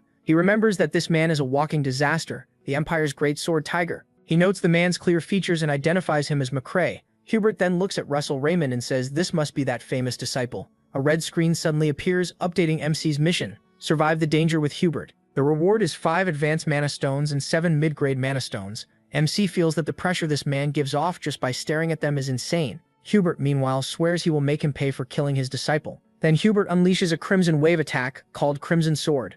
Master Hubert quickly triggers an earthquake, and Russell Raymond throws up double shields to protect both of them from the incoming attacks. The force tears up the ground beneath Hubert, and he slashes through some of the rocks with his sword before jumping clear of the quake. The moment Hubert sees the first move was avoided, he counters at once. Hands burst from the ground and grab all of Hubert's limbs, and Hubert orders he to attack. In an instant, the protagonist Raymond rushes in with his blazing spear. The impact explodes so hard that rocks fly everywhere, blocking Hubert's view. Russell Raymond jumps back to make space and see what happened. From inside the smoke, Hubert tells MC it looks like he only learned cheap tricks from his cursed master, referring to the higher. He realizes Hughes has covered his body in aura. Hughes lowers his sword and says he'll show them something interesting. He pulls out a small crimson blade called the Fuchsia Sword. A burst of power shoots from the sword and pierces Hubert's chest. Hughes says the weapon was made from dragon bones and tainted with the blood of 10 mages. Then he rushes in to finish them off, calling it the perfect weapon for killing mages. Russell grabs the wounded Hubert and takes off into the air as Hubert strikes the ground they just left. As the protagonist flies higher, Hughes admits his skills are impressive. He scans the area and spots rocks that look like firebomb stones. Hughes sends several crimson waves at him and dares him to dodge. The attacks come from every direction, but Russell slips past them. At the same time, he figures those firebomb stones might be enough to throw Hughes off. MC sets Hubert down beside a tree, then lands again. Hughes asks if he's stalling so the friend who escaped earlier can get away, since he clearly can't win. He ignores him and turns to Hubert. He tells him to run to the princess and the count. When he gives the signal, he'll buy time. Hubert asks if the protagonist is telling him to leave him behind and run. MC begs him to trust him and promises he'll come back with him. Growing impatient, Hughes asks if they're done talking. Russell suddenly gathers lightning in both palms. Using his new lightning form, he fires a chain of electricity at Hughes. That's the signal. Hubert teleports away and runs into the forest. He tells himself the firebomb stone should buy Hubert enough time, but he knows better than to take Hughes lightly, so he adds a storm from his cloud ring to the attack. He also activates the second stage of his draconification and decides to go all out. Then he creates multiple embracing spears and magic spears at once for one massive strike. With all that power, Russell unleashes an explosive attack on the already shocked Hughes. Far away, Hubert, the Count, and the Princess notice the blast. The impact leaves a crater-sized hole. The protagonist pulls back, thinking that did the job, but before he can finish, Hughes speaks. He says MC has really done it now, and warns him not to expect a peaceful death. MC is stunned that he survived, and Hughes charges straight at him. Then Hughes suddenly struggles with his sword and wonders what's wrong with it. Out of nowhere, a voice asks how he dared try to harm the Lord of Dragons with dragon bones. Russell knows that voice. It's the same one he heard near the dragon heart. The voice calls Hughes a foolish human, and the face of a huge dragon appears behind him. He wonders if the Dragon King is speaking through him. The Dragon King scolds Hughes for using dragon bones against the Lord of Dragons. A moment later, the Dragon King tells the protagonist he will lend him his power for a short time and begs him to destroy the pest who insulted dragonkind. He also tells MC to find the dragons because their existence will lead him back to him, and MC will become the master and the hope of the dragons still left in this world. Suddenly, the Dragon King's power surges through his body, even though he has no idea what's happening. Still, he knows this power can help him beat Hughes. Soon after, Hughes is screaming as one of his hands is cut off by Russell. The protagonist rushes in for the finishing blow with Overheat and his flaming spear, but Hughes suddenly grows a ghostly hand and catches it. He says MC must have underestimated him if he thought losing one hand would matter. Then he says he has the same arrogant eyes as his father. He is shocked that Hughes knew him. Worse, Hughes admits he wanted to rip those eyes out himself, but someone else did it first. He is left completely confused. Then Hughes asks why Russell is so sure the Empire killed his father. He suddenly appears behind the protagonist to strike, but the protagonist notices in time and swings back, only for Hughes to dodge. Hughes counters with a fast attack of his own, and MC jumps back to avoid it. But the moment he lands, sharp pain hits his side. Hughes stabbed him before he could get away. Hughes mocks him for failing to dodge such a simple attack. Then the knight swings again with his ghost hand and Russell barely gets out of the way. Even while he is still dodging, Hughes presses in saying his movements are too easy to read. Luckily, the protagonist throws up a shield just before Hughes lands another brutal hit. Even with the shield, the blow is overwhelming, and Hughes taunts him for his pathetic talent, calling him clumsy trash. While Russell is still reeling from the impact, Hughes says no one reaches a higher level without giving something up, and it's far too soon for a boy like him. As Hughes goes in for the finishing strike and slams down where MC fell, MC quickly uses his wings to escape into the air. While flying, he's forced to admit Hughes is far beyond normal human limits, but Hughes chases after him, so Russell fires back with a wave of wind. The blast swallows Hughes, yet he tears right through it, shocking him, and making him wonder if winning is even possible. Still, he refuses to give up. Instead, he changes the direction of gravity, forcing Hughes to stop and fight against being lifted away. To show Hughes how a mage fights, Russell uses another spell and triggers an explosion around him. Right after that, the protagonist drops to the ground from the strain and watches to see what happens next. Then he's shocked to see a burned Hughes step out of the blast and come straight at him. Using his new ghost hand, since he's basically lost both real arms, Hughes attacks and asks if MC really thought he could fool him with such cheap tricks. He says the MC is finished. MC realizes he's in real danger, so he uses the cloud ring to summon the lightning giant. After all, Hughes himself said reaching higher means sacrificing everything, so he decides to risk his own body to destroy him. Then a sudden bolt of electricity crashes into Russell's body and blasts Hughes away. The protagonist has boosted his muscles with electricity, giving himself an explosive speed increase. The trump card he had saved until now, he instantly uses a new creation called Rapid Charge Spear, and lunges for a killing blow while the burned Hughes watches in despair. Russell shows no mercy and drives the attack through him, but Hughes still manages to hit back as MC passes, making him cough up blood. It turns out the strike did not damage Hughes much at all. Laughing at the wounded him, Hughes knocks him down with a punch.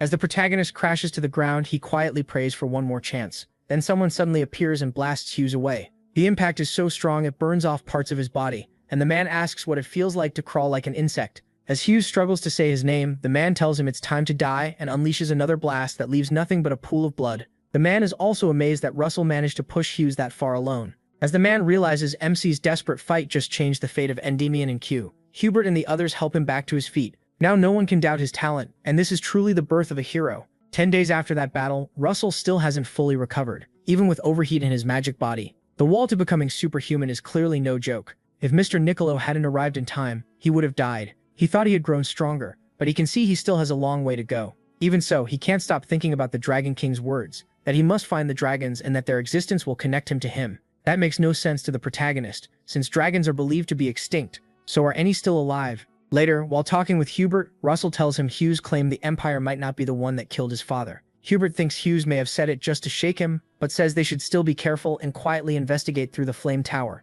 After that, Hubert tells MC their master was deeply worried and is glad to see he's safe. Before leaving, he gives him an invitation to the royal banquet. Sometime later at the banquet, Russell realizes he's not used to formal clothes, probably because he always wears robes. While lost in thought, Master Daria walks over and says she's so happy to see him healthy. She praises what he did and says, as his teacher and the master of the Flame Tower, nothing could make her prouder. While they talk, a man named Gillian approaches Master Daria Snow White, and she is surprised to see him at the banquet. Gillian says he couldn't resist coming to see the prodigy everyone keeps talking about, but the protagonist recognizes him right away and confirms that he is Mr.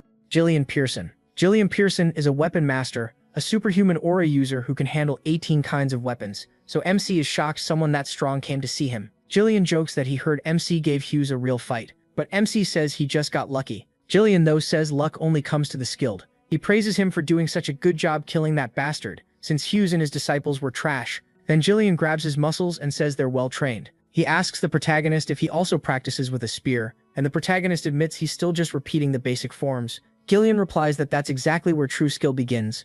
Gillian says the basics matter, but to break past his limits, Russell needs real training. He hands MC a ring and tells him to come find him if he ever wants guidance. Caught off guard by that kindness, he asks why he's being so generous. Gillian laughs and says it is not generosity. He is just giving extra care to a tree with great potential. Those words really hit the protagonist, and he promises to visit him. Soon after, an announcement rings out that Endymion's ruler, His Majesty the King, has entered the hall. Everyone bows as the king walks in beside Princess Ekatnecht. As they pass the guests, she spots Russell and smiles at him, making the tough guy blush like a grade school kid. When the king reaches the stage, Hubert and MC kneel before him. He praises MC for helping with the alliance with Kill and for his recent victory. Then the king awards Hubert 500 gold coins, 100 fine horses, and the right to collect taxes from 1,000 homes in the south of the kingdom. Russell receives 3,000 gold coins, and the king names 3 cities in the west as the county of Raymond, putting them under his rule. The news shocks him. Soon a document is brought over listing the names and locations of the 3 cities, and the protagonist accepts it proudly, glad to finally have land of his own. It brings him one step closer to restoring his family. After the awards are given out, the banquet starts up again to celebrate the victory. While everyone enjoys themselves, Princess Ekate's attendant notices she does not look pleased, and Ekatate points to Russell, who is surrounded by women. Her attendant suggests calling him over for a dance, but Ekatate says she will wait a little longer. She says people always claim older women should not chase younger men, and should wait quietly instead. Her assistant can only wonder where she learned that. Then Russell excuses himself from the women around him and heads toward the princess. He then asks her for a dance. When that happens, Ekatate turns to her assistant, as if to say she was right after all. As they dance, Princess Ekatate tells him he seems to have something he wants to ask. MC brings up what she said before about looking after him and asks why she told him that. She answers that he is unusually talented for his age, and there are many reasons, but the biggest one is simple. She really likes his face. Her answer stuns Russell, and he asks what exactly she means. Instead, she holds his waist and keeps dancing, saying a woman does not say things like that to a man she has no interest in,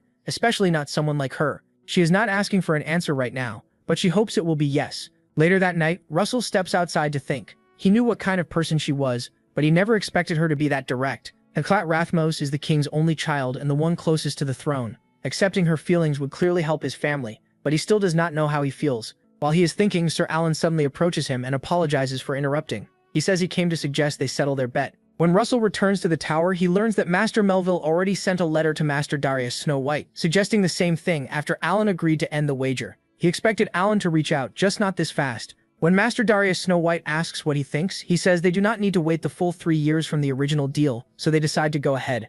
Sometime later, everyone gathers in the Colosseum's duel arena, protected by a magic barrier strong enough to withstand Sixth Circle spells, and even an expert swordsman's aura. Russell thinks about how, in his past life, he was only a Second Circle mage and never imagined he would stand here one day. Master Daria, Snow White, says there is no reason to drag this out, and tells them to begin at once. Master Melville jokes and asks how long she can keep talking so boldly. The barrier was made by both tower masters, so they do not have to worry about wrecking the area and can fight at full power. In the arena, Russell and Alan face each other. Alan is called a genius among mages, but right now the gap between them is small. The protagonist knows that when two fighters are this close in skill, the key is to close the distance. He quickly rushes in, forcing Alan to back away and try to open space. To Alan, Russell's style feels more like a knight or swordsman than a mage. He fights with confidence in his offense and endurance, and the Flame Tower's instant firepower is stronger than the other towers. But Alan quickly fires back with a rain of ice stalactites. As they race toward MC, he admits that is exactly what he would expect from Sir Alan,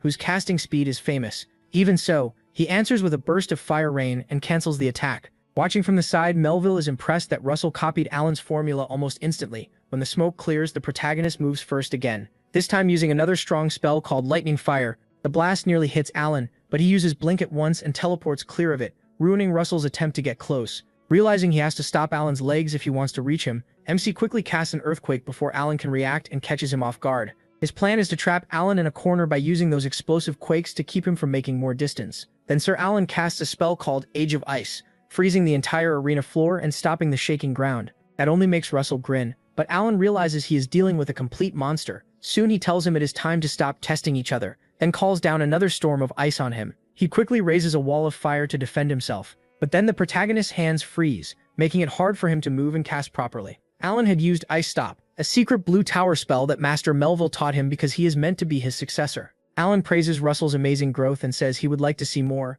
but his master is waiting, so that will have to wait. Using a spell called Waterfield, Alan floods the entire arena, and waves surge toward MC to swallow him. Seeing the flood coming, MC decides to use a trump card he had not planned to reveal. Suddenly, he unleashes an explosive burst of violent crimson energy that keeps Alan from moving. Master Darius Snow White recognizes it at once as Dragon Fear, and Master Melville finally understands why Russell is so talented for his age. He inherited dragon blood. In that instant, his body shifts into a mix of human and dragon. Darius Snow White is stunned. She knows his parents were ordinary humans, which can only mean one thing. Master Melville guesses it means a high-ranking dragon must exist somewhere in the Raymond bloodline. In the arena, Alan admits the power Russell just released is enough to make his whole body shake, but the protagonist is not the only one hiding something. Alan has his own trump card, and suddenly casts a wide-area spell strong enough at this level to freeze an entire army. MC quickly throws the overlap spear Gan Bolg, combining 6 of them for even more power. His goal is to break through Alan's spell and win. At the same time, Alan decides to end it now and releases a sea of freezing energy.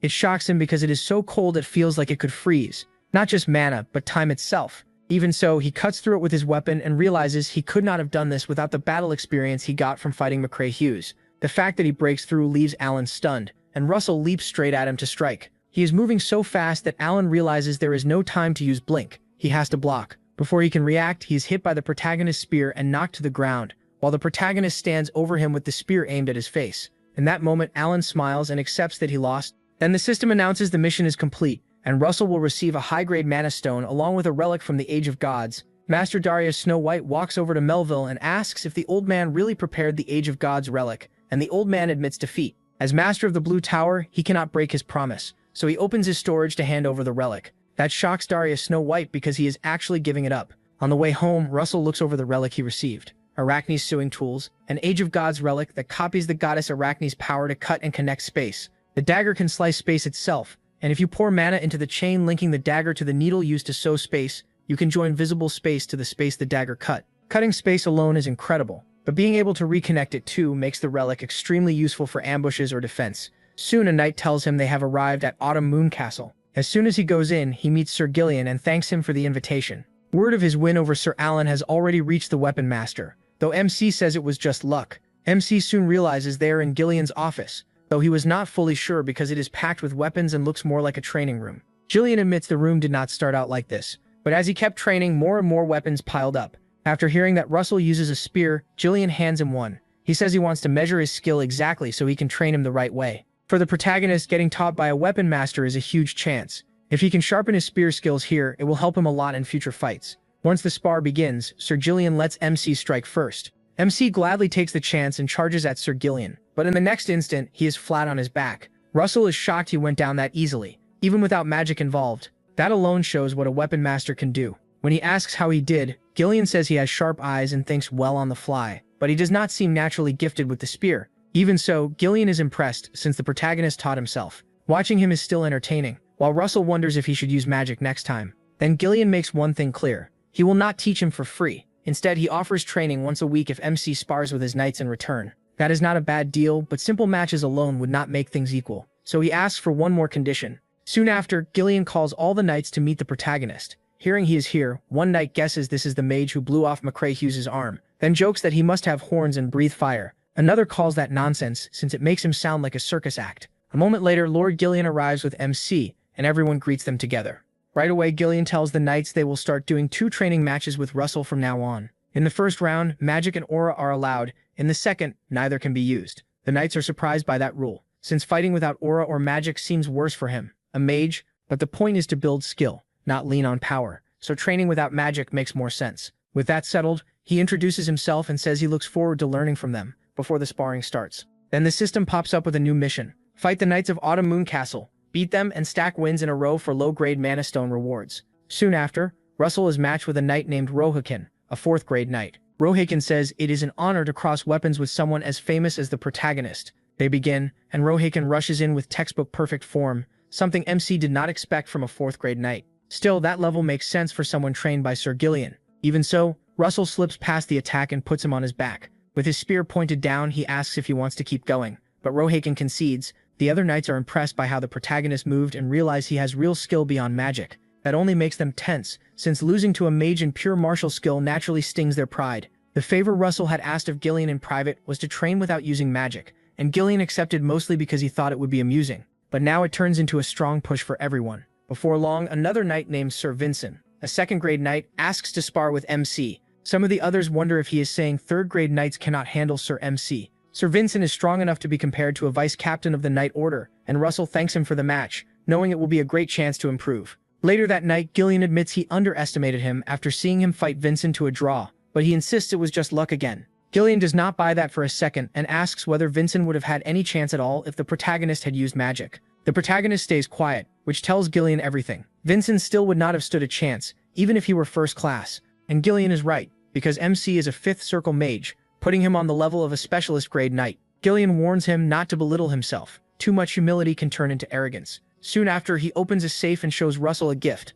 Inside are books Gillian collected while traveling the continent in his youth, including spear manuals he can study. Since going through the whole collection would take too long, the protagonist chooses to focus on spear techniques. A little later, Gillian finds MC stuck between 2 spear books, the 6 Union Heaven-Shattering Arts and La Mancha, and tells him both are excellent choices. Apparently, the 6 Union Heaven-Shattering Arts is hard to master, but if completed, it becomes one of the strongest spear styles around. La Mancha, on the other hand, is a polished style, and being able to use it cleanly without wasted movement is a major strength. Gillian personally recommends the 6 Union heaven-shattering arts, but Russell chooses La Mancha instead. His reason is simple. A refined spear style, he can adapt to any situation suits him better as a mage than a style built only on power. Gillian notes that he picked the smart option over the flashy one, which proves he really thinks like a mage. He decides to respect that choice and tells him to go all in on mastering La Mancha. Russell is struck by how freely Gillian hands over books like these, and it reminds him just how generous Sir Gillian is. Then Gillian tells him not to forget his part of the deal with the knights, and the protagonist remembers this gift was not exactly free after all.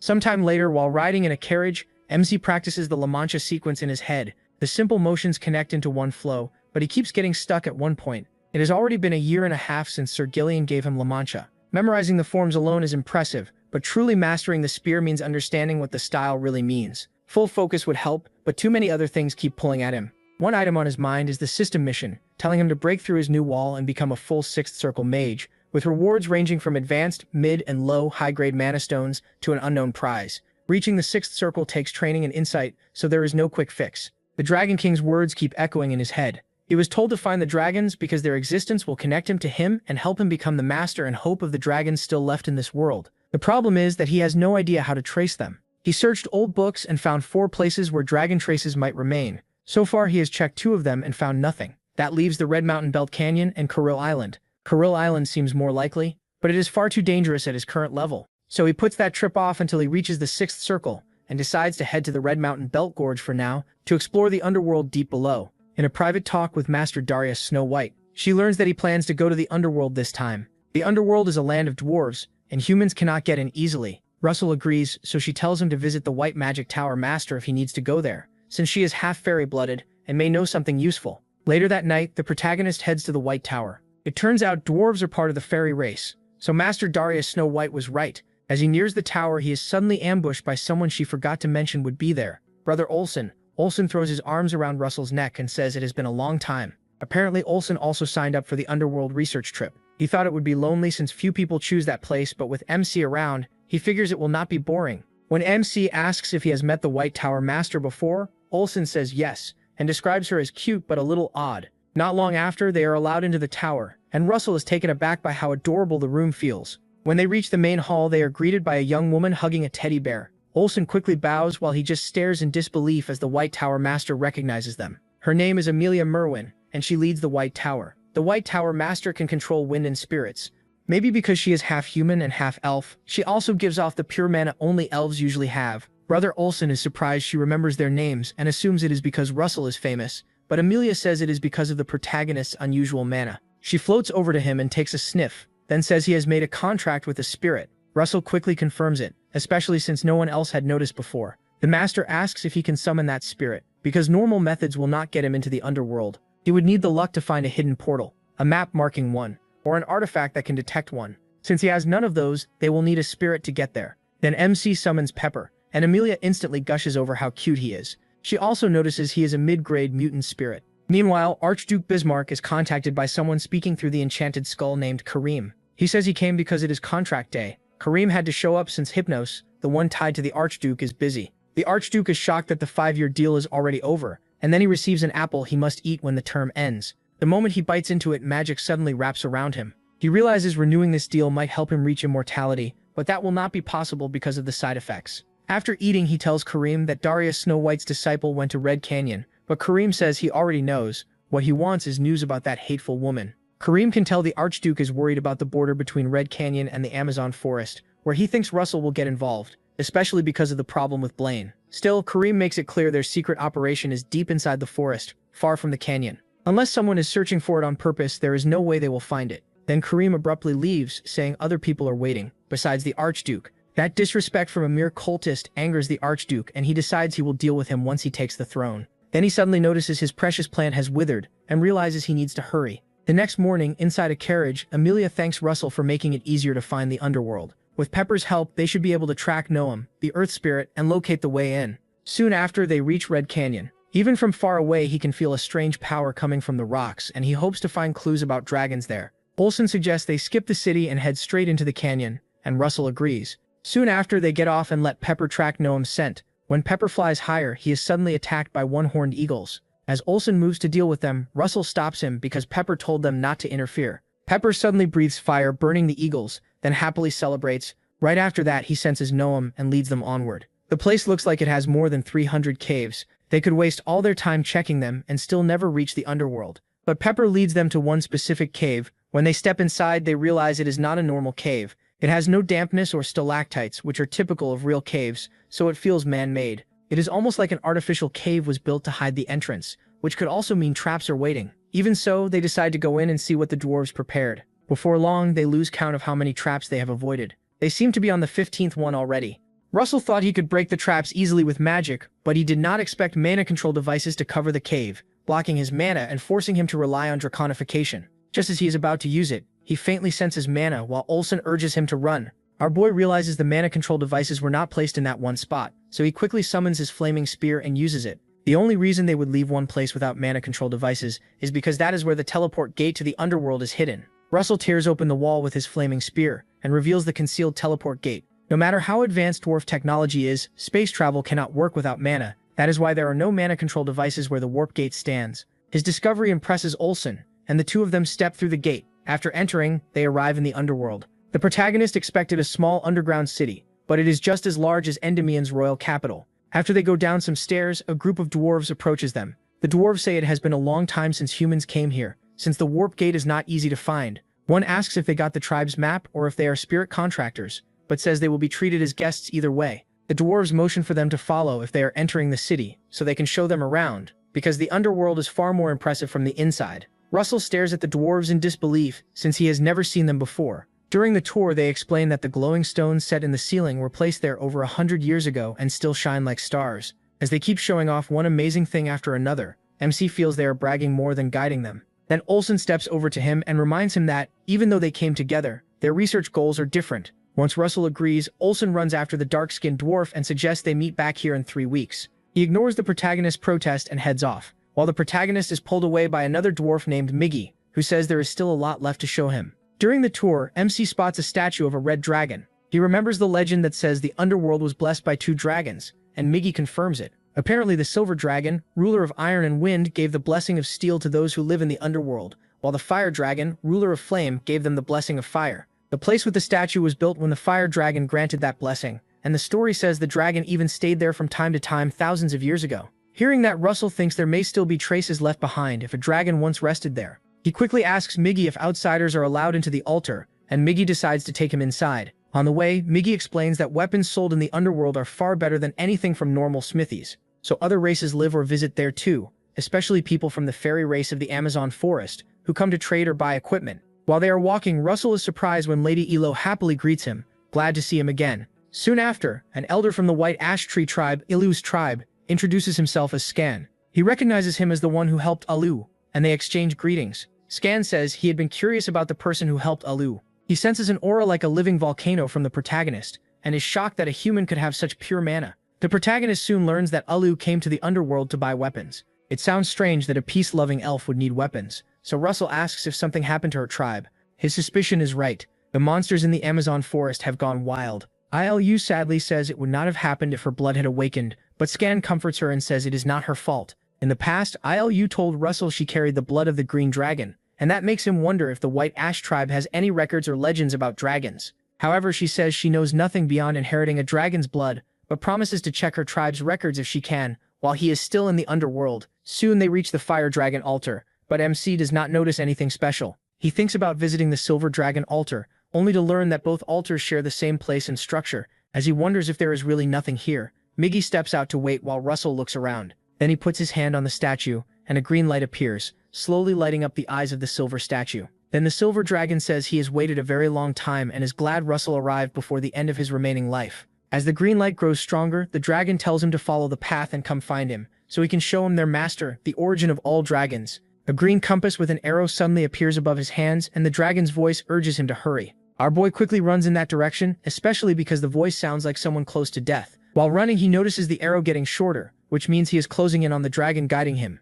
Soon after, he flies into the air and spots the place the compass is leading him to. As he gets closer, the house looks far too small to hold a dragon, so it seems like a cover hiding the real passage. When he goes inside, he finds a gate, confirming his guess. As he approaches it, a voice greets him as the future master of all dragons. Then the huge gate opens, revealing the true silver dragon, Salvador, who welcomes him. Salvador says he wants to talk as much as he can, but he does not have much time left. Russell asks what he means, and Salvador explains that both his body and spirit have grown old, and his eternal rest is near. While the protagonist wonders if Salvatore faces death so calmly because dragons live for 10,000 years, Salvatore returns the power he had entrusted to him and gives MC a silver horn. The power is being passed from the old master Salvatore to the new one. When MC receives the horn, the system notifies him that he has inherited a new power from the silver dragon through the horn of the divine dragon king, Wind Essence. He first received fire and lightning, and now he gains a horn with the power of wind. Strangely, this one is labeled as the horn of the divine dragon king, not the forgotten king.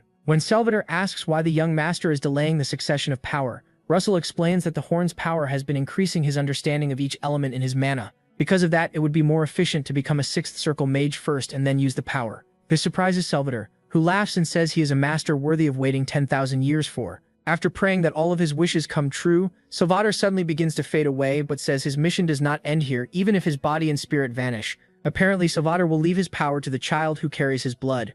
Meanwhile, somewhere else in the underworld, Lady Yahello is suddenly struck by a huge wave of power left behind by the late Salvador. Back in the cave, Russell steps out, feeling down because he still had so many questions, and his first real lead was gone right in front of him. As he steps out, he suddenly runs into Yahello, who reveals two horns on her head, glowing with bright light. When the protagonist asks what is going on with her head, she drops to her knees and calls him the Lord of Dragons, but passes out before she can finish. MC rushes over to help, then carries her away for treatment. Staying by her side, he is shocked to learn that Yahello is the Silver Dragon's successor, but it looks like her dragon powers still have not fully awakened yet. A little later, she wakes up and calls him the way she always does. Then the system tells Russell that Yahello has started awakening as a second-generation dragon, but she still does not understand her mission. Once she does, she will have to choose for herself whether to awaken as a divine dragon or remain an elf. That message puts him at ease because if she were forced to become a divine dragon, she would be bound to him as the Lord of Dragons. Still dazed, Omo asks why she is in his room, so he explains that she collapsed in front of the gate and he had to bring her there fast.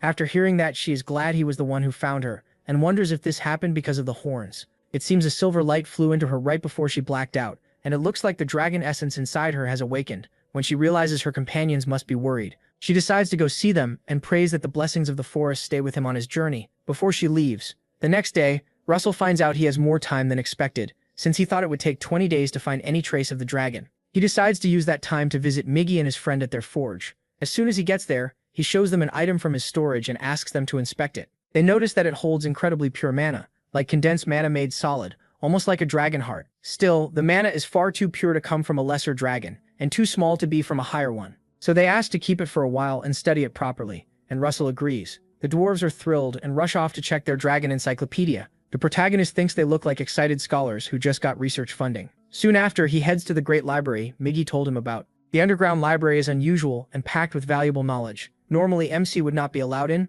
but he gets access because he was recommended by masters. A master is one of the greatest craftsmen among the dwarves, and only 1 in 1,000 earns that title. The two dwarves he met are both among them, which surprises him. The underground library is huge and full of ideas very different from the surface world. At this point, he has 19 days left before returning to the Flame Tower, so he tries to break through to the 6th circle in that time. But after 19 days, Russell realizes the goal is not that simple, and maybe it is still too soon. He goes back to the forge to pick up the item, since he has to leave that day and say goodbye. They are shocked that he has to go so soon and try to convince him to stay a few more days, because they still have not learned anything amazing about the item, even though they made some progress. So far, they discovered the mana stone was not formed naturally. It is an artificial object made by someone for a specific purpose. When Russell asks what led them to that idea, they explain that its alchemical reactions match something they had seen before. They show him a book suggesting the item is a kind of magnum opus, made by breaking off and thinning down part of something. Magnum opus is an alchemy term that means masterpiece. They believe this mana stone may be as valuable as the Philosopher's Stone.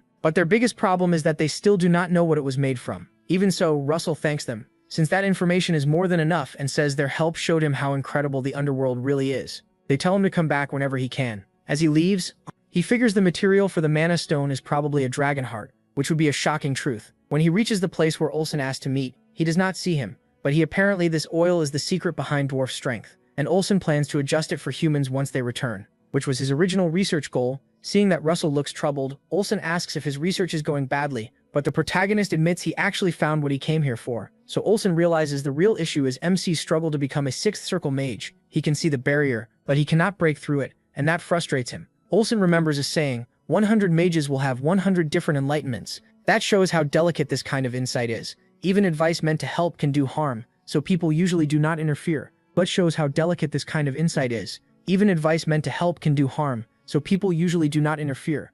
Some simple advice should be fine. Out of nowhere, Olsen asks the protagonist if he knows he can lift 1,500 pounds, about 680 kilograms. But the protagonist is hearing that for the first time. Olsen says he could not lift that much at first, but after pushing himself again and again, one day he simply could. He says insight in magic works the same way. If you keep working hard every day, it suddenly comes to you. Those words stay with Russell, and he realizes he needs patience, because he has already grown a lot compared to a month ago. As they walk, Olsen points out the sunset over Red Canyon and how amazing it is. That fading light blurs the line between sky and earth, and everything MC has learned, along with the walls he built step by step, starts to feel like something greater is waiting just beyond them. Suddenly, he experiences a mental projection, and realizes everything he has learned and lived through can be expressed as formulas. Looking at the burning red sunset, he chooses to add the formulas he knows to that image, and suddenly he creates an original construct called the falling sun. The energy that erupts is so strong, Olsen has to stop him, because it looks like he is about to set the canyon on fire. When Russell seems lost in a trance, Olsen casts a sleep spell on him,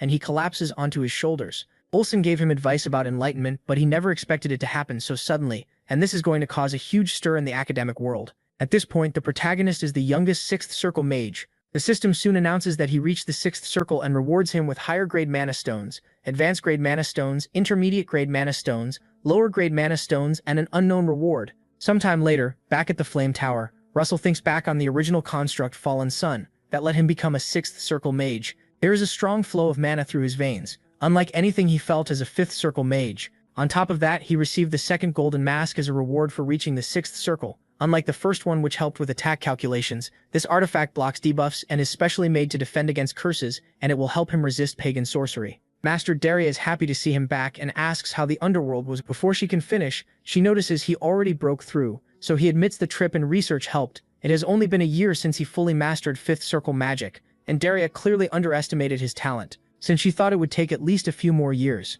Either way, she is very proud of him and says this is what she expects from her disciple, and he promises to keep working hard. Another thought that makes Daria laugh is how furious Master Melvin will be when he finds out. Then she suggests testing the young prodigy's skills, so she teleports them to an open training area. It reminds Russell of the day before the Ruins expedition, when fighting a giant was hard for him. Meanwhile, Daria figures those giants would be far too easy for him now. So she decides to raise the difficulty to match his level by using one of her original constructs, known as the Firewood Dwarves. The area is quickly filled with hundreds of fire golems, but Master Daria reminds him it is too early to be shocked. Before he can react to that, she casts another of her original transformations and summons a blazing giant wood king in the middle of them. At that point, Russell wonders if she is going too far, but realizes she just wants to get straight to the point. So he decides he has to answer with his own construct, Falling Sun, a huge war spell that excites Daria. Fired up himself, he pours in more power to show his new insight to his master and burns every golem to ash with the power of the Falling Sun. After wiping them out, he realizes the spell is too destructive and would have hit allies in a real battle,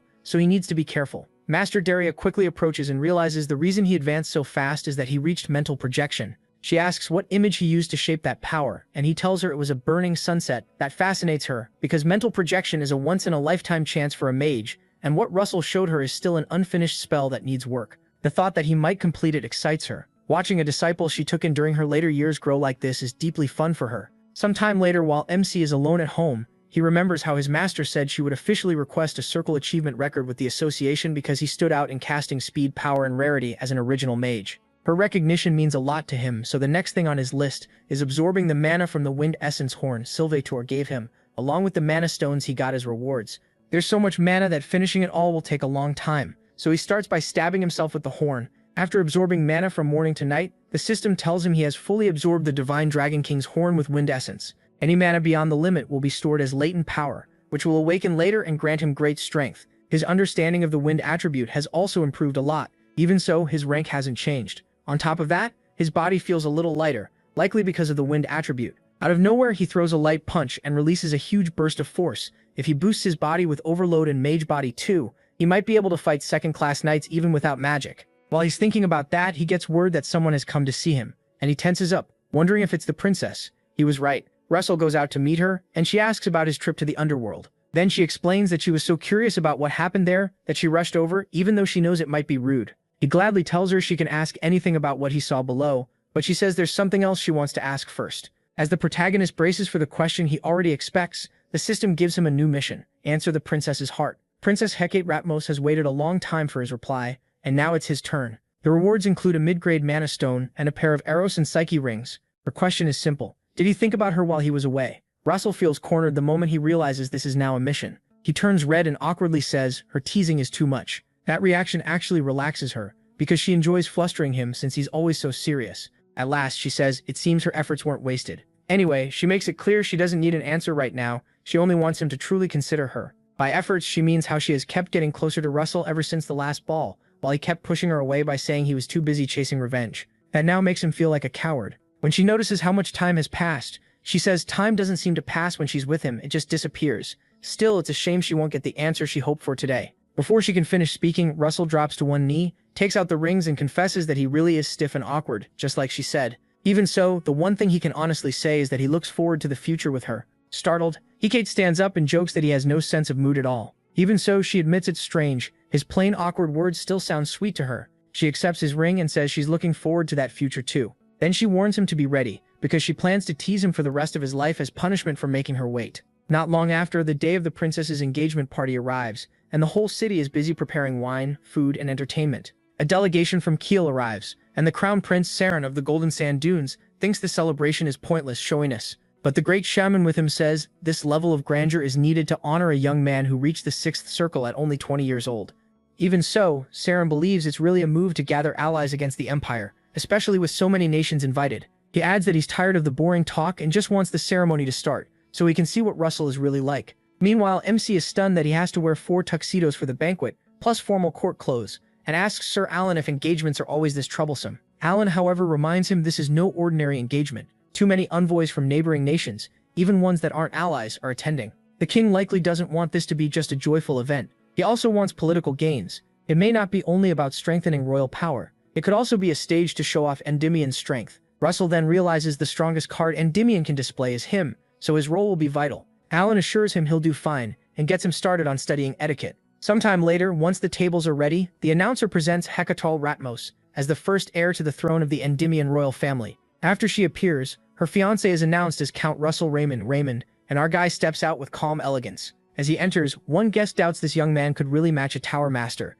since he doesn't look that impressive, so Prince Saren tells him to test him instead of grumbling from behind. When the annoyed man asks how, Saren snaps his fingers and a group of magical snakes rushes at Russell, making Hecate cry out. The protagonist, on the other hand, tells her not to worry, especially since he had just been wondering what to do. Now the stage is set perfectly. He uses a circle projection to reveal all 6 rings and burns the snakes away at once. The guest is left stunned that MC really is a 6th circle mage. After showing his rings, he sends a bit of fire into the sky and turns it into a string of fireworks to lift the mood. The display makes the celebration even grander. Saren is impressed to learn Russell had been hiding this level of magical power, which goes beyond what the rumors claimed. Meanwhile, deep in a forest, one of the pagans speaks to Archduke Bismarck through a skull and learns that Darius Snow White's disciple is now engaged into the Endymion royal family. Bismarck notes that someone nearly equal to a Tower Master has become part of the royal house. During the talk, the pagan is attacked by a monster in the forest, but he quickly puts it down and assures Bismarck it was only a rat foolish enough to bare its teeth. Even so, the pagan mockingly congratulates the Archduke for adding someone so skilled to his royal family. But Bismarck coldly says he has never seen any of them as family, only filthy usurpers who stole his place. When Bismarck asks about the excavation in the forest, the pagan admits that it will still take a few more years, so they can't promise how many keystones will remain intact. He does confirm the stones are Tartanos keystones, once used to seal the giants who fought for control of this continent. Even a few of them are enough to restrain an 8th circle mage. The problem is that tampering with the Tartanos seal has already driven the forest monsters mad. Still, that is good news for the Archduke, who thinks those raging creatures can draw attention and weaken Endymion's forces, so the plan can move faster. The pagan finds it amusing that the Archduke can be happy about the deaths of his own people, making him a true tyrant. They only got this far because the records of the Age of the Gods were erased or damaged, including the stories of the Otherworld Savior and the Giants. That black-haired hero from another world joined forces with dragons to seal the Giants, but that story must never reach future generations, or it could ruin their plans. More interestingly, the pagan notices that Darius Snow White's disciple also has black hair, and is growing at an unnatural speed, which may mean he carries the bloodline of that Otherworld Savior. Even if that's true, he figures it happened thousands of years ago, so Russell couldn't have inherited the bloodline perfectly. Still, he decides to raise the level of threats against him, just to be safe. After the ceremony, Count Raymond is swarmed by people all trying to speak with him at once. Nobles from the countryside, local lords, and even foreigners crowd around him, which means he's going to be stuck there for a while. While dealing with them, he's suddenly approached by Saren, the Prince of the Golden Dunes, who comes to congratulate him on the engagement of the century. Russell remembers that this is the guy who sent the snakes, so he thanks him for the gift with a joke and asks for something different next time. The protagonist then asks whether his reaction was good enough, and that impresses Saren. Senshi didn't get angry about being tested, so the prince offers him an alliance. The Golden Dunes are one of the richest nations on the continent, and becoming allies would be a huge help in a war against the Empire. However, Saren explains he doesn't mean an alliance between nations. He wants one specifically with Russell. In the end, the two shake hands, both eager for this partnership. 3 days later, our guy is finally relieved. The ceremony is over. While he's alone, the princess comes to see him and says she understands why he's exhausted, since he isn't used to events like that. She also brought some trade documents that piled up because of the engagement ceremony.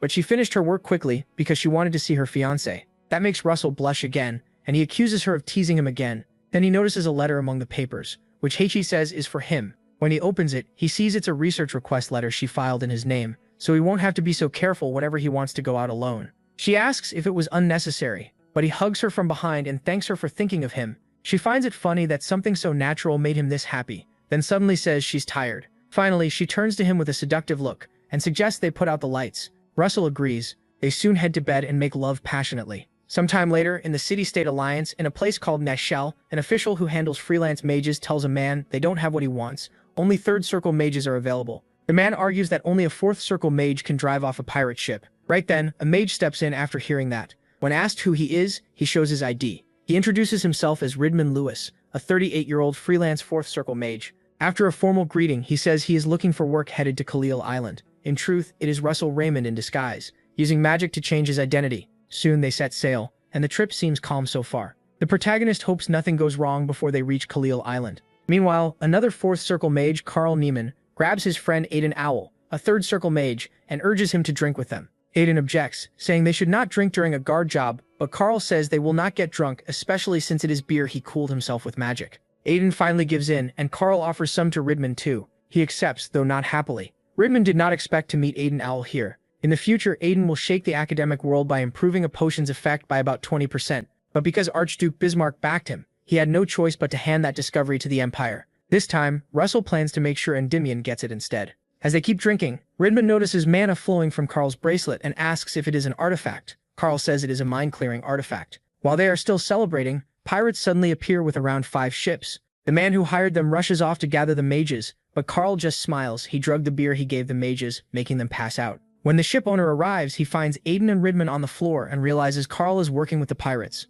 Carl confirms it and tells him to choose people more carefully next time. Then he orders him onto the pirate ship if he wants to live. Suddenly, Ridman's ring starts to spark, unleashing a lightning storm and activating the signature power of the Giant of Thunder's hammer ring, sending a flood of lightning into the pirates. Carl is stunned by the sudden strike and has no idea who caused it until Ridman gets up and jokingly asks if that scared him. Carl is shocked that Ridman can still use magic and realizes he is using an artifact. Since Ridman still wants to keep up the act of being a fourth circle mage, he decides to use the artifact as his excuse for everything he does. When Ridman unleashes fire to swallow Carl, the man begs for mercy, but Russell ignores his pleas until he is burned to a crisp. After Carl is reduced to an unrecognizable body, the ship owner can hardly believe he was a pirate and asks Ridman how he knew. Ridman says he noticed the artifact Carl was using. It was a tool that leaked the user's mana, and was likely used to signal the other pirates hiding nearby. Then the pirates surround the ship and hook onto it with their anchors. The owner starts panicking, especially since a fourth circle mage should not be able to handle that many pirates. He even thinks about paying them off to leave.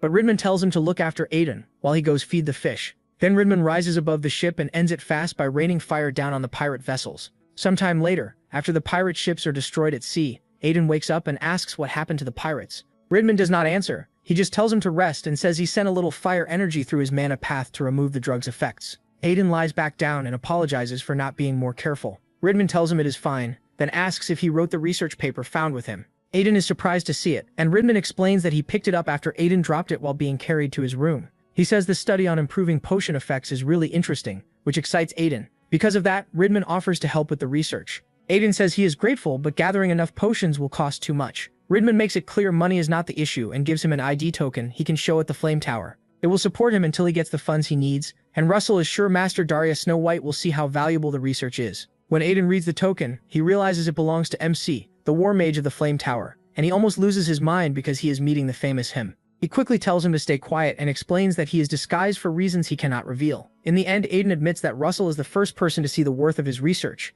and he promises to follow whatever he says. Sometime later, they get close to Kolil Island, but the protagonist notices that the marks on his map have suddenly vanished, leaving only a few words. Above the place where the River of Ice and the River of Flames overlap, go to the end of the River of Flames and climb from there. The map seems meant to lead him to that spot, but he still does not understand it. A little later, the crew drops anchor, and the ship's owner thanks both mages for getting the merchant group there safely. Aiden humbly says he did nothing, and almost blurts out that Sir Russell Raymond was the one who helped, but he suddenly remembers the name is currently Ridman. The merchant hands them some money as a reward and says he added more than the contract promised, wishing them luck on all their travels. After he leaves, Aiden feels disappointed because he wanted to learn more from MC before they had to part ways. Then Russell returns to his real face, tells Aiden he will see him at the Flame Tower, and leaves. As he moves around the area, there do not seem to be many humans nearby, which makes sense in a beastman land. As he walks, he notices a monkey beastman, but eventually heads to a bar, figuring it is the best place to gather information in a foreign land. When he goes inside, the bartender greets him,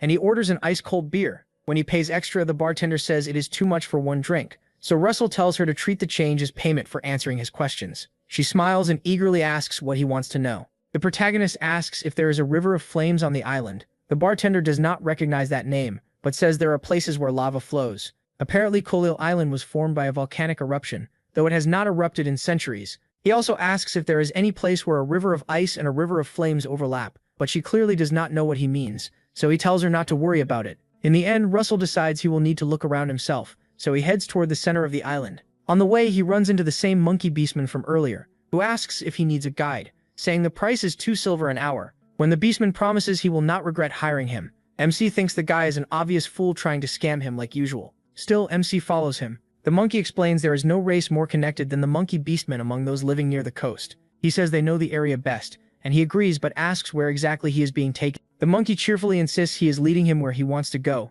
but the protagonist points out that he never said where that was. Once the monkey realizes MC is suspicious, he asks when he figured it out and why he kept following. He says he came along because he needed someone to work for him. Realizing he got played, the monkey complains and says he had planned to spare Russell if he handed over his things quietly. Now he has changed his mind and wants to skin him. As the group of monkey beastmen charges at the protagonist, he casts a lightning spell and asks if they really think he would walk into a trap without a backup plan. The monkey instantly recognizes it as a wide-range spell and yells for everyone to get back because this is going to hurt. Before they can react, the chain of lightning hits them all and drops them. Russell spares the one who led him there and says he has a few questions that had better be answered right, while holding the lightning spell in front of his eyes. Mebsa asks about a place where the River of Ice and the River of Flames overlap, but the monkey apologizes and says he has never heard of such a place. When he asks if he lied about knowing Kolil Island better than anyone, the monkey nervously explains that no such place exists on the island's outer ring. When Russell asks if it might be in the inner ring, the monkey admits he does not know what is inside the inner ring, which means the protagonist will have to go there alone. When MC decides to head for the inner ring, the monkey protests, warning that the ones living there are not ordinary. They are naturally hostile and will attack at once if they learn an outside human entered their territory. Shortly after that, Russell heads toward the inner ring and is stopped by some locals who ask if he is the outsider causing trouble on the island. Their leader says he is smaller than they expected, and he realizes they do not want to kill him, they just want to fight. He wonders if beastmen are driven by strength above all else, so he gladly asks if they came to battle him. The leader says yes and apologizes, saying it is simply their nature. He tells the protagonist to say when he is ready, and the protagonist happily answers that they can begin. The leader likes his attitude and leaps at him to see if his skills match his words. As the beastman charges in, Russell realizes a sloppy spell won't stop that charge, so he compresses his mana as much as he can. Putting more power into it, he unleashes a shockwave that the beastman praises, but says it still is not enough to push him back, because that level of magic means nothing to him. As the beastman keeps forcing his way forward with raw strength, he suddenly gets blown backward and sent flying several meters away. The others stare in shock as their leader gets launched by a single hit. Realizing this mage must be strong, the rest rush to beg Russell to fight them next, but their chief quickly stops them. He orders them back, saying this mage is not someone just 2 of them can handle. The way he recovers so fast makes it seem like he took no damage, even though that much force should have broken bones. But it looks like a beastman's body is built for battle. MC figures he could become far beyond superhuman if he learned to use aura. He asks if the beastman wants to keep going, and the man agrees but admits he cannot, because his body is spent and he does not think he can fight anymore. In the end, the chief accepts his loss and praises him for a good fight. Then he asks what brought him to the inner ring, since humans only trade in the outer one. Russell says he is searching for the place where the river of ice and the river of flames overlap, but the Beastman says he has never heard of a place like that. He suggests trying the Divine Region where he might find a clue. The Divine Region is sacred land where a god lives. The Beastman says he has never been there, but it is the only place he can imagine holding what the protagonist is looking for. The protagonist remembers records saying the first Beast King, Fenrir, was a mixed dragon, and he has no choice but to look into it, especially after the clue from the altar in the underworld.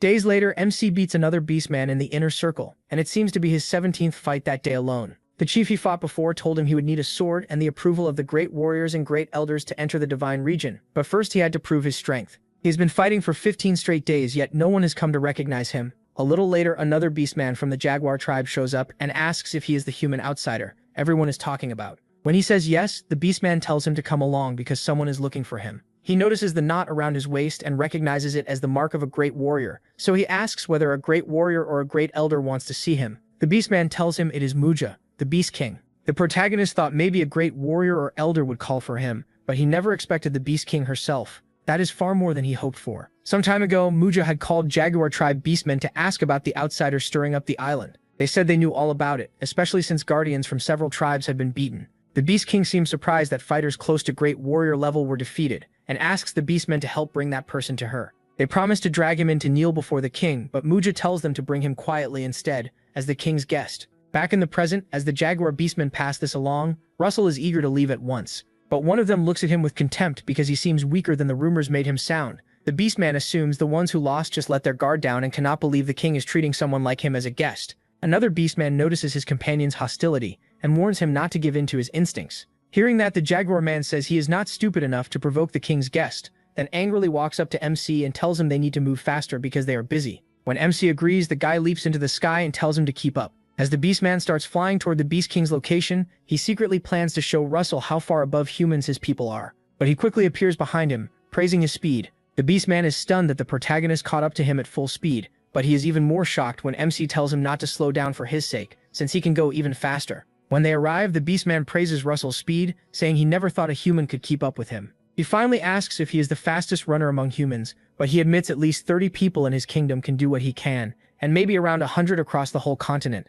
That crushes the Beastman's pride. Looking around, the protagonist is surprised to find such a huge city in the forest, though it makes sense for the Beast King's home. As they move on, he spots Khalil's great warriors, all at least 4th circle or higher. There is a thick fighting spirit here, and to Russell it feels like walking into a swamp. That proves he was right to wait until becoming a 6th circle mage before coming here. One warrior is shocked that MC can push back the battle aura of 100 great warriors, but the Beast King soon appears and asks why they are causing trouble after she told them not to. Muja takes her throne and says it is good to see him, calling him Human Boy as she introduces herself. He senses her strength and guesses she is probably on the same master level as Rhea. Still, he did not expect the Beast King to be a woman. She asks why he is staring, and Russell greets her respectfully, introducing himself as a sorcerer of the Flame Tower, and asking forgiveness for not knowing Beastman etiquette. Hearing that, Muja looks away and says there is no need to be so formal, though she clearly likes it. She soon asks what brought him from such a distant continent to Khalil. The protagonist explains that he is searching for the place where the River of Ice and the River of Flames overlap. When the warriors hear that, they think it is absurd that a mere outsider who is not even a warrior wants to enter the Divine Region.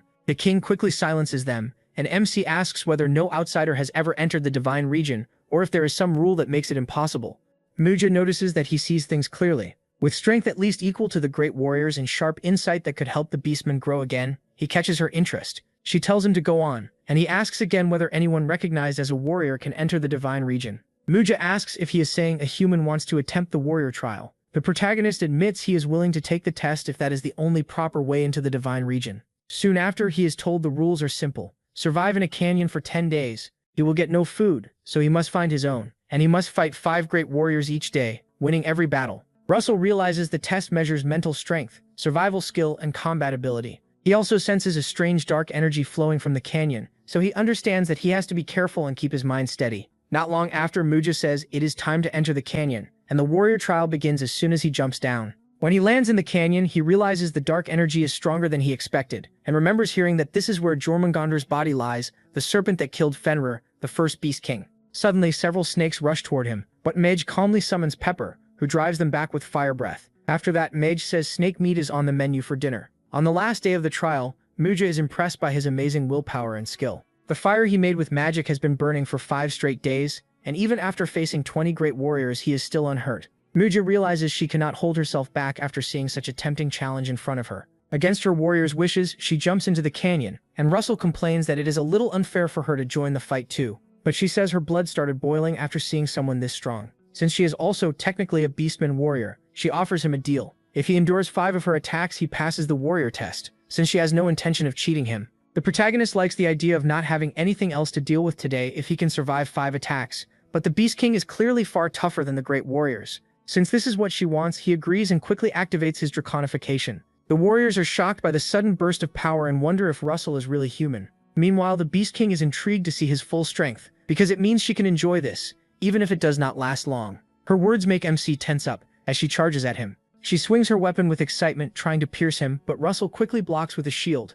As expected from one monster among monsters, his hands soon are full just trying to fend off her attacks. He eventually tries to stop her movement with ice energy to buy time, attacking her with it, but she just pushes through and laughs in excitement. Even though Muja already finds him interesting, she tears up a stone from the ground to block his next strike. When the blast of ice reaches her, she admits the attack was interesting and counts it as 2 exchanges survived. Russell. He realizes he only has to endure this 3 more times, but Muja is already charging in. She rushes him barehanded and throws a punch, but he blocks it with his spear. He quickly calls Pepper, who blasts her with fire. Even so, Muja pushes through the flames and kicks Russell hard, sending him flying into a rock. The protagonist jumps back up and uses his lightning ring to summon his electric hammer. The moment Muja sees it, she knocks the hammer aside with 1 punch, forcing him back. Then she grabs the hammer and slams Russell into the ground with it. He hurriedly casts Falling Sun, making her stop her charge. Hidden inside Falling Sun is the Gaibog spear, meant to finish her if the first strike fails, and MC sends both attacks at once. When the smoke clears, he's left breathing hard.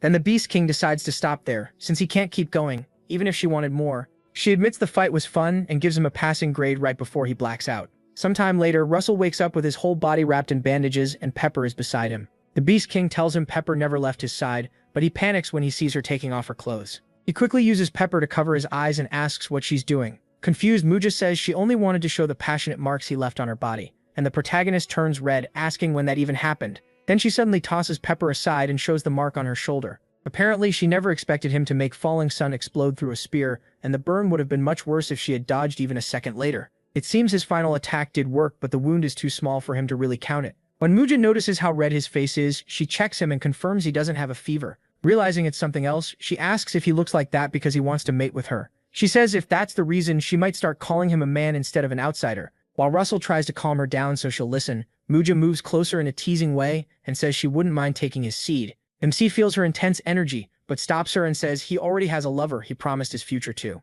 Then she backs off after realizing he truly doesn't want this. At last, Russell asks if he can enter the Divine Region, and Muja says nobody would be foolish enough to object after seeing what he did yesterday. They'd probably just envy his strength. Excited, he asks when he can go, and she says after his body recovers, which the doctor claims will take at least 2 months. 3 weeks later, he flies with the Beast King toward the Divine Region. Muja can't believe he recovered in only 3 weeks. Not knowing overload and his mage body made it possible. He thanks her for guiding him there herself, but wonders if she doesn't have queen duties to handle. Muja explains their idea of a king isn't like a human one. As they near the Divine Region, she tells him to go down into the chasm and hover just above the water. Soon he spots a hole, and she tells him to enter it. Russell is surprised a space like this exists inside the cave. Once inside, she points to a stream and explains it feeds the lakes inside and outside the region. The water comes from the Divine Region, and to enter it, he has to go upstream. She chooses to stay behind and let him try alone.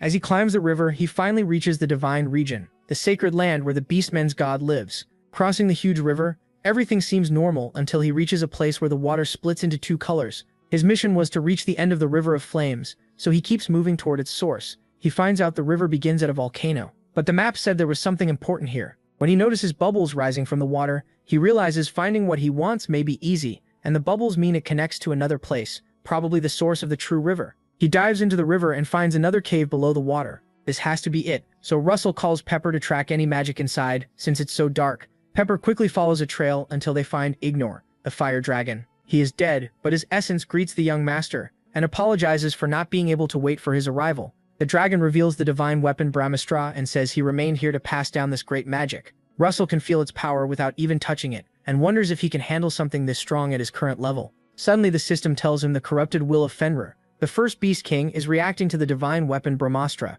It says Fenrir's will is taking form and orders him to purify it. A moment later, Fenrir appears in front of him, The protagonist is stunned by how overwhelming Fenrir's manifestation is. It looks less like a normal monster and more like a divine beast, but Ignor begs him to take the weapon. Reluctantly, Russell grabs it. Then he sees a vision of warriors and giants coming to fight a woman. She vows to wipe them all out, but the giants leap at her. MC expects her to dodge, but she only looks back and smiles at him, as he wonders if she can actually see him. He notices the scales and horns on her head, forming something like a crown. Then he realizes she is the divine Dragon King. While battling the giants, she creates Brahmastra, a new divine weapon powerful enough to kill even a god, and says it will guide him in the future to become a torch. Joined with the divine Dragon King's spirit, present-day Russell throws Brahmastra at Fenrir's will and is shocked when one hit destroys it. The weapon's power feels like 8 or 9 circles. Then as Fenrir's will is purified, a man appears and introduces himself as one who inherited dragon blood, asking a favor of the great dragon master, him. The man hands him something and asks him to pass it to his children,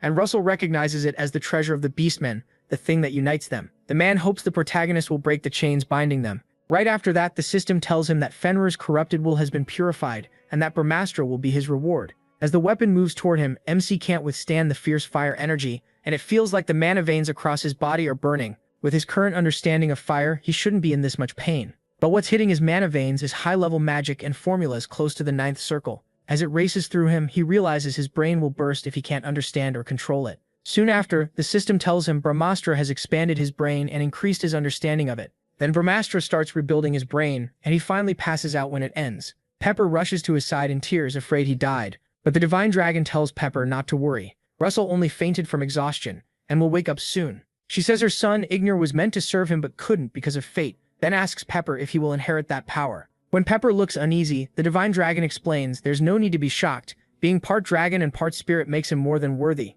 Then that power is released in the form of an egg, and the divine dragon says she hopes Pepper becomes the new fire dragon and travels with him. She also hopes he will carry on the dragon bloodline. Soon after, Russell wakes up and sees Pepper eating something. He has no idea what's happening, but the system soon tells him Pepper has inherited the fire dragon's spirit. Before long, Pepper is wrapped up, and the system explains it will take a long time for him to digest that power and become a second-generation dragon. Soon after, Pepper falls into a deep sleep and collapses to the ground. Worried, the protagonist quickly carries him outside, regretting that he didn't spend more time playing with Pepper before this happened, not knowing what will become of him. When he comes out, he finds Muja, who can tell from his face that he found something incredible. He hands her the item Fenrir gave him, and in shock, she asks him to explain exactly where and how he got it. Soon after, Muja says the object is called the Moon Crystal, and asks if he knows why the Beastmen are trapped on Kulil Island. Russell guesses it's because they need to stay together for protection since their numbers are small, but Muja says that's nonsense because even the long-eared archers, the elves, and the earth trunks, meaning the dwarves, live on the continent, and they're stronger than the Beastmen. It turns out they stayed on this island to find the very item he's holding, which once belonged to the first Beast King Fenrir. Russell wonders if this is what the dragon meant by chains, so he asks Muja why they care so much about it. Muja brings up something called beastification. It's a skill that boosts combat power by releasing the beast carved into a person's blood. On nights with a full moon, they can use lunar beastification, which is 3 times stronger than normal beastification, but this moon crystal lets them use it without a full moon. After the talk, MC asks her for one favor, to train with him once a day before he leaves. Soon after, they start sparring, and Russell gets launched into a rock somewhere. As Muja teases him for already losing his breath when they've barely started, then tells him to pull himself together. If he stays this weak, he'll never be good enough for the one he plans to share his future with. Fired up, he jumps back into action. He casts one of his own spells and declares that he's still got plenty left, then fires 5 gay bulg spears at her with his death magic spear attack. Muja loves that spirit as she blocks all 5 spears, which explode right after. When the smoke clears, Russell realizes Muja is an absolute monster, and wonders if he can beat her at all without draconification. A moment later, Muja walks up and asks if he's done already. She tells him to transform like before, but the protagonist says he's training his basics, so using draconification would defeat the point. Muja doesn't care. She says this is no fun for her. Then she tells Russell she wants him to be their link to the outside world. Now that they found the crystal moon, she plans to leave the island with the beast folk within the next few years.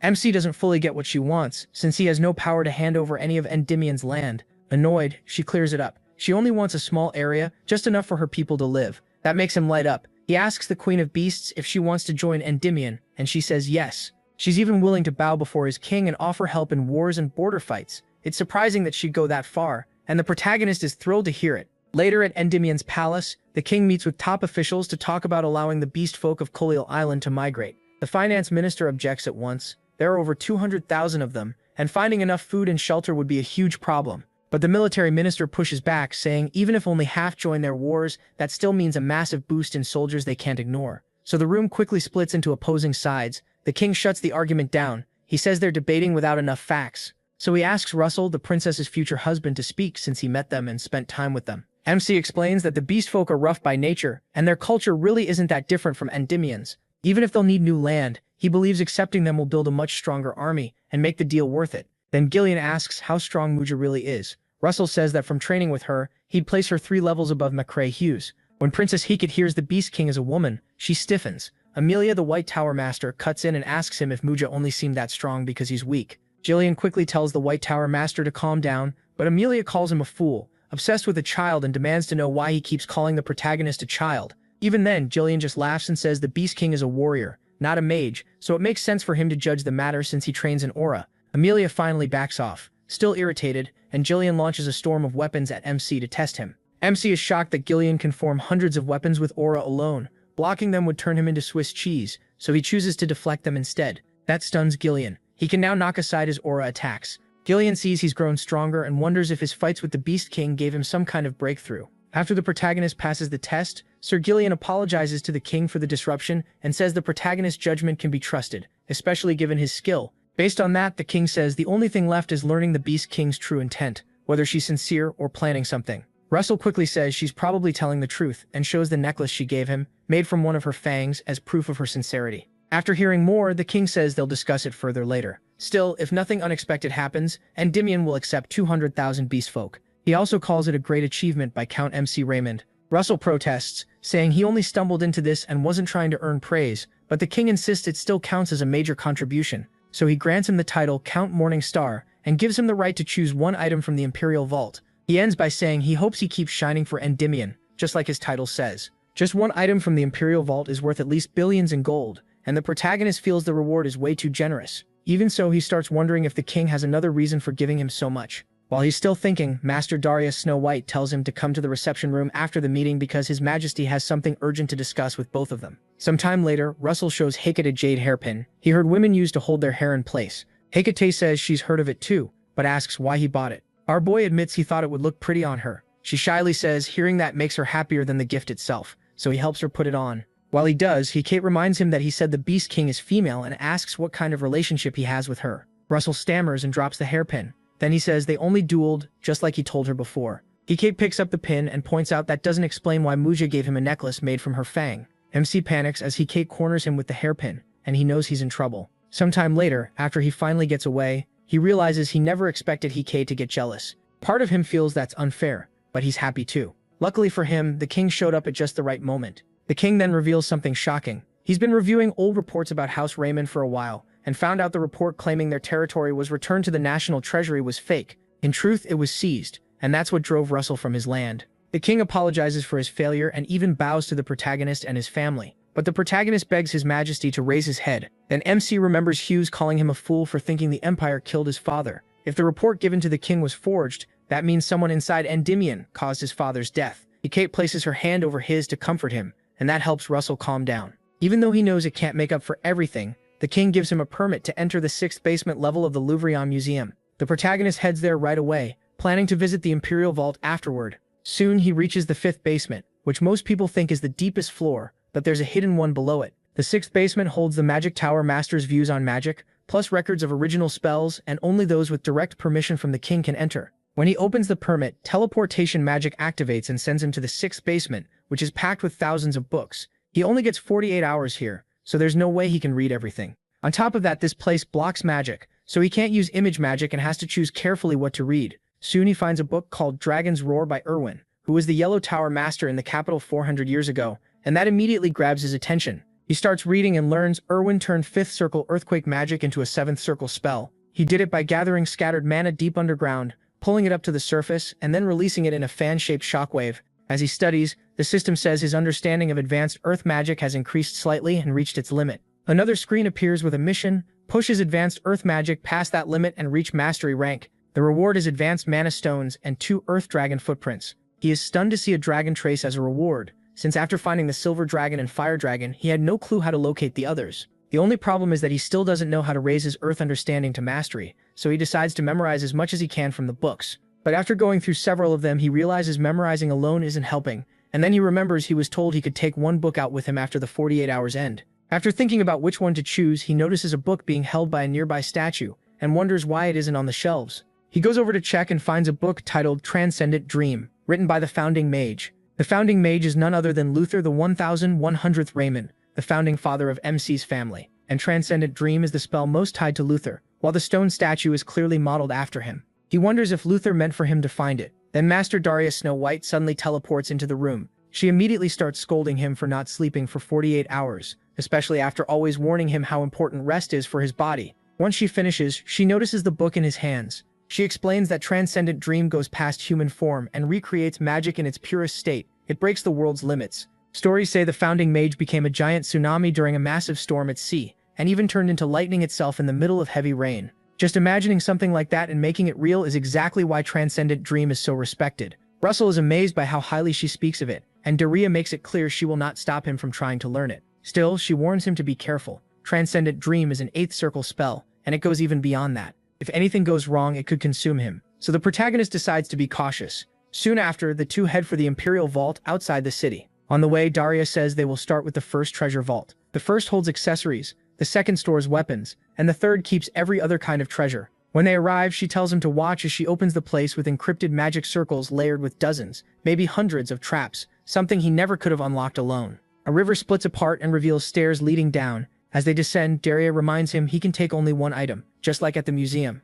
While he confirms that, his ring suddenly starts sparking with lightning. The cloud ring begins discharging on its own, nothing like when Russell uses it in battle. It feels more like it just sensed an old friend it has missed for a long time. Daria says the ring's other half must be inside the vault, which means it is a two-part artifact. Most artifacts work alone, but some need their missing half to reveal their full power, just like his golden mask. On top of that, most of the dragon-related artifact rewards he has gotten seem to come in pairs. Then the ring flashes a beam of light, pointing toward the other half, and Russell wonders what kind of artifact could make it react this strongly. Following the light, they find an artifact called the Jade of Clouds, which can control the weather. Apparently fewer than 10 mages on the continent can do that, since weather magic is extremely hard to learn and control. Daria says it is incredibly powerful but also risky because it burns a lot of mana and takes a long time to cast. Even so, because he feels the same pull he felt when he held Brahmastra, Russell picks the Jade of Clouds, even if another item might be more practical. The moment he takes it, it suddenly breaks apart and is absorbed by the ring. Right after that, the system says he has obtained a wing fragment of the Cloud Dragon. This dragon rules weather and clouds, and it is a mutant lightning dragon born with extremely rare powers. MC is stunned to hear about a mutant lightning dragon because lightning is considered a branch of the fire element in academic theory, since it falls outside the usual 5 elements. Because of that, lightning mages are rare and highly valued, making this reward priceless. In fact, the Jade of Clouds does far more than control the weather. Before long, Daria gets impatient and wants to see him try the powers of the artifact now that it has found its other half, so they leave. Once outside, Russell activates the Cloud Ring's somersault form and launches himself into the sky. He jumps far higher than a normal leap should allow. It is more than simple flight magic, faster, and he does not need to slow down when changing direction. Still, it eats through mana, so he starts tiring out fast. The next thing he tests is the Cloud Ring's weather form, summoning a thundercloud. Watching him, Daria says that much power could easily wipe out a small castle. But when he suddenly passes out midair and drops into the water, she realizes he does not have enough mana to handle it. Sometime later, Russell finally wakes up and heads to the Magic Academy Society. Everything hurts, so for now he decides to use the Cloud Ring only when he really needs it,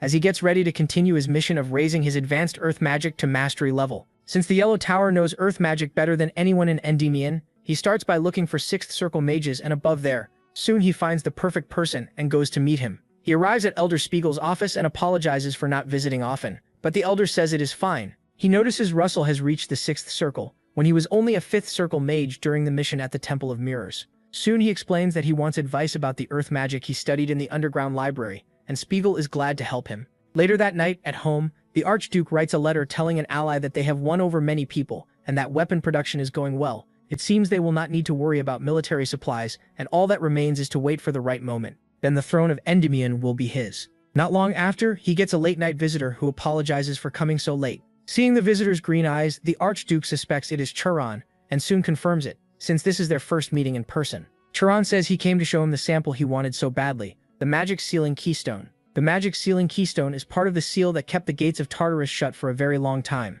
But the Archduke is not impressed by the size of the stone Chiron brought, because something that small will not stop Endymion's masters, Purple energy rises around the Archduke as he complains that this tiny stone is not what he was promised, and Charon notices that he still carries the royal family's purple power even after being sent to the frontier. Charon then explains that in the ancient war between the gods and the giants, the Gigantomachy, the gods won after a long battle and sealed hundreds of giants and monsters in Tartarus. It took hundreds of stakes to bind beings with such overwhelming power. If they can dig up even 2 of those stakes, they can pin down the masters of the Blue Tower and the Flame Tower. Charon assures him the excavation is going well and moving fast, so they should find a real stake soon. Then it hits the Archduke that Chern only brought a sample to show their progress, not the final result. He promises to help them kill Daria once he takes the throne, but warns that if they fail him, they will face his wrath instead. Chern accepts the deal and leaves, and the Archduke thinks it is a lie that these pagans joined him just to kill Daria. He is sure they are planning something, but it does not matter to him. A hunting dog is thrown away once the hunt is done. Meanwhile, Spiegel is overwhelmed that Russell has come back with another pile of questions, only 2 days after getting answers to 40 of them.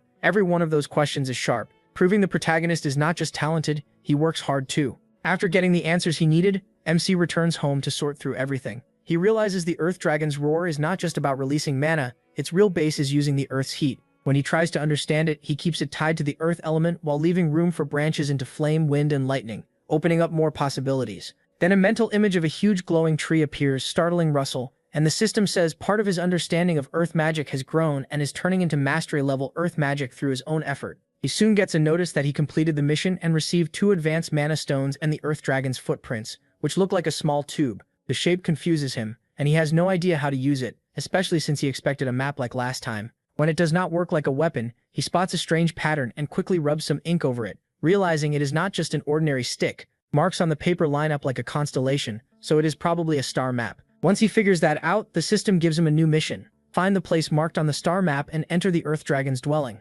It says a light will guide him when he gets close. The rewards are the Horn of the Divine Dragon King, Earth Essence, 5 advanced mana stones, and 7 low-grade mana stones. Happy to have a new mission, Russell wonders why he was not given a proper star chart, but it looks like he will only learn the reason when he reaches the dragon's home. His next job is finding the location, so he uses the North Star as a guide, and identifies the place as the Nadia Desert. Soon after, Heathcote learns from Daria that Russell has once again asked for permission to do research outside the country. When he apologizes for having to leave, she says she is not some narrow-minded woman who cannot understand why her man has to go, but she is worried about him. Still, she asks him to send updates from time to time. He promises he will and kisses her on the cheek. As he starts to leave, she protests that that is not enough. Sometime later, the protagonist is in the desert under the blazing sun. Glad he joined the merchants like Hecate suggested. He finally understands why the clue came as a star map instead of a land map. Every time the wind blows, the sand shifts and changes the location and height of the dunes. While they travel, one of the merchants offers him a robe, saying it helps cool the body even though it is long.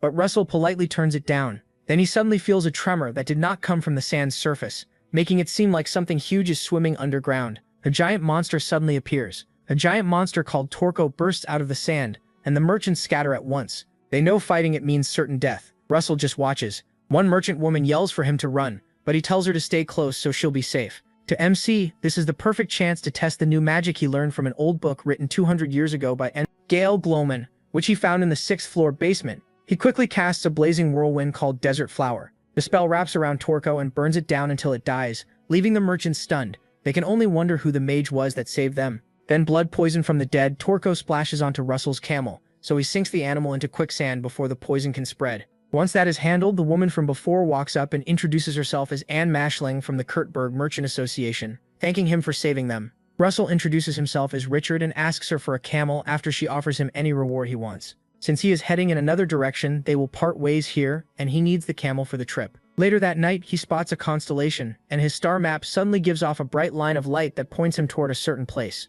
He quickly gets off the camel and follows the light to where it stops, but all he sees is sand. Then he realizes it might be underground, so he dives into the ground and digs his way through with magic. After digging past the sand, he reaches a chamber with a marble floor. Since it is dark, he tries to call Pepper to make some fire, but then remembers Pepper is still asleep and starts wondering when he will see his friend again. Either way, he seems to have found the right place, though he soon runs into scorpion-like monsters. Even so, he is more worried about the ruins collapsing than about them. The ruin is huge and packed with monsters, despite being deep underground. Soon after, he starts wiping out every monster until he reaches what seems to be the deepest area, since there is no path ahead. There he finds a teleport gate, but he cannot figure out how to activate it. When he checks the top of the door, he suddenly spots a small hole, and realizes that is why the star map was not shaped like a map this time. The moment he inserts it into the hole, bright light bursts out and the door opens, taking him to another desert-like area that makes it seem like he left the ruins. Still, this place feels different from the desert he crossed before. Then a compass with only one needle appears, and a screen tells him this space is a dream made to test someone. His mission is to reach the end using the compass. He cannot use movement magic in the air, but the rewards are the Divine Dragon King's horn, Earth Essence, and several mana stones. Russell realizes he is inside someone's dream, though something feels off. Even so, he follows the compass until it leads him to a volcanic area overflowing with magma. Since the needle does not change, the protagonist decides to cross it anyway. Nothing this valuable comes easy. Sometime later, still inside the dream, Russell gets trapped in a sea of fire after making it through a sandstorm and a blizzard. Even then, he is amazed that everything here was made with magic, so he decides to read the mana, understand it, reverse how it was built, and break it apart. The earlier tests seem to have checked whether he was worthy, and this one looks like a test of his skill as a mage. Soon after, the system notifies him that he completed the mission, and is now entering the Earth Dragon's dwelling to recover the Divine Dragon King's horn. Once inside, he notices it is the same place where he found the door, except the door and the distortion are both gone. Then the Earth Horn appears, and Russell wonders how much mana he will gain by absorbing it. When he touches it, something goes wrong. It seems the absorbed mana is blocking his mana vein. If it closes completely, he will not be able to do anything, so he has to guide the mana into the circle fast. After fully absorbing the mana, his body shines with a deep yellow light. The system tells him he absorbed the maximum amount of mana from the Earth Horn, and any extra beyond his limit will remain as dormant potential. It also says that once awakened, that dormant power will help him greatly, and his mastery-level knowledge of the earth element has increased slightly. As some shell-like flakes fall from his body, he wonders if his body is shedding waste like dead skin cells, and somehow his muscles and bones feel stronger. His grip seems stronger too, and he wonders if he might end up like Spandon. Still, he quickly leaves and heads for a teleport gate at the Yellow Tower nearby. When he reaches the Yellow Tower, he receives an order from the Kingdom and the Fire Tower Master to subdue the Hydra in the swamp of Raquel County. From memories of the past, he remembers a Hydra showing up around this time in the western part of the kingdom. Vermilion was supposed to get this mission, but now he has it because the story changed. He really did travel 8 years back, and 7 years have already passed, so now he knows less than a year of the future. While reading the order, he notices Sir Alan is listed as a support mage, but he also sees Alan is still only in the 5th circle. He thought Alan would already be in the 6th, since he had reached the 5th circle earlier. Meanwhile, Alan and the other mages ordered by the king to subdue the Hydra go to pay their respects to Count Raquel, who is thrilled that the genius mage recognized by the Blue Tower came to help them. Alan explains that he is only supporting Count Russell Raymond, who is leading the subjugation and whom the Count has already heard a lot about. Alan soon asks if the Count knows where the Hydra's nest is, and the Count says it built its nest in the swamp past the plains and has not attacked Raquel County. Alan realizes they should wait for MC to arrive first, but that could delay the Hydra subjugation, so he decides the best move is to scout the area ahead of time. While they are still talking, a commotion breaks out as the Hydra starts attacking the county, shocking the Count because the monster has never attacked first before. Alan rushes out to drive the Hydra back and tells the Count to focus on evacuating the citizens. As the mages move in, the Hydra does not seem to notice them, so Alan has them pour everything into one attack before that changes. He knows he cannot beat the Hydra alone at his current level, but with the other mages, he might have a chance. When the mages hit it with a combined attack, the monster is not hurt at all, and they quickly retreat. With a creature this destructive, everyone inside the castle could die if anything goes wrong, so they have to make sure there are no casualties. Sometime later, Russell stands on a cliff near the county and senses Alan is in trouble. Meanwhile, the Count asks what happened to the Hydra, since it stopped moving after returning to the swamp. He is told that Sir Alan took heavy damage from the attack and inhaled the Hydra's poison while defending the castle wall, leaving him in terrible condition. Count Raquel orders everyone to do whatever it takes to save him, and soon he is told that Count Morningstar has arrived. Before he can even react, Russell climbs the wall and jumps down to the men, greeting them and introducing himself. When he enters Alan's room, he learns this is already the second day Alan has been like this. He was put in that condition just by breathing in the poison, and a normal person would have died. He asks whether the Hydra had 8 or 9 heads, but they tell him it only had 5. A 5-headed Hydra is newly born, so it makes no sense for its poison to be this strong. Russell reaches out to examine Alan. The men try to stop him, but they cannot reach him when fire suddenly wraps around him. To figure out the poison, Russell has to trace it to the source while the heat burns it away. When he finally finds it, he realizes the poison belongs to a dragon. The system then gives him a new mission tied to the Hydra's secret. Drive the Hydra back and solve the mystery around it by uncovering its secret. The rewards are a master-grade mana stone and the Hydra's secret. The protagonist does not understand what the system means by that, and when Count Raquel asks if something is wrong, he says it is nothing, and explains that he found a way to cure Sir Alan, but everyone must leave the room so they are not poisoned in the process. To cure poison, you usually need an antidote or healing magic with divine power, but what he can do is burn the poison away and drive it out of the body. It will resist hard, and even if he succeeds, Alan could be poisoned again because it is so potent. Still, No matter how long it takes, he has to remove every last bit. After pulling out the impure substance, he helps Alan's mana circulate and repeats the process until the poison is drained. Russell suddenly feels a different kind of energy from Alan than before, and wonders if he reached enlightenment while the poison was being removed. Soon after, Alan gets up, and MC congratulates him for becoming a 6th Circle Mage. Alan thanks him for saving his life again, but as usual, Russell brushes it off and says the people of Raquel County are safe only because of Alan. Soon after, Alan and he go out to speak with the men, and Alan apologizes for worrying them, though the Count is just glad he is alive.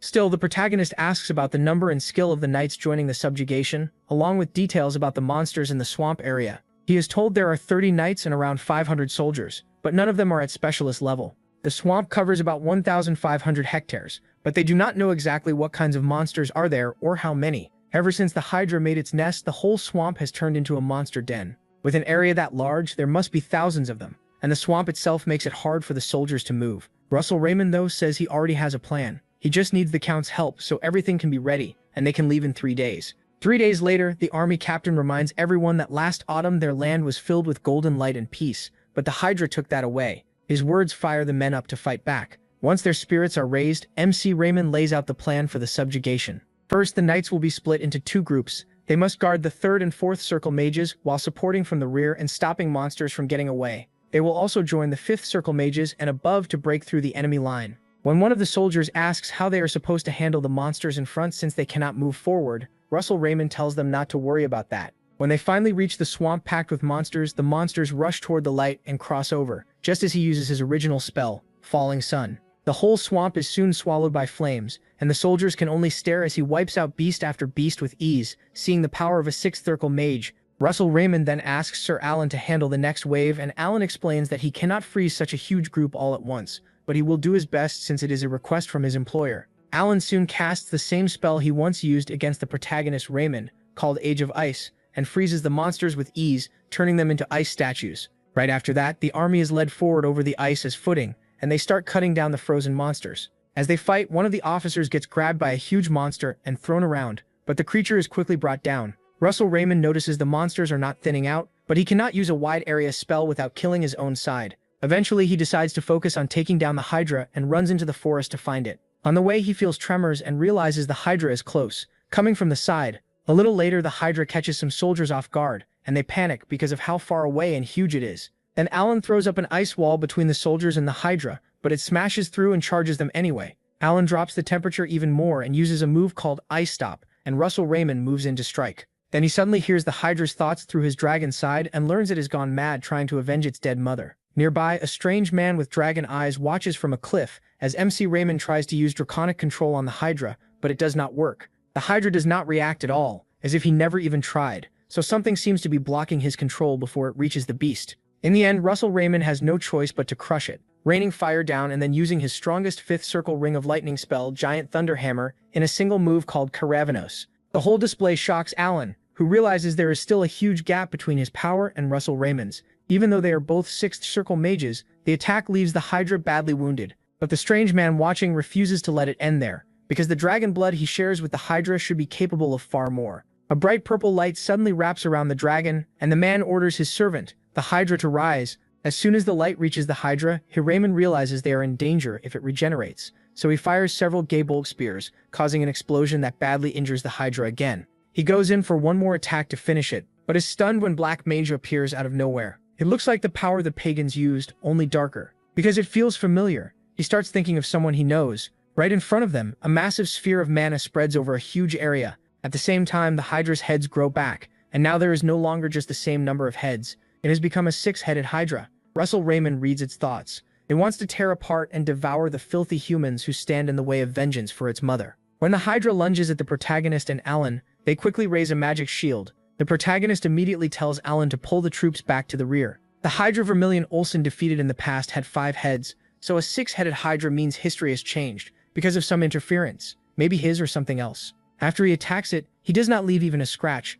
and that proves evacuating the soldiers was the right call. He chooses to use partial draconification and moves in to strike the monster with his spear while it spits poison at him, until he finally lands a hit on its neck. Soon after, the neck starts healing at an absurd speed, which means weak attacks are pointless. He will need to squeeze out every bit of mana and pour it into one blow, so he uses a move called Gag Bulg Oreb Lead, As he leaps at the monster, he takes a slash across the abdomen, then jumps back to change his approach. Using the La Mancha method he learned, he unleashes a move called Giant Slayer and badly wounds the monster. After landing the blow, he feels the monster throwing curses at them and calling itself someone's servant, saying it will make them meet their end on the day its master rises. Hearing that, Russell Raymond becomes sure someone is behind the Hydra's appearance. Meanwhile, the strange man controlling the Hydra realizes the reason MC's power felt familiar is because he is the Dragon Emperor. After the Hydra is defeated, Raquel County holds a big celebration banquet. When Russell Raymond notices several women looking toward him and Sir Alan, he quickly says Alan is about to have trouble. Alan does not get it at first, but he is soon surrounded by women introducing themselves and their families. Alan calls out to him, begging him not to leave him there. Young mages all have to go through this, but the protagonist Raymond is engaged, so nobody is likely to chase after him. Then he remembers it has been a while since he contacted his fiancée and decides to reach out tomorrow. When he feels a strange energy, he looks up and spots the man who had been controlling the Hydra, with eyes like a dragon's. When the strange man heads out the door, Russell Raymond, still bothered by that feeling, follows him outside and asks if he is a dragon. The energy he senses from the man is the same as during the battle, and he suspects it was the force that sped up the Hydra's growth. Suddenly, the man spreads wings and flies off the balcony, saying there was a time when people called him that. MC has no idea what he means and just keeps watching him closely. Soon after, the man senses something nearby and decides to leave, even though he wanted to keep talking, because an intruder had arrived saying they would meet again soon. After he flies away, Russell Raymond wonders if the man meant he is no longer a dragon, since he said he was called that once. Then the system tells him he has completed the mission to defeat the Hydra, earned 5 supreme magic stones, and uncovered the secret and truth behind it. That message confirms the mysterious man was behind the Hydra, but it still does not explain why he is doing this. Meanwhile, the strange man appears somewhere else in the country through a portal and senses the person he is looking for in the darkness. When that person ignores him, he grabs him by the neck and yanks him out, making the man cough hard. He recalls that he already warned him not to come unless he wanted to die, and he calls him Hypnos, the same Hypnos who signed a contract with the Archduke. Hypnos, now sweating heavily, says there is not much time left and asks when he will do what they agreed on. But the man thinks it is ridiculous for someone as disposable as Hypnos to think he can order him around. The strange man is Gillian Redster, known as the Fallen Dragon. Hypnos asks if he is planning to betray his partner, but Gillian angrily throws him aside, saying he wants no part in their schemes, and reminding him that giving half his body to that partner does not make them his masters. When Hypnos angrily says he will regret this, he quickly runs off, and Gillian wonders whether Russell Raymond can really free him from this binding spell. Sometime later, he returns to Guinevere Palace to see the princess, and Act is told that Count Raymond has come to visit her. She tells them to let him in and greets him happily, and he returns the greeting, though he starts blushing when he notices she is reading a newspaper with his face printed on it. She jokes that it is a very nice drawing of him, though the real version looks better, and her maid playfully agrees. At last, she asks why he came to see her, so he says he plans to leave the capital for a few days. The news catches Act off guard and brings her down, because he always seems to be leaving, especially when he only recently came back. Russell Raymond quickly explains that this is not a mission, he just wants to inspect Raymond County, the 3 cities the king granted him. When Act hears that, she gets embarrassed, and says he does not need to report it if it is that close by. But then he suddenly asks her to come with him. Soon after, they head to the metropolis of Westall, one of the cities in Raymond County, and Russell Raymond sets up a meeting with the market leaders to learn how things are run. When Act finds out the meeting will end soon, she suggests they explore the city alone together. Just as the protagonist Raymond turns to hold her, the royal guards nearby for secret protection. The royal guards rush through the crowd thinking she's in danger, and MC has to signal that everything is fine. When Eckhart asks where they're going, Russell suggests visiting Westall Academy, if she wants to, and she agrees right away. Meanwhile, deep in the great forest where the pagans are working, a fairy squad captain notices the monsters have been growing more violent, and today is even worse. Soon, a young fairy arrives to report that a thick fog has appeared, something they've never seen before. Even the spirits don't know why. The captain is alarmed that even the spirits fear this mist, so he orders the team to fall back, but they are suddenly attacked by monsters.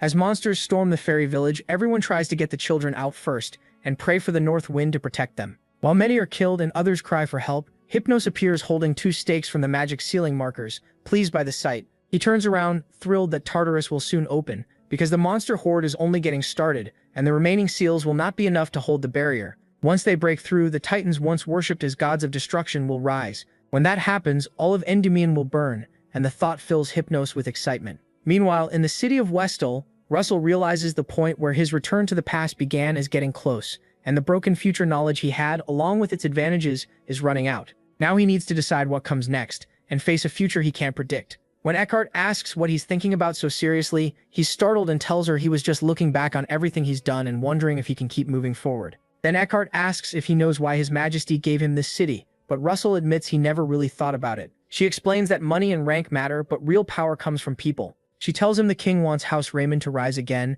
and if he fears the future, she'll stay beside him. Moved by her words, they kiss, but are suddenly interrupted by a guard rushing over with an urgent royal message. As soon as Russell reads it, he's stunned to learn that even Tower Master-level mages and Master-level aura users must report to the palace at once. He wonders if war has started. He tells Eckert that something serious happened and they need to return, but she asks him to leave her and go now. Russell hates the idea of leaving her behind, but she insists the kingdom's safety must come before a lover's feelings, so he finally leaves. As he flies away, Eckert quietly says to herself that more than the time they share, most of her life is spent waiting and worrying for him. But she knows that can't be helped. That is the fate of loving a hero. Soon after, Russell reaches the palace, where all the master-level fighters are already seated and ready, but he still has no idea what's going on. A little later, the king enters and skips the formalities to get straight to the issue. Apparently, this meeting was called because of an unprecedented crisis, and the king asks those involved to explain. When he orders them brought in, an elf named Aslan, first guardian of the Blue Wisteria tribe, steps forward with a dwarf named Matters from the underworld.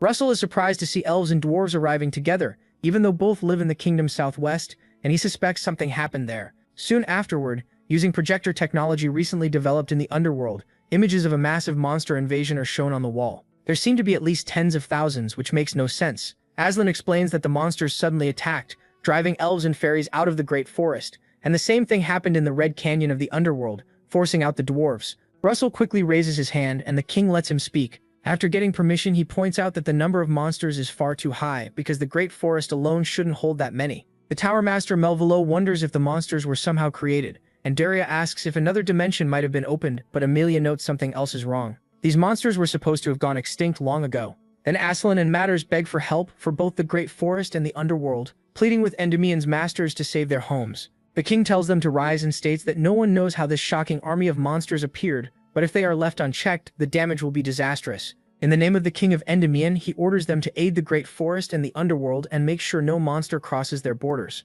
When everyone accepts the order, Russell realizes his advantage from returning to the past is gone, so now he has to trust what he's built and move forward. Soon after, Daria sends off her disciples, but she cannot go because she must protect the kingdom with the Tower of Spears. They reply that it's fine, they'll wipe out every monster. Lady Daria trusts their skills, but she still worries because on a battlefield, even one stray arrow can kill. As the youngest, Russell is heading into war for the first time, so she tells him to be careful. He reassures her, saying he'll be fine, especially since he fought countless battles in his past life. Suddenly, Daria remembers a certain child who might have grown up just as brave as the protagonist, if that child were still alive, and she trembles a little. When her disciples notice, she says it's nothing, and begs her beloved students to return safely as they head for the teleport gate. On the other side, they find Niccolò Machiavelli, the commander-in-chief and master of the Golden Tower, along with several others. Apparently, only the Tower of Spears and the White Tower are still arriving, and it seems the teleport gate's capacity limit is causing the delay. Russell walks over to Aslan and asks if he happens to know Lady Yahello of the White Ash tribe. Aslan realizes MC is the one who saved Lady Yahello and her clan when he remembers her description of his black hair and red eyes.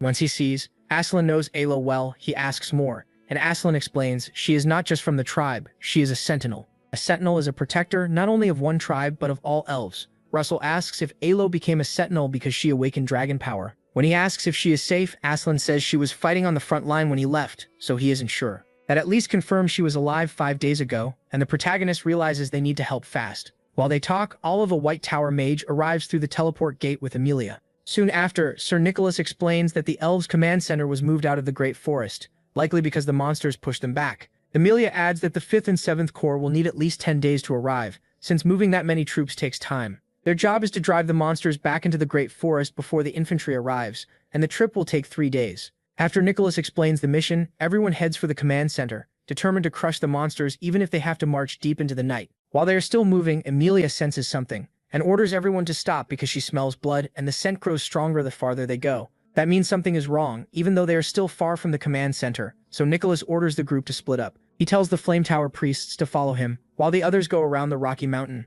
Olsen leads the Flame Tower members behind him, and they soon notice something ahead.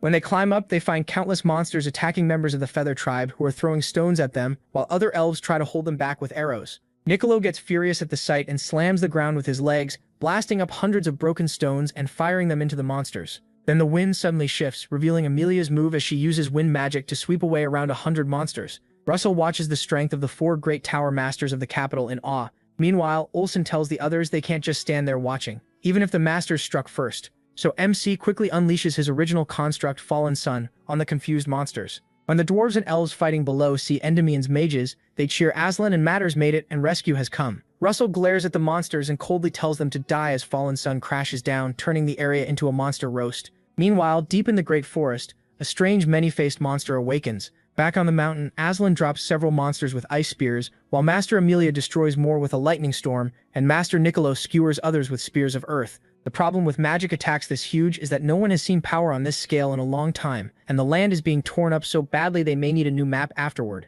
Even so, the monsters keep coming, and if they keep piling different large-scale spells on top of each other, their own side will get hit too, since the line between allies and monsters has fallen apart. When they realize that, Olsen quickly tells Niccolo and the others that large-scale magic is banned from here on out, and they will have to fight head-on. Master Niccolo immediately orders everyone to charge, and Russell realizes he has to save mana because this battle will drag on and he needs to avoid draconification as much as possible. Soon, everyone is cutting through the monsters with their own skills, while many of the elves back them up with arrows. When Olive, a White Tower mage, is suddenly ambushed from behind in the middle of the fight, Russell opens, he blasts the monster's head apart with lightning, then rushes over to check on Olive. She thanks him but worries that their numbers are not dropping and asks where all these monsters keep coming from. At this rate, the battle feels endless. Then the sun suddenly starts to rise. That lifts the dwarves and elves, who pray for the wind spirit to give them strength. Olsen and Hubert cannot figure out why everyone is reacting like this. What does sunrise change? These are not undead, so sunlight should not matter. Then, the moment the sun comes up, all the monsters pull back at once, leaving the mages staring in confusion. Soon after, the representative, Ariam, comes over to thank the mages for helping them survive another battle, along with Curvo, chief of the Feather Tribe, and Atrii, the dwarves' representative. Nickel modestly says they only came to help their allies, and Ariam apologizes that they cannot welcome them properly because of the current crisis. Russell says that is fine, then asks where Lady Lu is. Ariam explains that Lu was here until a few days ago, which makes the protagonist uneasy. Later, Ariam explains that the monsters grow stronger and attack at night, then weaken and retreat at dawn. Even stranger, they do not attack everywhere. They keep targeting only the fairy tribe like they hate them. Since that means they will strike again tonight, Olsen suggests attacking first in daylight when they are weaker. But Atri says that is impossible. Their alliance has only a little over 1,000 people, and fewer than half can actually fight. When Amelia tells Niccolo they have no choice but to hold out until reinforcements arrive, he agrees and has everyone move the wounded, reset the front lines, and gather for a strategy meeting. After that, Ariam walks up to MC and asks if he is Mr. MC. He is surprised she knows his name.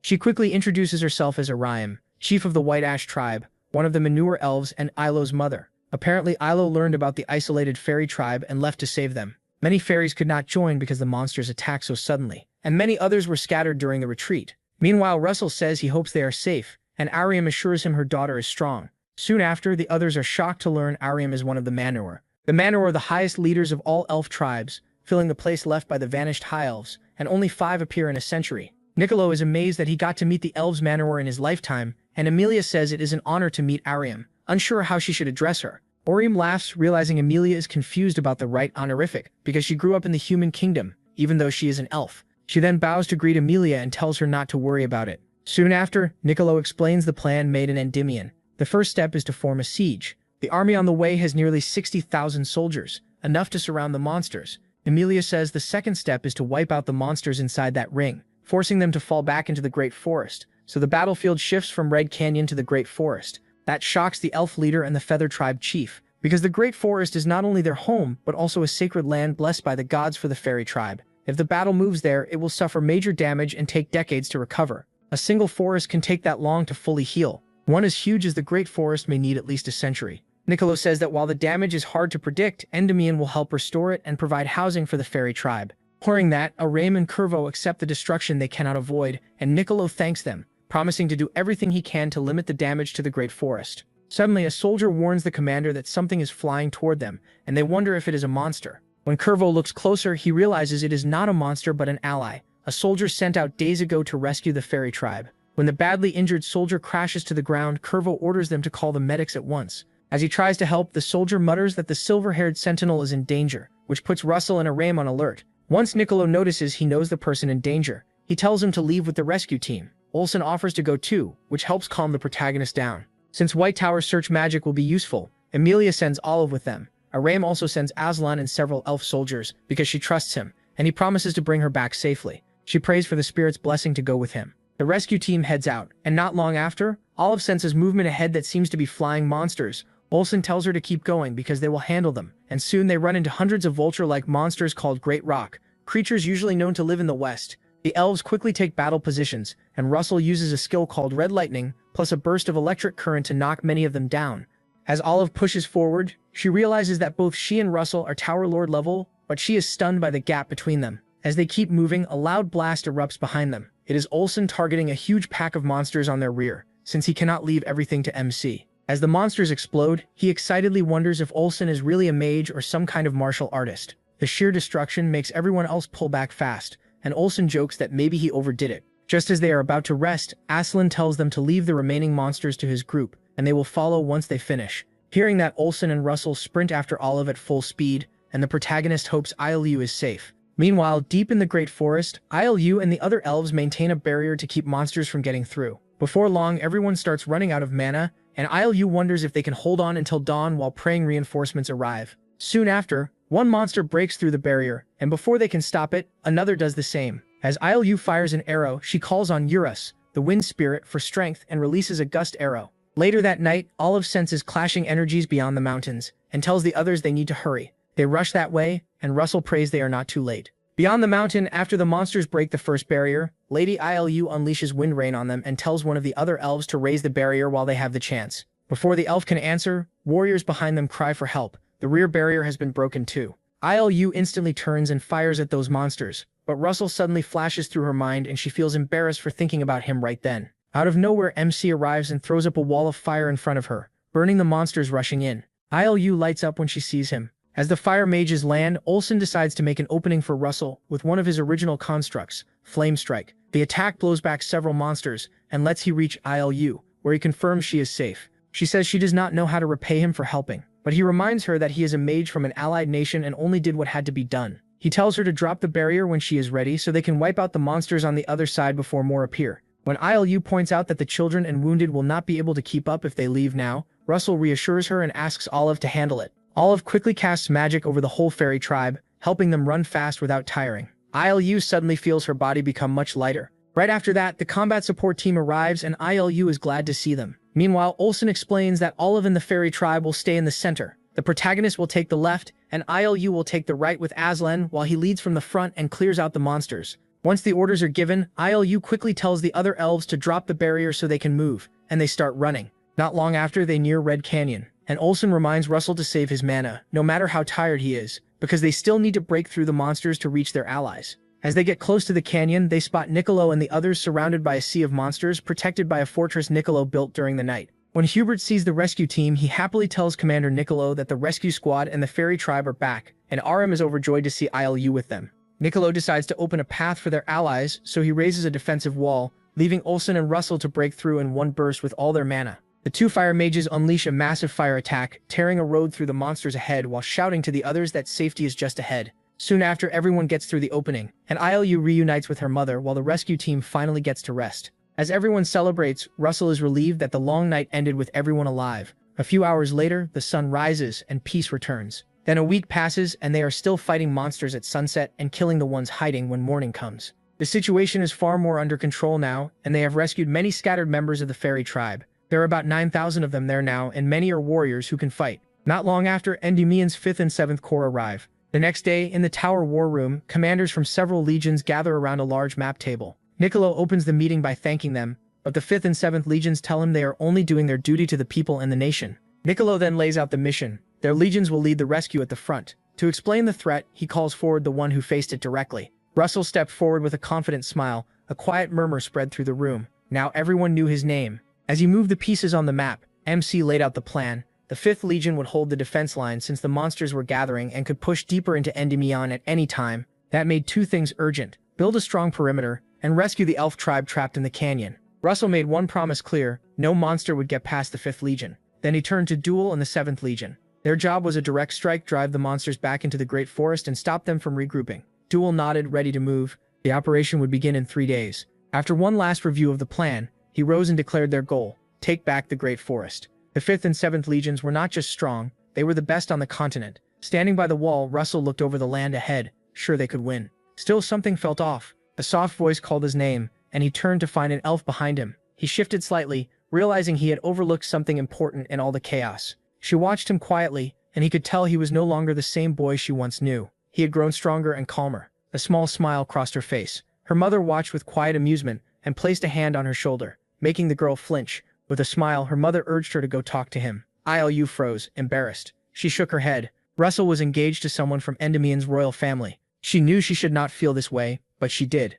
Her mother gently held her face. Ilu closed her eyes and focused. She could sense the bond between herself and the protagonist. Their fates were tied together. Ilu gasped and asked if her mother truly saw that. Her mother softly said yes, explaining that Ilu carried the same gift, but it would only awaken if she accepted her place as Manhwa, the tribe's next leader. She looked at her daughter with love. Ilu could not keep hesitating much longer. Soon she would have to choose. Russell's fate felt heavy, like a cold winter wind. If she wanted to love him, she would have to carry that burden. The scene shifts to the battlefield, where a monster's roar shakes the land. A young man in gold wipes his forehead and sighs, knowing it is starting again. The 5th Legion stays back while the others push into the forest. Crowds of beasts charge with glowing red eyes, and Russell looks at his teammates with flames flickering in his hands. Swords rise, spells fly, and the battle erupts as the formation charges forward. A warrior takes a deep breath and draws her bow, magic gathering at the tip. Nearby, a dwarf rushes in with his axe and smashes through a monster's tough armor. A young mage summons a giant spear that crashes down and sends a shockwave through the enemy. Nicolo and an elven archer dodge the blast and raise their weapons as another monster charges, only to be thrown down by wind and ice. A magic blade flashes and slices through the creature's armor in one strike. A warrior shouts to hold the front, and a soldier instantly runs in to seal the gap. Meanwhile, flames swirl around both of Russell's hands. He unleashes a wave of fire that burns everything around him. Cries fill the air as flying beasts screech overhead while elven archers shoot them down with deadly aim, until none are left. 15 days later, they finally reach the forest's edge, worn out but ready to celebrate. One warrior cheers, and soon the others join in, their victory cries echoing through the trees. Still, something feels wrong. Olsen walks over and asks Russell if he feels it too. He does, and the unease is growing. They move deeper into the forest, where everything is too quiet. Thick mist hangs between the trees, and the silence feels wrong. Yahello turns to her mother and says she can no longer hear the forest spirits. Her mother frowns, now sure something is deeply wrong. They stop and wait for the Feathercloaks, who went ahead with a device to scout the area. Then a shout rings out as the scouts return, and everyone gathers in the tent. The device projects an image of the forest, but it shows only still trees. Russell asks for a higher view, and when a scout questions him, he points to the screen and says the mist gets thicker farther in. Another warrior agrees, and a scout says he noticed the same thing. Soon a new recording appears, and an explorer calls everyone over when a glowing blue sphere starts to emerge from the mist. The room falls silent, until someone asks what it is, but no one knows. Ilu's mother realizes the forest is no longer what it used to be. Russell wonders if the strange feeling he has had is tied to that sphere. Narrowing his crimson eyes, he says the imbalance they feel must be connected to it. The image shifts and reveals a second sphere at the center, black and pulsing with dark energy, turning the air cold. A warrior clenches his fists as everyone realizes they may have found the source of all this. Inside that black void lies a twisted beast, its violet veins glowing with dark power. Red cracks spread across its face, and when its eyes open, they burn crimson. The moment it moves, a wave of killing intent sweeps through the forest. Their nightmare begins. The footage reveals a terrifying truth. That area may be hiding millions of monsters. One warrior turns to Aram and asks if she knows anything about it. Aram says it may connect to the legend of how the Great Forest was born. She explains that the story goes back to the end of the Age of the Gods. In their final gathering, the gods blessed the land, and from that blessing, the Great Forest was created. Russell listens closely, but then Nicolo cuts in and asks if Gaia truly made the forest. If so, maybe its purpose was not just to nurture life. It may have been built to keep those monster hordes sealed away. Suddenly, MC feels a flaw in that idea. If the gods still existed when Gaia made the Great Forest, why seal the monsters instead of wiping them out? Something is missing. Olsen follows his thinking, and Russell begins to suspect Gaia may not be hiding the monster horde after all. An elf suggests sending an investigation team to test the theory, and the commander agrees. Meanwhile, the whole team gathers. Deep in the forest, two scouts move ahead. One whispers that there is no life anywhere, while the other says the forest still works somehow, but feels wrong. As they go on, Nicolo raises a hand and calls for a stop. He arrives with Ilu, and she gives him a nod to show she is fine. But then he notices Ryan standing still with her eyes closed, magic sparking around her. Ilu says she is trying to speak with the forest spirit, and adds that there are many spirits beyond the 4 elements. Russell adds that lightning, ice, light, and darkness each have spirits too. Then Ryan says she will show them the forest spirit. Suddenly that energy spreads out in spiraling waves from a tiny point. The protagonist is stunned. He had only heard rumors of this, and the others are eager to see it. Near Ilu, a tiny creature of earth and leaves appears. Its doll-like cute form catches everyone off guard. Then it speaks softly to Russell and he freezes, looking at ILU, unsure if this is real or just in his head. He starts to understand that the forest spirit is really a bundle of small spirits with no mind of its own, and ILU is sharing her awareness with it. She explains that it needs time to grow stronger because it has no will of its own. MC thinks the way they control it is a lot like controlling golems, but then the spirit starts flickering, and ILU frowns, realizing that even calling a spirit is nearly impossible with the forest in such chaos. Ryan leans against a tree, exhausted, while the forest spirits seem frozen in fear. ILU asks if her mother found anything useful, but Ryan shakes her head, saying the darkness at the forest center is the real problem. Russell says nothing and keeps moving, haunted by the thought that something is hidden inside that darkness. A sudden scream snaps him back. Someone rushes ahead with wind magic cutting through the trees, and the group quickly follows through the heavy air. The green-haired warrior frowns, feeling the mist press into his mind as it thickens. Then they come across a field full of shattered armor and corpses, with bloody blades catching red and violet light. He realizes the 7th Legion may have been wiped out here without ever knowing what was coming. At the heart of the forest, a huge sphere of violet energy hangs in the air, and no one speaks as the tension rises. Then the ground starts shaking as massive stones shift into place, their runes glowing strangely. Niccolo realizes they are keystones for ancient magic seals. He wonders who placed them and what they were meant to keep back. He tells everyone to investigate before nightfall. Then he notices the sphere pulsing wildly, and the earth shakes even harder. As they search, Niccolo realizes the tremors are coming from the darkness itself. What he does not know is that he is standing right above a demon with crimson eyes. Suddenly sensing that dark presence, he shouts for everyone to fall back, but it is already too late. With a massive blast, dark violet energy erupts and shakes the whole area. A giant red hand slams into the ground and an arm rises, pulsing with crimson veins and bearing multiple heads. The warriors freeze in horror. One stumbles back in shock while another stammers in disbelief. They realize the ground is not just moving, it is alive. Niccolo grimly identifies it as the Econ, a remnant of the Titanomachy. That forgotten war is returning. Long ago, those titans tried to seize control, but dragons sealed them away with a force they could not master. ILU gasps that the demon had been hidden there all this time, and her mother admits she never imagined something like that could stay concealed in the forest. Niccolo warns that if this creature escapes, it will bring disaster to the world.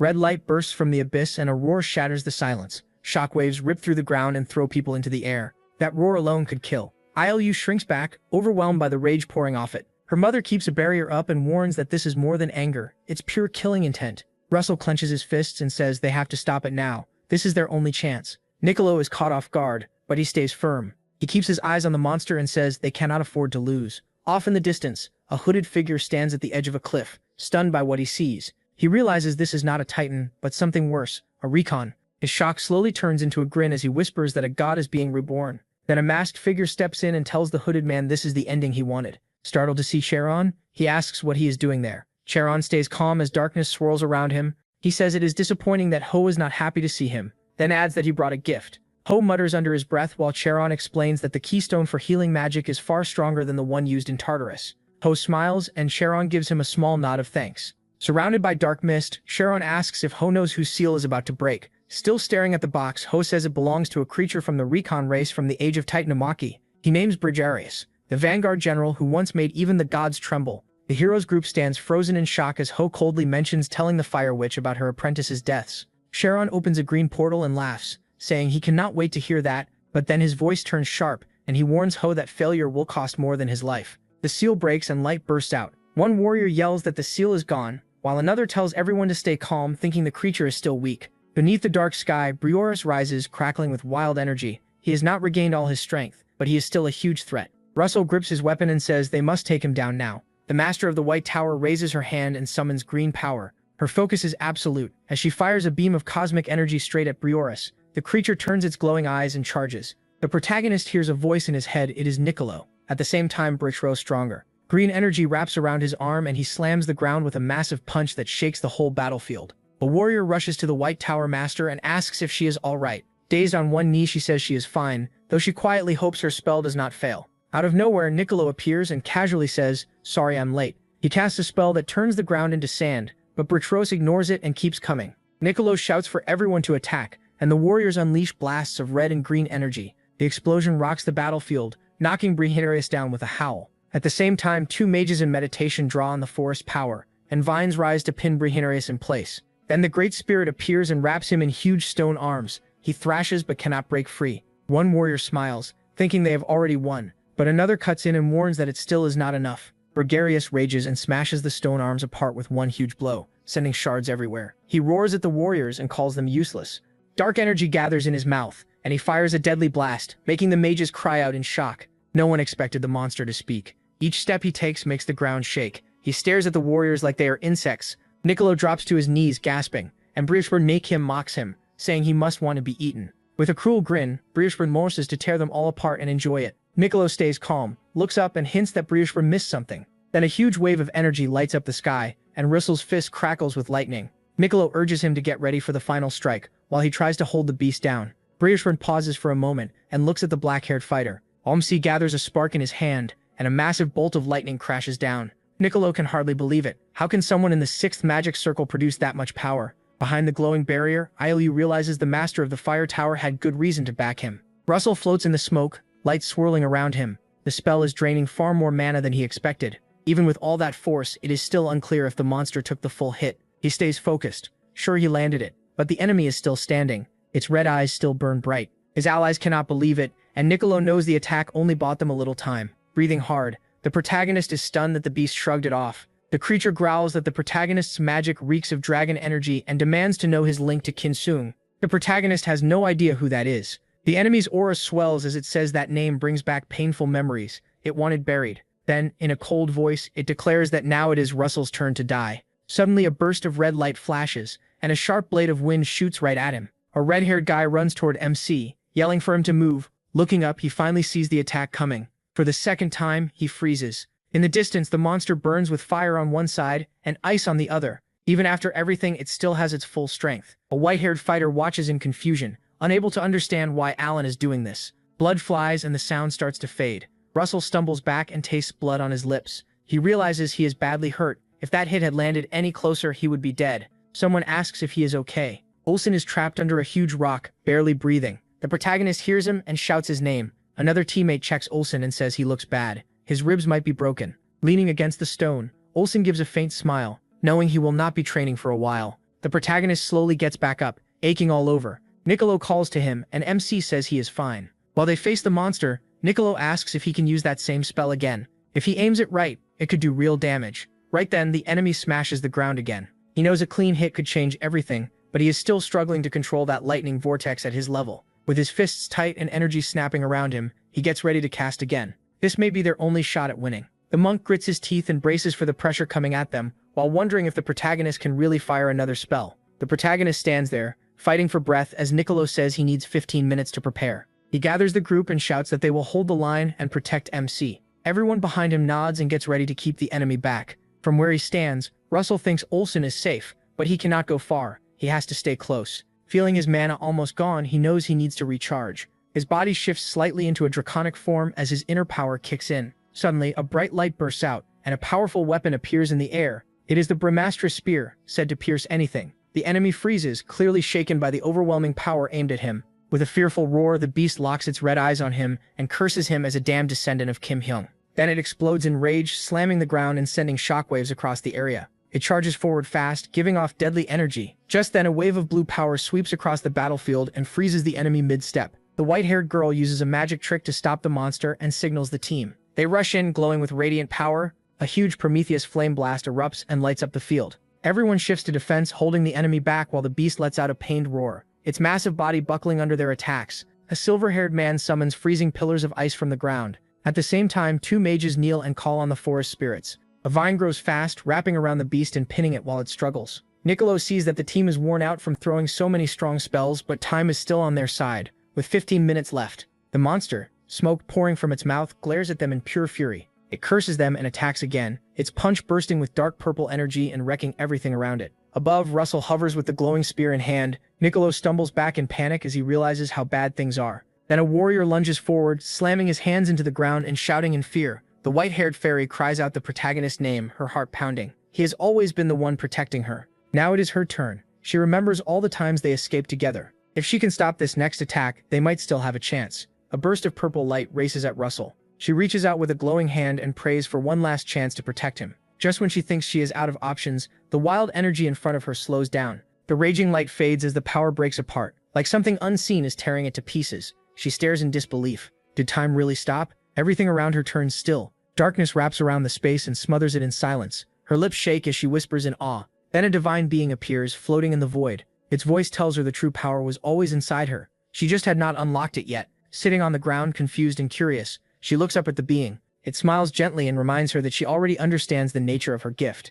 A giant dragon rises behind it. The figure says there is only one way to awaken the dragon's true power. A woman with horns and pointed ears steps forward, calm but serious. She explains that accepting this power means accepting her fate and leaving her old life behind. The girl hesitates, then clenches her fists and says she accepts. The being smiles as if it knew all along that she would. Down below, one person watches in shock while another screams Russell's name in panic. Flames burst out. A surge of power races through MC's body. Then a huge blast tears through the air. In the shadows, red eyes flare with rage as a giant dragon lights up the sky. Niccolo stares in disbelief. After 700 years, a dragon has returned. A white-haired elf whispers, "Elo," stunned. The creature roars in fury, its red eyes blazing as it hurls insults. It slams the ground with all its strength, shaking the whole area, and orders the dragon to move. But the dragon only stares back, mocking the monster's hatred that has lasted 1,000 years. Then it opens its mouth and fires a deadly beam. The monster tries to block it, but the blast drives it back hard. Gritting its teeth, it realizes how weak it has become.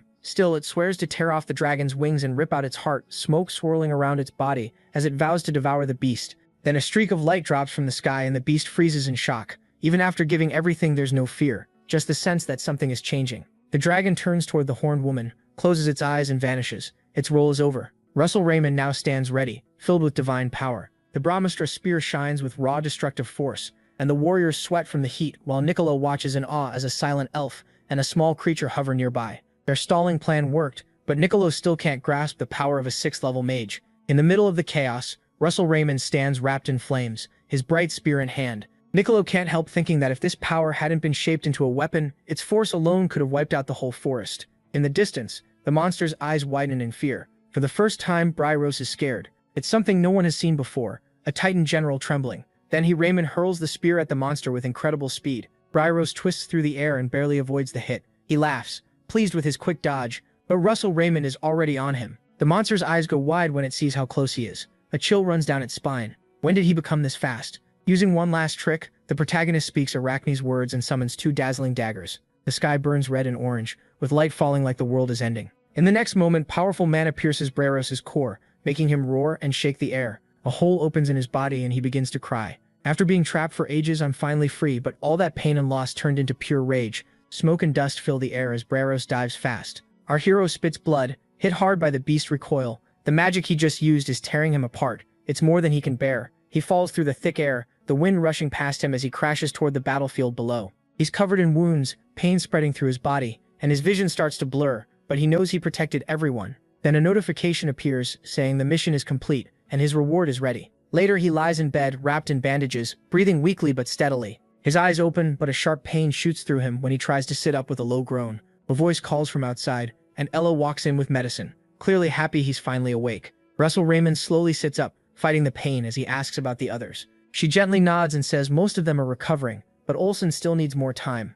MC manages a faint smile, relieved that everyone survived. Then he looks at his arm and something clicks. He asks Ella what happened. Her eyes widen and she smiles, telling him she accepted dragon power during the battle. From that moment on, they've been connected no matter what happens. He remembers an arm covered in dragon scales and a strange power that kept him safe. He starts to think she may have been the one who saved him. She smiles softly, almost urging him to put it together. He admits he's not fully sure, but he has a strong feeling. Then she talks about the next generation of dragons, serving the ancient dragon emperor. Their bond isn't random, it's fate. Russell Raymond looks at her with concern and asks if she's okay, saying she should stay by his side for now. He worries about what this dragon power might do to her. She just smiles and says she chose this path herself. She hasn't changed, she's still the same person. Her grip tightens, making her choice clear. His heart starts racing. It's her decision. Even if he already has another companion, knowing she wants to stay with him means more than she realizes. After a pause, she asks what she should call him now, since Dragon Emperor sounds too formal. Russell Raymond just shrugs and tells her to choose any name she wants. She thinks for a moment, then suggests, Master? The protagonist laughs and tells her to use his real name. She tries MC a few times, getting closer each time. Her smile brightens when she decides to call him by name. Across the room, Niccolo watches with honest eyes, thanking him and saying many lives would have been lost without him. Even though he is still recovering, he sits up, unwilling to rest while others still need him. He gives a small smile and says he couldn't have done it alone. He reminds Niccolo of the time Niccolo saved him, saying he's only returning the favor. Niccolo is quiet for a moment, then nods and thanks him. He asks if the protagonist saw everyone. The protagonist nods back with a smile. Niccolo laughs and says it must have been noisy in here, then tells him to get some more rest. Once everyone leaves, MC drops back onto the bed, completely drained, but rest isn't what he's thinking about. In an instant, he rises again, eyes burning with resolve. It's time to move forward. He takes the third golden mask he earned after defeating Bryros. The mask helps keep him focused and boosts his resistance to mind control. Now he can better fight off dark magic, curses, and illusions. He looks at the 3 floating masks. One sharpens attack control, another boosts defense, and the third protects against mental manipulation.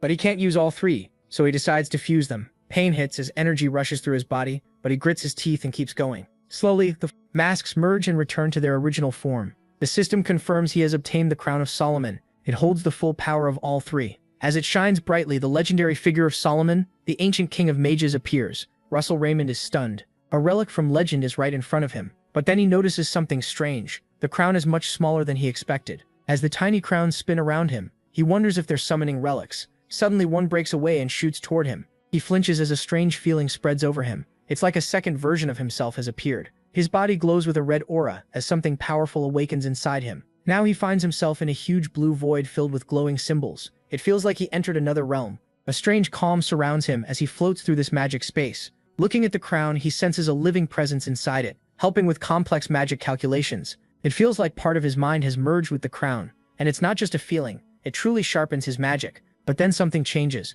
Part of his consciousness starts to split away. Suddenly he feels something touch his leg. The pain snaps him awake, his body drenched in sweat. Holding his head, he sees a system alert saying his original consciousness is nearly drained and the crown's power is weakening. He thinks about the backup mind inside the crown. It doesn't hold everything, just enough to bring him back if a curse tries to take over. He looks at the crown and smiles, determined to use its power well. Back on the battlefield, Russell Raymond stands tall, his cape whipping in the wind. Magical flames rain from the sky, but he controls them with a wave of his hand. He raises his arm and unleashes blasts of magic that shake the ground. A nearby onlooker is stunned. He needed only 10 days to recover and now he's even stronger and faster. Another guy laughs, saying the protagonist Raymond always pushes himself. Olsen steps forward and challenges him to a hand-to-hand fight without magic. Russell Raymond hesitates, then agrees. The ground shakes when the first punch lands, dust swirling everywhere. Olsen spins and laughs, sure he'll recover on his own. Watching the fight, MC wonders if this guy is really a mage. Just as the match heats up, a sharp sound cuts through the air.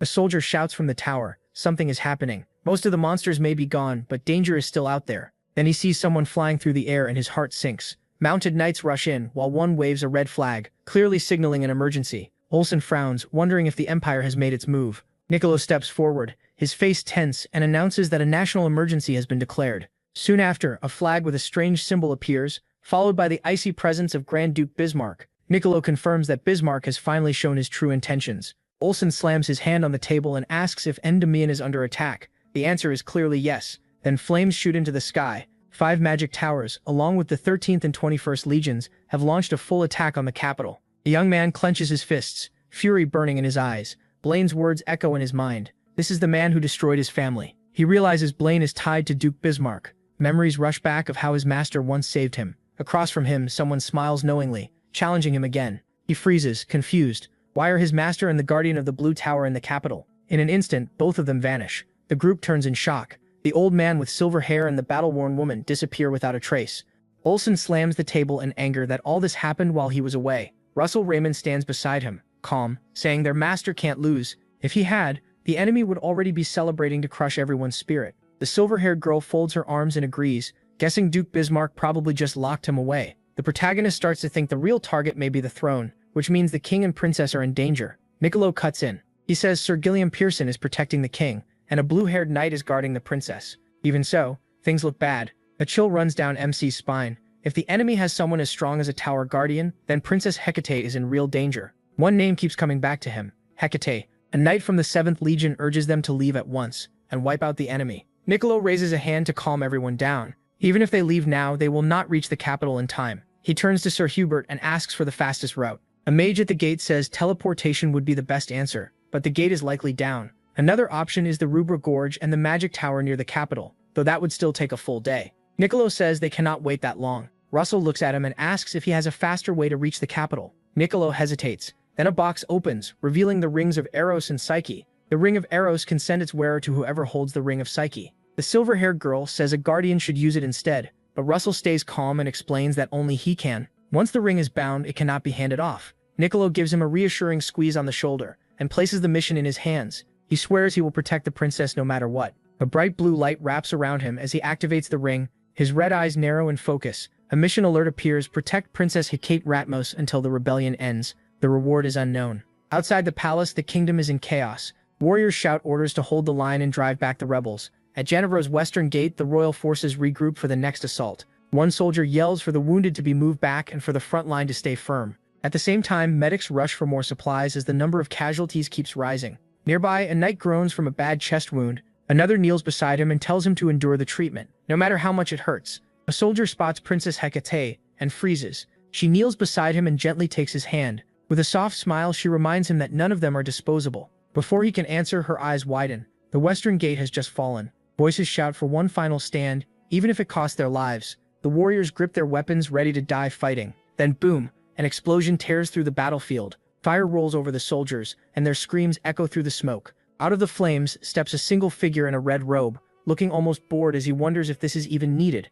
now that the main mages are gone. Behind him stands a silent squad dressed in red. Arcarian Ergo steps forward and introduces himself as Blaine Trilogy's first disciple and the head of Red Tower Cargo. Princess Hecate cuts him off with a furious glare. Arcarian smiles and says he does not even deserve to be called Lord. One of his people adds that only royalty earned that title. Hecate draws her sword, glowing with purple flames, and calls him unworthy of knighthood. A nearby soldier gasps, Arondite, the holy sword given by the Naiad, the same blade that once brought down a raging dragon. Arcarian lights up at the sight of such a royal treasure. To him, it feels like pure luck. A group of knights urges Princess Hecate to run while they hold the line. Fighting back tears, she calls their names, torn between grief and resolve. In the middle of it all, her enemy smiles and says this is the end for her. Then a huge blast erupts and flames swallow everything. In the chaos, her guards try to lead her to safety, but the fire cuts off the way out. Hecate looks down, whispers an apology to the one she loves, and grips Arondite tightly, promising they will meet again in another life. Another blast shakes the ground and throws a knight back, his shield shattering. Arcarian watches from afar, sensing something strange in the air, like dark magic twisting reality. Panic breaks out when someone screams that the fire feels like the Fire Tower Guardian's power. A white-haired figure goes still, while a man in red stares in shock at an enemy he thought was dead. Hecate gasps, confused as she looks through the smoke. Then a voice cuts through the noise. Russell appears. Worry is all over his face. Hecate trembles and calls out to him. Nearby, a man with golden eyes can hardly believe he hears a teleport gate. His face hardens as he decides he will offer the enemy's head to the Grand Duke. A mocking voice rings out, saying it has been a long time. Holding Hecate in the air, the protagonist glares at Arcarian and demands to know what he did to their master. Arcarian only smiles and says the protagonist is not close enough for an answer. Then he signals his team and orders them to capture the princess at any cost. Russell quickly realizes the enemy mages are all above average and shouts for everyone to fall back. A huge blast erupts as one mage summons fire warriors to burn the rebels.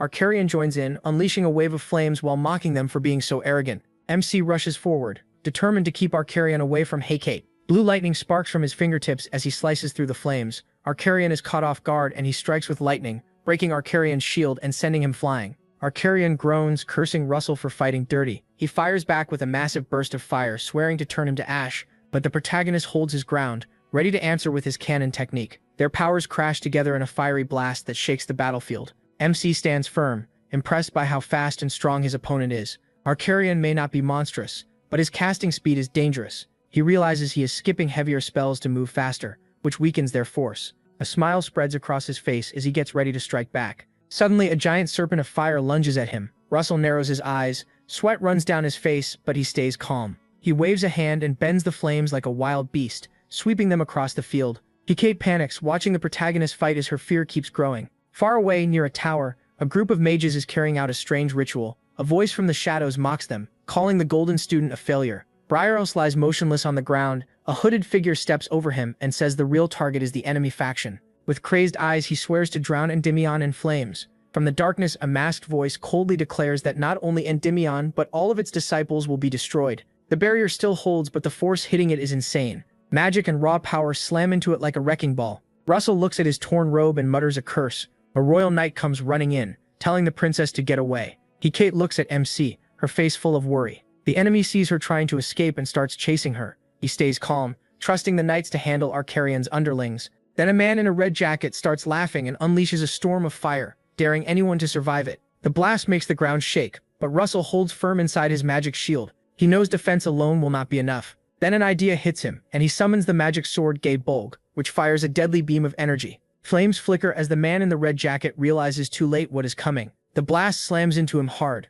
Blood spills from his mouth and he drops to his knees, stunned by his loss. His arrogance gets him killed, and Russell cannot help thinking this would have been easier if the man were not so full of himself. In the distance, a wild fire rages while knights clash with sorcerers. He turns to a glowing doorway and whispers a name, Hecate. The protagonist steps into the dusty light, but red-cloaked figures block his path. One stumbles while the other panics. Russell lights a flame in his palm, smiles, and hurls a fireball at them. Their screams fill the air as he burns them to ash. In a cold voice, he warns them never to speak of his master again. Hecate breaks down and throws her arms around him, tears in her eyes. She cups his face and asks if he is okay. MC calms her, says he is fine, and touches the glowing ring she gave him. He explains that he cannot use its power because he lost his magic. Together they stand by a shattered window as the wind howls toward the palace. Russell grows tense but tells her to stay calm. He trusts Sir Gilliam to keep the king safe. Holding her hand, he says they need to stand together. Once the enemy learns Arcarion has fallen, they will retreat. Hecate steps forward and declares herself Princess Endymion. Calling on the holy sword Erudite, she asks for the king's blessing. Light flares and Russell is stunned to feel his strength return. Then Hecate suddenly collapses. He catches her in panic. Erudite has drained her life force to help the others. She whispers that she gave everything she had. He grips her hand as voices around them cry out her name, honoring her sacrifice. Suddenly, a harsh voice cuts through the moment, mocking them for wasting time on a woman. The protagonist stays planted with Hecate in his arms, sensing danger closing in. He shouts for everyone to get back. A red flash sweeps across the battlefield as a black-robed figure raises a hand. His low voice echoes like a threat, and the ground cracks beneath them. An explosion rips through nearby buildings, filling the air with fire and ash and scattering broken weapons and armor everywhere. From the smoke, the figure steps out, cloak moving as he simply says, "Blame Blade." A new nightmare begins. Nearby, an enemy in a red cloak smiles in amusement and taunts MC that it has been far too long. MC quickly raises a barrier around Hecate. Grinding his teeth, he realizes this enemy is stronger than he expected. In the distance, the man looks shocked that he could survive such a powerful strike. He mutters in disbelief. Finally seeing this fight will not be easy. The protagonist pants as he tries to understand how anyone could bring down a palace in seconds. This enemy is unlike anything he has faced before. Blame Trilogy gives a small smile when he notices Arcarion is gone and assumes MC defeated him. He quietly says he warned Arcarion that his arrogance would get him killed. Hecate steps forward. Clearly furious, Hecate demands to know why Blame betrayed the kingdom and dragged innocent people into his insane plan. Her voice shakes as she accuses him of targeting her from the start. Blame just laughs and mocks her kindness, even saying she might have made a decent king. Then he smirks and asks if she is done talking, because he still has business with the king. Russell steps between them and tells Hecate to fall back. Words will not change this man. Royal knights rush in, calling for the princess. She gives them a relieved smile and assures them the king is safe. They only arrived after seeing the palace collapse. Blaine frowns at the growing number of knights and mutters that this is getting annoying. In the distance, the knights raise their weapons and shout, ready to charge. Suddenly, a huge blast shakes the ground. Flames burst out as Blaine takes a direct hit and staggers back, stunned. Hovering in the air, he looks down at him and asks if he really plans to stop him. He says nothing, but his eyes answer for him. Blaine laughs and says he looks just like Darius Snow White did the last time they fought. Then his tone shifts, and he says Darius Snow White is gone forever, trapped in the void. That leaves the protagonist shaken, thinking about how thin the line is between the void and darkness. Blaine dares him to give all his power to his master. Then he hurls a flaming sword at Russell, and MC activates Solomon's crown to stop it. The burning blade slams into the ground and sets off a huge explosion. He realizes the blade is moving faster than sound. The blasts shake the whole battlefield, and Blaine is stunned that a level 6 fighter managed to dodge. The protagonist realizes he can bend time just enough to read Blaine's next move. He can dodge, but his allies are still caught in the fight. If he moves, they will be left open. So he stands his ground and summons 5 powerful spears called Bolg, throwing them with deadly aim. Blaine sneers, saying protecting others is weakness and only brings trouble. A dark purple light forms in his hand as he lifts it and fires a massive beam to show Russell how far apart they really are. As the knights try to fall back, a stone wall suddenly rises and cuts them off. Hecate gasps at the unexpected spell. Purple energy slams into the wall, setting off one explosion after another. The ground shakes and throws everything into chaos. MC stumbles back, shocked by how fast Blaine is. He can cast just as quickly as MC. Magic rings float around Blaine as he looks at Russell with amused curiosity and asks how much longer he can last. Blaine goes quiet for a second, then the ground suddenly erupts with power. Fire and smoke fill the air, and when it clears, he is still standing, hurt but alive. He grips his shoulder and coughs in disbelief. Blaine smiles, saying he might have taken the protagonist as his student if Daria Snow White had not stepped in. Catching his breath, MC realizes Blaine is far beyond Arcarium in both speed and power. Just then, Kate rushes over, clearly worried, and he can only stare at her in shock and whisper her name. Blaine starts laughing, teasing them about being lovers and saying he will make sure their graves lie side by side. That makes Russell snap and tell him to shut up. Blaine raises his hands, ready to cast another fire spell. Heat pours off him as he prepares to strike again. In the distance, a knight shouts for the princess to get back, warning they cannot hold out much longer. Blaine lifts an eyebrow when soldier mages join the fight. Under his breath, he complains about the Duke's secret plans and how this battle is becoming more trouble than it is worth. With all of this going on, Russell struggles to stay on his feet.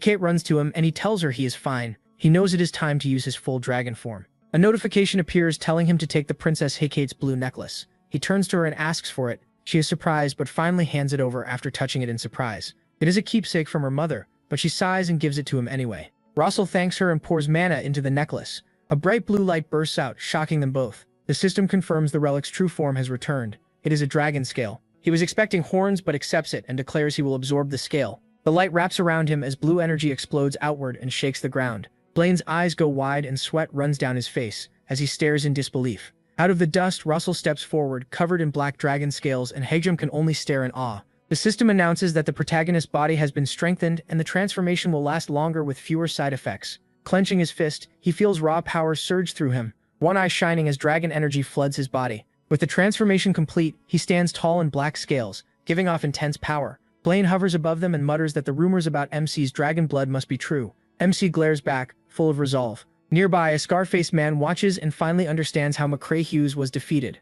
Russell turns to Hakeshade and tells her to get back. He will not let her get hurt. Blaine laughs as he feels his dragon mana, admitting it matches his own, and already wanting to steal it. Red and blue energy crash in the sky, while Blaine thinks this may be his chance to surpass every Tower Master. The protagonist's body burns from the heat. He knows Blaine has the edge in magic, but he still has brute strength. Deciding to end it, he triggers Overheat, gathers everything into his palm, and unleashes a massive burst of fire. The falling sun hits like a meteor, wiping out everything in its path. Then he throws 12 glowing spears forward at blazing speed. As they fly, Russell activates Titan Killer and swings it wide, sending out a fire slash that tears across the field. Heat waves spread in every direction, pushing the battle to its peak. Clenching his fists, MC knows those attacks were still not enough. Suddenly, Blaine vanishes. Before he can react, Blaine appears again right above him, wrapped in flames, and smashes him with a heavy blow. Blaine mocks him for looking impressive without being a real threat. In response, Russell charges a fireball and shouts Overheat, blasting Blaine and forcing him back in pain. Without pausing, the protagonist unleashes a massive flame cannon, pouring all his energy into it. The blast swallows Blaine in fire. As soon as the protagonist catches his breath, a wave of energy slams into him and drives him back. Blaine lands with a grin, admitting MC's power is almost at a superhero level. He says that in 5 years, MC might really surpass him. Blaine raises his hand and vows to finish this. Out of nowhere, he dives down with a shining sword and dares him to try. He pushes himself to the limit, searching for any weak spot. Fireballs start raining down as the protagonist throws in every bit of strength he has. He thinks he can end this if he pushes just a little harder. With a roar, he releases a powerful wave at Blaine, who screams as the energy tears through him. Lightning crashes around them. Blaine grits his teeth, knowing his dragon form is nearly out of power. Solomon's crown cannot hold much longer. Russell feels this is his chance and calls down a massive bolt that hits hard, forcing another scream from Blaine. But MC feels his own limit closing in too. Both his dragon form and Solomon's crown are close to breaking. Across the battlefield, Blaine trembles, but he refuses to back down.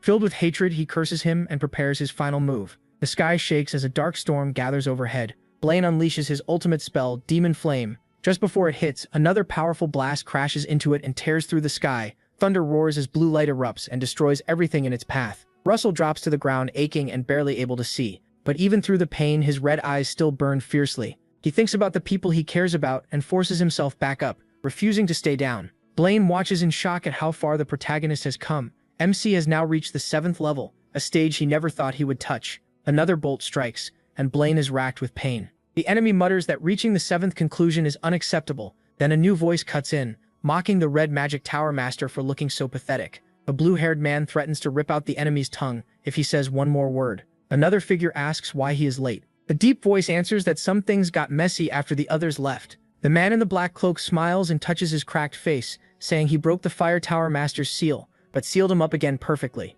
In the distance, a badly wounded man gasps for air. Through clenched teeth, he asks what happened to his master. Russell looks at the newcomer. They have spoken before, but this is the first time they have met face to face. The man smiles coldly and says he will kill both the father and son of the Heyman clan. He stares back with fury burning in his eyes. Our boy is in tears, saying this is the one who killed his father. The bald man admits he went after the protagonist's father, but tries to shift the blame, saying Blaine is the one truly behind everything. MC shouts his name, demanding to know why Blaine is doing this. Blaine only smiles darkly and reveals that Russell's father uncovered a conspiracy linking the Duke to some pagan cult, and that discovery is what doomed him. His blood boils. He curses and glares at the man while the half-burned villain gets ready to attack. He casts 7 Circles Pandemic Blast, sending out a glowing skull that releases toxic smoke. Smiling cruelly, he promises the protagonist a fate worse than death. Light spreads across the field as someone vows not to lose another loved one. A blazing army surges forward. Russell sees her and feels a wave of relief. Even exhausted, he is just glad she is safe. She is there.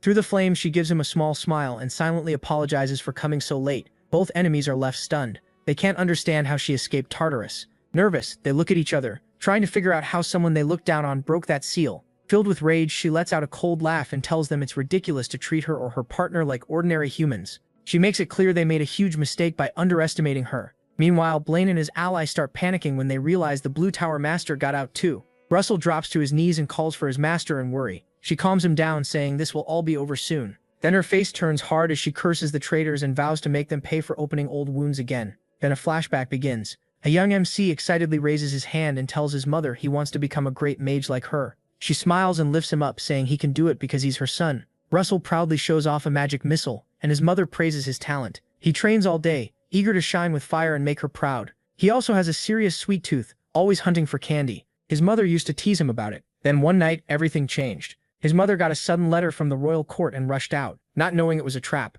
By the time she realized and ran back home, it was too late. The house was destroyed, her husband was gone, and her son was badly burned. She held him close as he called for her, trying to stay strong while tears filled her eyes. Softly, she told him to go to sleep. After that, it felt like she had lost everything. But when all hope seemed gone, a white-haired woman appeared and saved her. Now that same woman is ready to fight, her voice shaking with rage as she vows the enemy won't get away. Flames swirl around her as she summons the giant Fire King, a massive beast that terrifies her enemies. Then she unleashes her finishing move. Mixing the 8th circle flame of Muspelheim with her signature funeral dream Flower of Flames, she sends a wave of destruction across the battlefield. The enemy screams as his defenses collapse under the heat. With fire still spinning around her, she warns that she's not done yet. She casts her original spell, Rotten Apple, making a fire vortex that burns hotter than anything else. A bright orange light floods the area. Blaine yells for her to stop and raises a hand, but the flames slam into him. He screams as the fire wraps around him and burns him alive, his voice fading as he's consumed. Nearby, Hypnos curses in horror as his allies burn.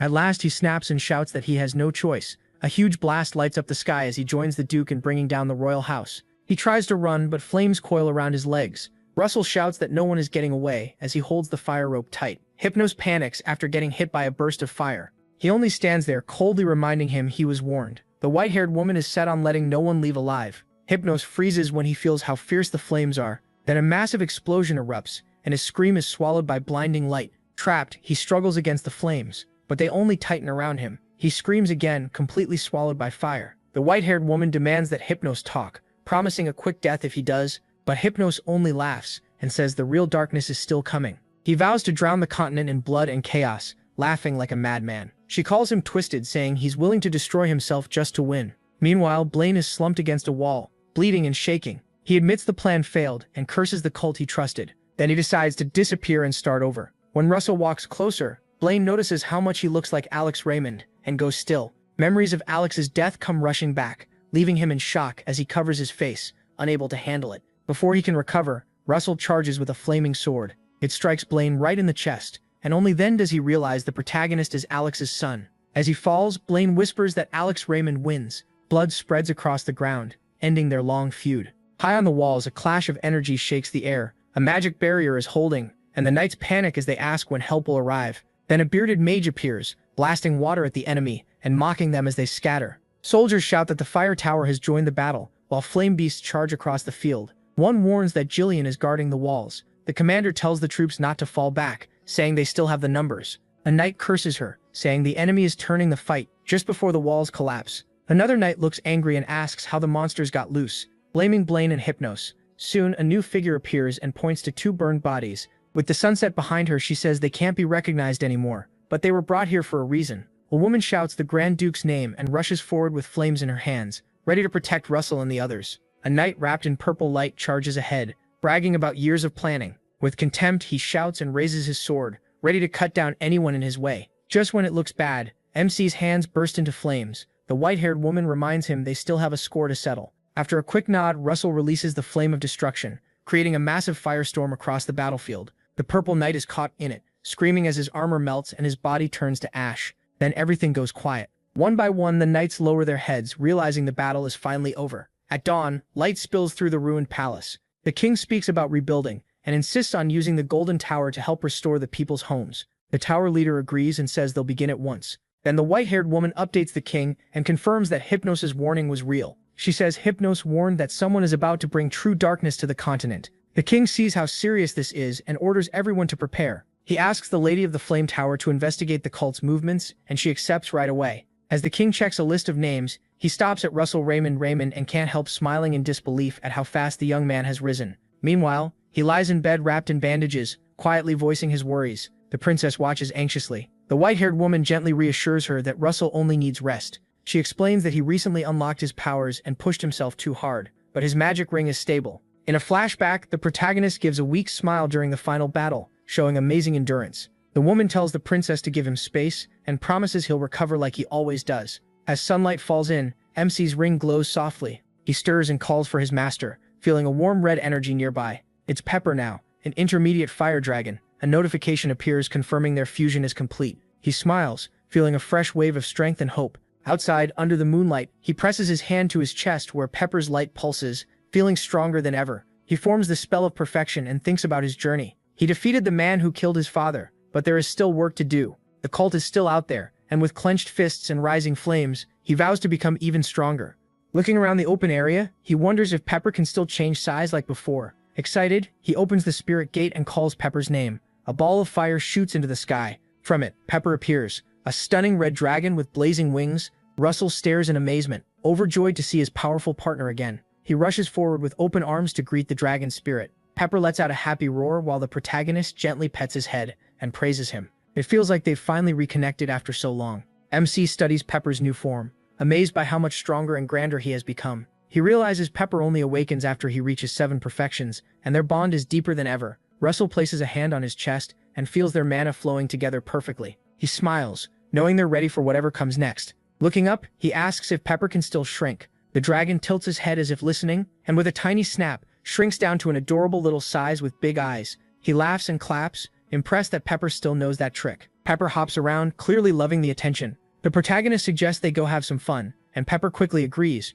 returning to full size. They shoot into the sky at incredible speed, and Russell can't stop watching in awe at how agile Pepper is. Holding onto Pepper's neck as they dive through the air, MC feels the wind rush past him. He smiles, realizing their speed and power together have reached a whole new level. Suddenly, Pepper fires a blast of flame into the sky. Russell is surprised at first, then starts laughing, feeling how perfectly in sync they are. The flames wrap around him, forming wings of fire. He surges forward in a shining blaze beside Pepper. He feels sure that together they can face anyone in the air. He urges Pepper to climb higher, and they race through the night sky, leaving bright trails behind. 3 days later, the protagonist holds a message from the princess and his friends. Cheers break out as they celebrate. He stares in disbelief when he learns he has been named a duke. That title comes with royal standing, something never given to anyone outside the Rathmos clan in Endymion. Even the first Raymond was only made a marquia. The princess gently touches his face, sharing his shock. The Lady of the Golden Tower recalls how the meeting hall went completely silent when the news was announced. A large warrior laughs and says, "No one can argue,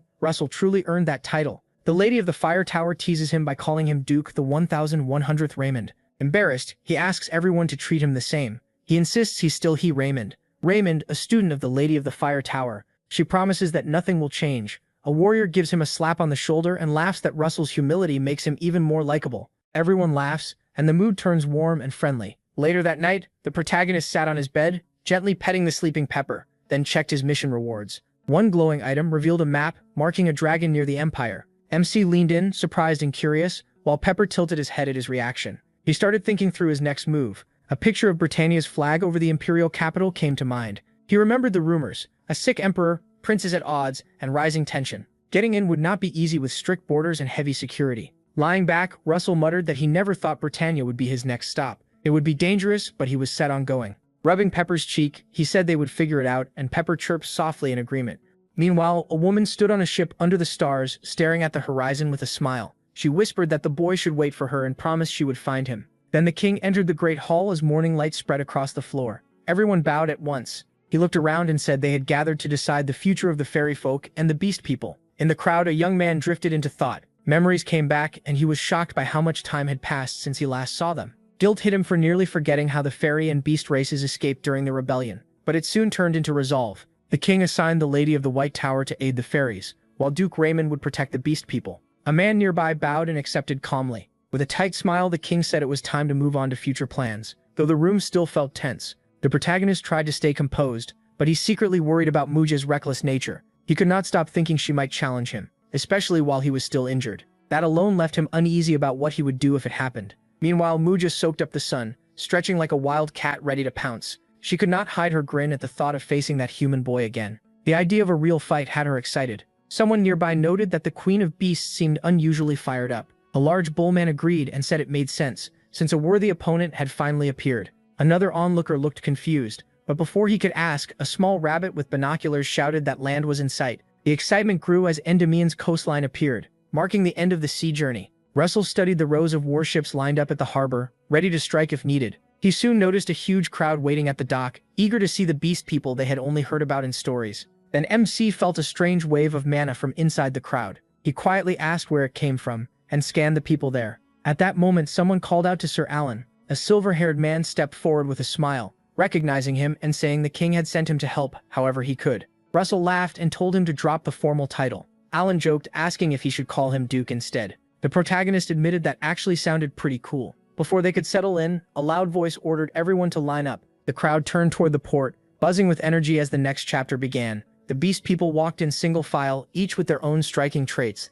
that drew curious stares. MC and Alan looked through the crowd for Marja. She suddenly strode forward like she was about to start a fight. Alan froze when he felt her overwhelming aura, even stronger than a Tower Master's. He realized this had to be the fierce warrior Russell had warned him about. Marja stopped right in front of them and greeted him with her usual mix of teasing and challenge. The protagonist joked that she had not changed, and she laughed, saying he seemed stronger. Sensing his aura, she suggested they test it. Still recovering, Russell asked her to hold back since her energy was already making everyone nervous. Later, the beast people entered the vast Everth forest. As they moved deeper in, Muja asked why the fairies were sharing the land. She complained that no one had told her. MC explained that Everth was the largest forest in Damien, so there was plenty of room for both groups without conflict. Muja still grumbled that the fairies were too peaceful and boring for her taste. To calm her down, he promised that if she behaved, he would find her a worthy opponent. That immediately cheered her up. She pointed at Alan and said anyone who wanted to fight her had to be on Russell's level. Alan shrank back, clearly not ready for that. Muja leaned in and said Alan looked strong at first, but she could not feel any mana from him. Curious, the protagonist thought about Fenrir, the first Beast King, who was said to have dragon blood. He started wondering if Muja might come from that line. Watching her more closely, he saw how much she resembled Fenrir. If she carried his blood, she might have dragon traits too. Just then Muja hugged him and asked why he was staring. Russell stammered and told her to let go, while Alan just stood there frozen. Back in Everth Forest, the Lady of the White Tower praised MC's progress. He told her she could call him whatever she liked. Nearby, Muja spotted a tough-looking human girl and made a comment. The girl called her rude, and then a cheerful voice welcomed the beast people. Harain and Ilo bowed and greeted him, saying it had been a long time. Muja teased the pair about their sharp ears and how strong they might be. Alan cut in and reminded her to show some respect. Muja then told Russell that one fairy smelled like him. Ilo quickly denied any connection, but Muja joked that Ilo might be trying to claim the protagonist, making Ilo snap that he was not some prize to win. To ease things, MC gathered both groups and laid out a border plan. He explained that some friction was normal since their cultures and homes were different, so they needed clear territory lines.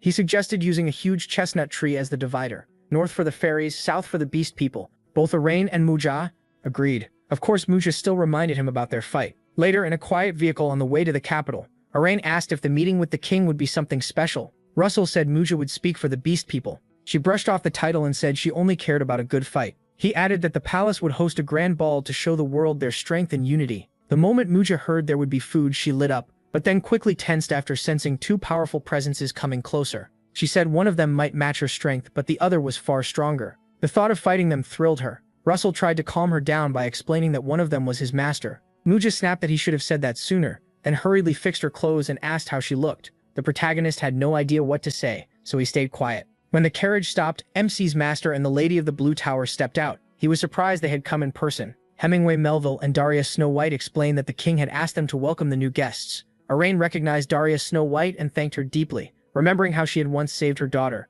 A woman beside her introduced herself as Manure of the White-Grey Tree Tribe Elves, and apologized for never thanking Darius Snow White before. Darius Snow White only smiled and said she had simply done what was right. Muja stumbled through introducing herself to Darius Snow White as the Queen of Beasts. Darius Snow White gently told her not to be so formal. Muja insisted she was fine, though it was obvious she felt uneasy. Watching her, Russell realized Muja must be uncomfortable around people stronger than her, since her people valued power above all else. Although suddenly looked at Darius Snow White, noticing something strange. Daria tilted her head, curious. Muja swayed slightly, and he asked if she was okay. Daria's expression turned faintly sulky as she realized that, relaxed as he seemed, the protagonist was not foolish. She braced herself for the tension building toward the ball. Meanwhile, the princess looked over the capital with her heart racing, troubled by a feeling she could not explain. Russell could not believe how amazing the palace looked after the repairs. It was like the damage had never happened. Daria stood beside him, smiling as she mentioned how Niccolo and his student team had worked non-stop, even skipping breaks. She urged everyone nearby to hurry inside because the king was waiting. Once inside the Great Hall, MC stepped forward as Duke Raymond and proudly announced that the mission had succeeded. The king welcomed him with a broad smile and told him to rise, clearly grateful for all his hard work. Then Arain and Ilo stepped up, bowed, and introduced themselves as members of the Pure White Celestial Tree clan. The king thanked them sincerely, promising their help would be remembered, and hoping for lasting peace among all races as the forest recovered. Then Muja introduced herself as the Beast King, doing her best to get the greeting right. Russell quickly cut in and apologized for her, explaining that formal events like this were new to her. The king did not mind. He showed that he understood the Beast people's customs and even suggested giving Muja a formal title at the next ball. That caught her off guard, but she promised to follow his will. He smiled at her and thought he would need to teach her some court manners soon. After 3 days, Muja knelt before the court with confidence, introducing herself again as the Beast King and pledging loyalty to the kingdom of Endymion. The way she carried herself surprised many in the room, since her reputation had made them expect someone much wilder. King Alfonso Rathmoose signaled for the ceremony to begin. With full formality, he gave Muja the family name Lacose and named her a countess, officially bringing her into Endymion's nobility. When he touched a ceremonial sword to her shoulder, the applause that followed was loud and sincere. Beneath the glittering chandeliers, the nobles danced through the hall while Muja watched with a puzzled look, asking why everything felt so overdone. Russell came over and told her she had done great. A noblewoman then walked up and asked the protagonist for a dance. Just then, Eckhart Rathmoose arrived with calm grace, apologizing for being late to introduce herself. Aldu's eyes widened. Seeing how familiar Eckhart seemed with MC, Muja guessed she must have important ties to the king. Then Eckhart asked Muja and Liu to step somewhere quieter so they could talk in private. When Russell offered to come too, Eckhart turned him down, polite but firm, saying this was women-only business. Watching from afar, Darius Snow White quietly laughed, thinking it looked like a subtle fight over him. The scene shifts to a quieter room, where a maid bows to a guest, calls her princess, and leads her inside. Eckhart invites Muja and Liu to sit down and tells them to relax instead of worrying about manners. Muja stays calm and attentive while Eckhart, now serious, says she wants to discuss something important. Then she suddenly finishes her drink in one go, catching Muja and Liu off guard. Lowering her voice, Eckhart asks what they truly think of Duke Russell, the man she is about to get engaged to. Muja stammers in disbelief, and Liu has no idea where this is going. After a moment, Liu admits she has strong feelings for the protagonist, while Muja is even more direct, saying she is drawn to his strength and bold spirit. Eckhart nods, almost like she expected that answer. She believes Russell is meant for something great, someone born to lead, maybe even take the throne. With that kind of future, she says, there can be no split loyalty or romantic distractions. With complete confidence, she declares that as long as she lives, she will never share MC with anyone. Liu is not exactly shocked, but the force of Eckhart's words still surprises her. Muja snaps back at human arrogance and says she plans to keep him by her side too, no matter what. Eckhart pauses, her voice softening a little. She starts talking about how amazing Russell was even as a child, and brings up the rumors about dragon blood in him. She says he might one day rise beyond ordinary humans, maybe even come close to godhood. Eckhart admits she fears that if she disappears from his life, he will end up completely alone. Her words leave Muja and Liu silent. Muja leans forward and calmly asks if that is really all Eckhart means. Eckhart simply says she plans to be Russell's number one, then asks which of them wants second place. The question hits hard. Liu and Muja trade sharp looks. Eckhart tells them to settle it and report back to her. Later, on the palace stairs, Eckhart stumbles. The protagonist catches her, then gently scolds her for drinking too much, reminding her she cannot handle much alcohol. Leaning on him, she mumbles a strange comment about beating an enemy, hinting that sometimes it is better to let enemies destroy each other. When Russell asks what she means, she just shakes her head. Then she asks if she can stay in his room. Feeling her grip, MC tells her she is always welcome and his warmth helps her relax. 3 months later, Russell is at the Flame Tower in a tense talk with Darius Snow White. He complains that just when things seem to calm down, another problem showed up. Darius Snow White asks if he told the princess about his next research trip, and he says yes, he already got permission. Smiling, Darius Snow White warns that the princess may not like him, vanishing again. The protagonist just mutters that he hopes things stay quiet for once. Darius Snow White hands him a document showing his next stop, Akane. She asks if he really understands what he is walking into there. MC nods and says he does. Akan is a city-state famous for busy trade and wild casinos, and it is also known for all kinds of black market dealings. The Tower Master warns him again, stressing that Akan's underworld is darker and deeper than most people realize. Russell only smiles and promises he will be careful, making it clear he takes the warning seriously. As his boat moves through the dark, foggy water, he starts to feel uneasy. He has had the strange feeling that someone has been following him since the train station. The shadowy figure is good at hiding, keeping both their presence and intentions concealed. He figures this person could be dangerous and decides fighting under these conditions would be a bad move. Annoyed, he throws off his black cloak and calls out whoever followed him. It turns out to be Muja, standing on the deck with an awkward laugh. The protagonist asks why she is there. Muja says she would have challenged him in the capital if she had the chance. Once she learned he was leaving, she chose to come along. The protagonist warns her that it is dangerous and tells her to go back, but Muja says she has her own reasons for heading to Akan. He explains that Akan is only a quick stop and his real destination is farther ahead. She asks where. At last he reveals that his mission is to face Endymion's sworn enemy, the British Empire.